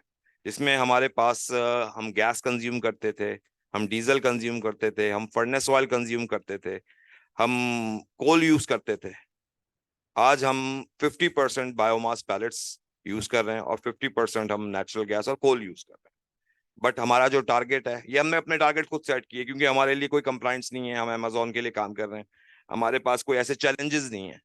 बट हमारा जो मकसद कॉस्ट रिड्यूस करना, ग्रीन इन्वायरमेंट हमारा मेन मकसद है। हमारी यूटोपिया इंडस्ट्रीज का विजन है कि हमने कार्बन फुटप्रिंट मिनिमाइज करना है, हमने GHG के ऊपर काम करना है। तो अल्हम्दुलिल्लाह इसमें हम सक्सेसफुल रहे। अब एक सवाल पैदा होता है, बहुत सारे लोग सवाल करते हैं कि वाई पैलेट, हम एग्रीकल्चर वेस्ट को डायरेक्टली क्यों नहीं कंज्यूम कर लेते, पैलेट्स ही क्यों बनाए हम। ठीक है, तो इसकी एक छोटी सी एग्जांपल मैं देता हूँ कि आप शुगर इंडस्ट्रीज की बात करते हैं, उसका एक वेस्ट निकलता है बगास। बगास को अगर आप कंज्यूम करते हैं तो वो 400 kg 1 टन स्टीम बनाने के लिए कंज्यूम किया जाता है, और when you convert it into the pallet तो आपकी जो कंजम्पशन होती है वो 160 kg के ऊपर आ जाती है। तो आपने जो रिमेनिंग है वो दूसरे के लिए छोड़ दिया, कोई दूसरा इस्तेमाल कर ले। इसी तरीके से बहुत सारा रॉ मटेरियल है हमारे मुल्क से। अगर हम इसको, हमने काफी इसके ऊपर हमारा लिंक्डइन के ऊपर पैलेट का एक वो भी है, तो उसके ऊपर भी आप जाके स्टडी कर सकते हैं। हमने एक उसके ऊपर काफी सर्वे किया। 25% हमारे पास हमारे मुल्क से एग्रीकल्चर वेस्ट निकलता है डिफरेंट फॉर्म में, in term of agriculture waste, forest waste, animal waste. We are also producing the animal waste pellet and we are utilizing in our boilers. So और इसके ऊपर जो हमारा कार्बन डाइऑक्साइड का emission है, मैं एक छोटी सी एग्जांपल देता हूँ, क्योंकि मैं खुद इंजीनियरिंग से बिलोंग करता हूँ, हम इन चीज़ों को बहुत क्लोजली मॉनिटर कर रहे होते हैं। अगर मैं कोयले की बात करता हूँ तो जो इसकी CO2 इमिशंस हैं कोयले के अंदर वो 15% है। हम बात करते हैं नेचुरल गैस की, नेचुरल गैस ठीक है, क्लीन एयर है, क्लीन गैस है, बट उसके भी कार्बन डाइऑक्साइड के जो इमिशंस हैं वो 9 to 10% है। हम बात करते हैं बायोमास पैलेट्स की, उसके 2 to मैक्सिमम 3% उसके इमिशंस हैं, जिसके हमारे पास SGS की रिपोर्ट्स भी हैं, इमिशंस भी हैं, और 100% ये इन्वायरमेंट के लिए, हमारे कार्बन फुटप्रिंट के लिए, हमारी GHG रिडक्शन के लिए 100% बेनिफिशियल है। तो आप लोगों से सबसे मेरी रिक्वेस्ट है इस चीज के ऊपर कि हमें इस चीज के ऊपर काम करना चाहिए, हमें ऑल्टरनेट फ्यूल के ऊपर काम करना चाहिए। कम से कम हमारे मुल्क में जो 25% एग्रीकल्चर वेस्ट मौजूद है, फॉरेस्ट वेस्ट मौजूद है, एनिमल वेस्ट मौजूद है, हम उसको तो यूटिलाइज करें सबसे पहले, देन फिर हम दूसरी चीजों के ऊपर काम करें। Thank you very much. Thank you so much, sir. And two important sector again, waste to value, the agriculture waste, and also alternative fuel, the biomass pallets for boilers, which is very important moving forward. Decarbonization strategy जितनी भी दुनिया में countries हैं वो सब ये कर रही हैं, और फिर वो at the same time businesses जो है अपने credits भी generate करके वो sell कर रही हैं और retire कर रही हैं. So I think again another non-traditional sector, but a great opportunity for the region. Thank you so much, everybody. With this, I would give my mic to Fawad for wrap up, and thank you so much for having me all the way from Islamabad. Fawad, over to you. Thank you so much ji. I think इससे ज़्यादा खुशी का start नहीं हो सकता NDRMF के लिए। आज हमने चाहते हुए या ना चाहते हुए भी, जिस तरह दुर्रे ने कहा कि उतना टेक्निकल नहीं रखना था, लेकिन फिर भी एडिशनैलिटी की बात हुई, कार्बन टैक्सेशन की बात हुई, डेटा की बात हुई, गैप्स की बात हुई, रिसर्च है, और इस तरह की बहुत सारी डिस्कशंस हुई हैं। मेरे ख्याल है जो सबसे खुशी की बात NDRMF के लिए है, या बिलाल ने जो CEO हैं जो इनिशिएटिव लिया, वो वाकई ही इस प्लेटफॉर्म की शायद जरूरत थी कि लोग काम कर रहे हैं, काम भी हो रहा है, प्रोसेस भी है, सिस्टम भी है, पता भी है, लेकिन साइलोज में चल रहे हैं, जो कि एज अ नेशन भी शायद हमारा मसला है कि हम काम तो कर रहे होते हैं, बताते नहीं है, या शायद प्लेटफॉर्म नहीं मिलता कि किसी और को बता सके। तो कम से कम ये एक जरूर आज वो पॉइंट मिल गया है अब आप सब लोगों को कि एक दूसरे से कनेक्ट करें, डायरेक्टली करें। हम हाजिर हैं जो कर सकते हैं, और इसको लेके आगे चलेंगे इस एजेंडे को इंशाल्लाह, कि वो प्लेटफॉर्म आज से मौजूद है गवर्नमेंट के बिहाफ पे, कि जहाँ पे सब लोग आके एक दूसरे के साथ इंफॉर्मेशन शेयरिंग करें। मेरा अपना ख्याल है आज भी जितनी कनेक्टिविटी हो जाएगी और रिलेशनशिप बिल्डिंग यहाँ से चलेगी, शायद उसके भी बहुत दूर तक जाएंगे रिजल्ट्स।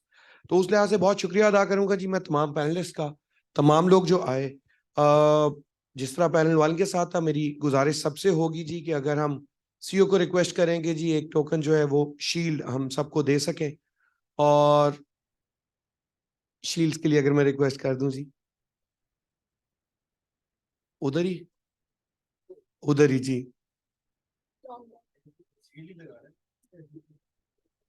नहीं नहीं, वो नहीं जी, हम सादे गरीब लोग हैं, हम तो कोशिश कर रहे हैं जी। वी स्टार्ट विद नवाब साहब जी प्लीज।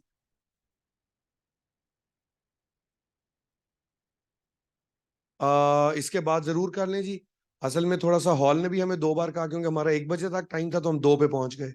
तो अब 2 ऑप्शन है, या तो खाने पे एक दूसरे को पकड़ लें ताकि तसल्ली से सवाल जवाब कर लें, और अगर आप कहते हैं तो मैं इससे पहले कि इफ्तिखार गिलानी साहब जो ministry of planning development special initiative से हैं और क्लोजिंग करनी है, उनको क्लोज नहीं करने देता मैं, और मैं उनको की रिक्वेस्ट करता हूँ कि सर हमें पहले 2-4 सवाल करने दें, जिस तरह कहते हैं जी। अबू बकर, इफ आई मे रिक्वेस्ट जी। जरूर जी, बिल्कुल, इसके बाद हम ले लेते हैं जी। मैंने तो कहा जी खाने पे सवाल कर लें जी। इब्राहिम शमसी।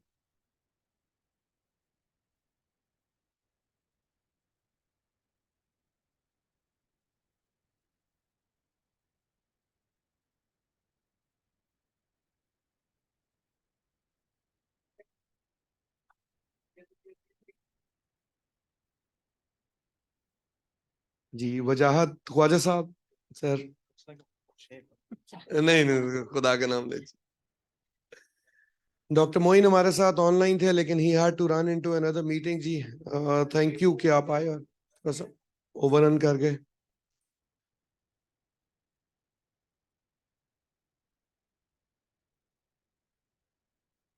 जी नाजिश जी, आपने एक दफा उमर साहब भी आ जाएं और अकील साहब भी आ जाएंगे, और उसके बाद रुकिएगा जी, ग्रुप फोटो पैनल की है। हाँ मैं कह रहा हूँ,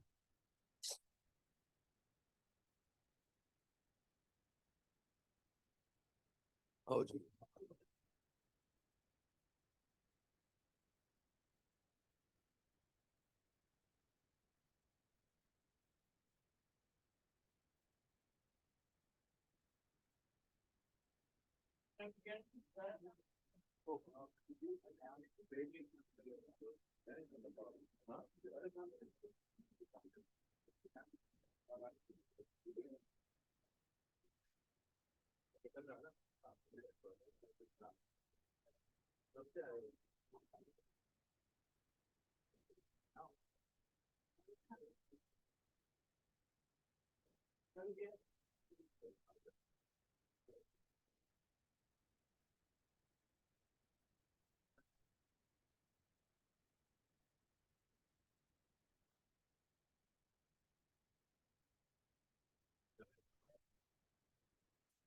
मैं आफिया सलाम से रिक्वेस्ट करूंगा कि आपने हमारी बहुत मदद की, आज एक शील्ड हम आपको भी देना चाहेंगे, तो प्लीज आप आए।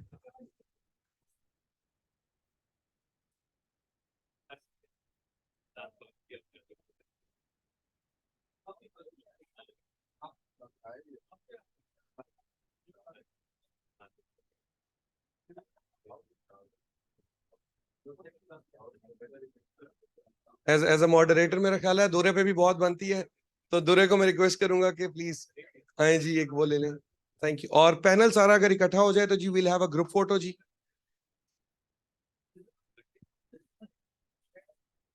अगर पैनलिस्ट आ जाए जी will have a group photo ji.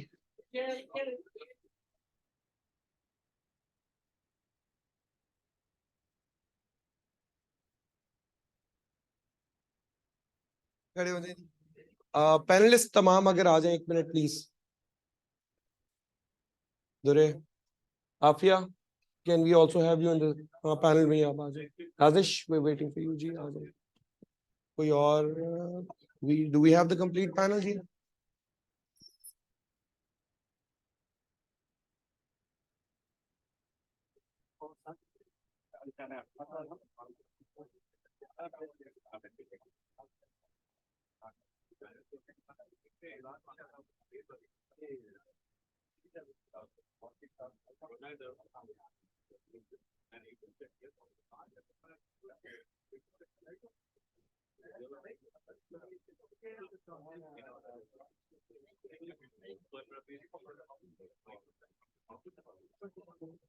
Thank you so much जी।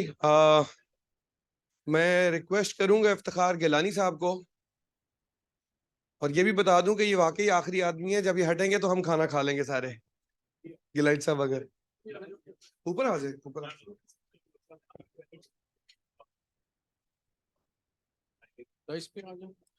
जी अस्सलाम वालेकुम जी good afternoon everybody.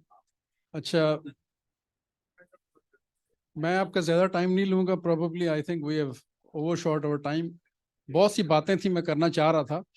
So I am here representing the secretary ministry of planning development and special initiatives.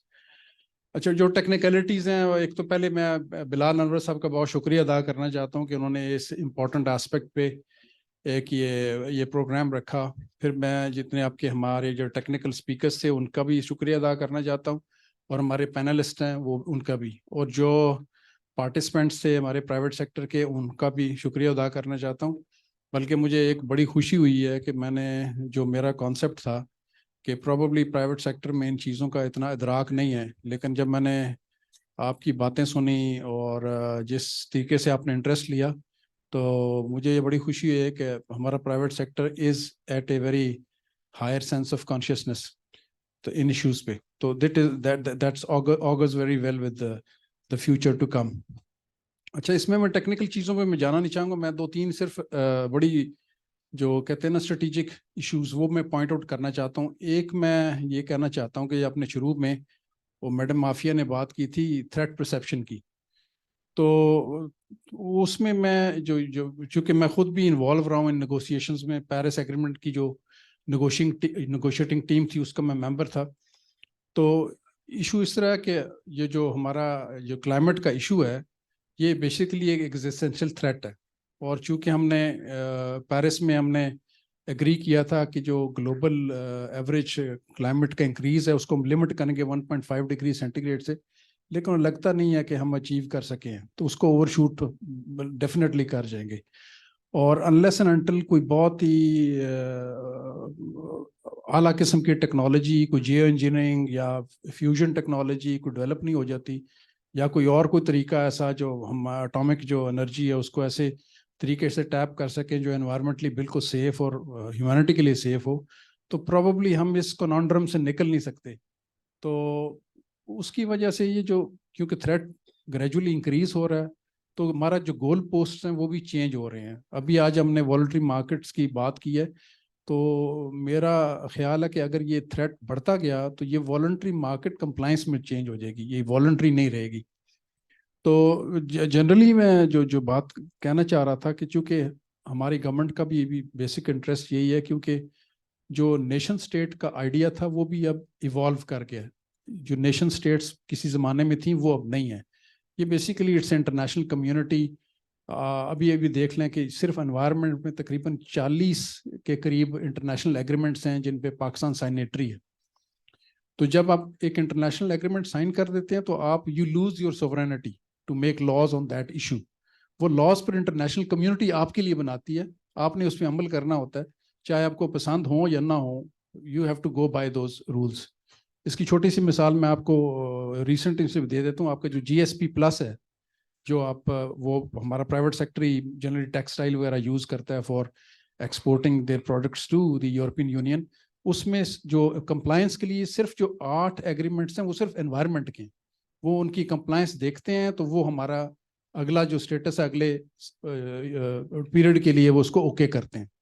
इसी तरह अभी IMF का जो हमारा प्रोग्राम है, जो स्ट्रक्चरल प्रोग्राम है, उसमें भी देखें तो स्ट्रक्चरल प्रोग्राम में भी क्लाइमेट चेंज और ये क्लाइमेट फाइनेंसिंग एम्बेडेड है।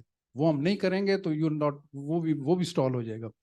तो इसलिए ये थ्रेट जो है काफ़ी हायर लेवल का है। तो गवर्नमेंट इस वक्त इस मामले में काफ़ी सीरियस है। एक तो हमारी फाइनेंसिंग इश्यूज हैं, फाइनेंसिंग को इसको ईज डाउन करेगा। तो the government is seriously thinking to bring in a very comprehensive framework for the voluntary carbon markets. इस पे मिनिस्ट्री ऑफ क्लाइमेट चेंज में भी काम हो रहा है, मिनिस्ट्री ऑफ फाइनेंस में भी काम हो रहा है, और प्लानिंग एंड डेवलपमेंट भी इस पे काम कर रही है। और NDMRF हमारा इसमें जो इम्प्लीमेंटिंग पार्टनर है to give us a technical hand in solving those issues. तो जनरली हमने ये स्टार्ट किया है। जनरली ये बेसिकली ये इसका मकसद ये था कि एक तो जो अवेयरनेस है वो बढ़ जाए, और चूंकि प्राइवेट सेक्टर हमारा एक जो जिस कहते हैं ना बहुत बड़ा स्टेक होल्डर है, क्योंकि जनरली जितनी एमिशंस होती हैं only 16% are from the public sector, all the remaining emissions come from the private sector. तो जब भी हम ये फॉर्मुलेट करें, देखें इसमें हमने अभी स्कोपिंग करनी है, स्कोपिंग के बाद हमने इसका एक बड़ा कंप्रिहेंसिव रेगुलेटरी फ्रेमवर्क बनाना है, तो तब ये मार्केट इस्टेब्लिश हो सकी थी।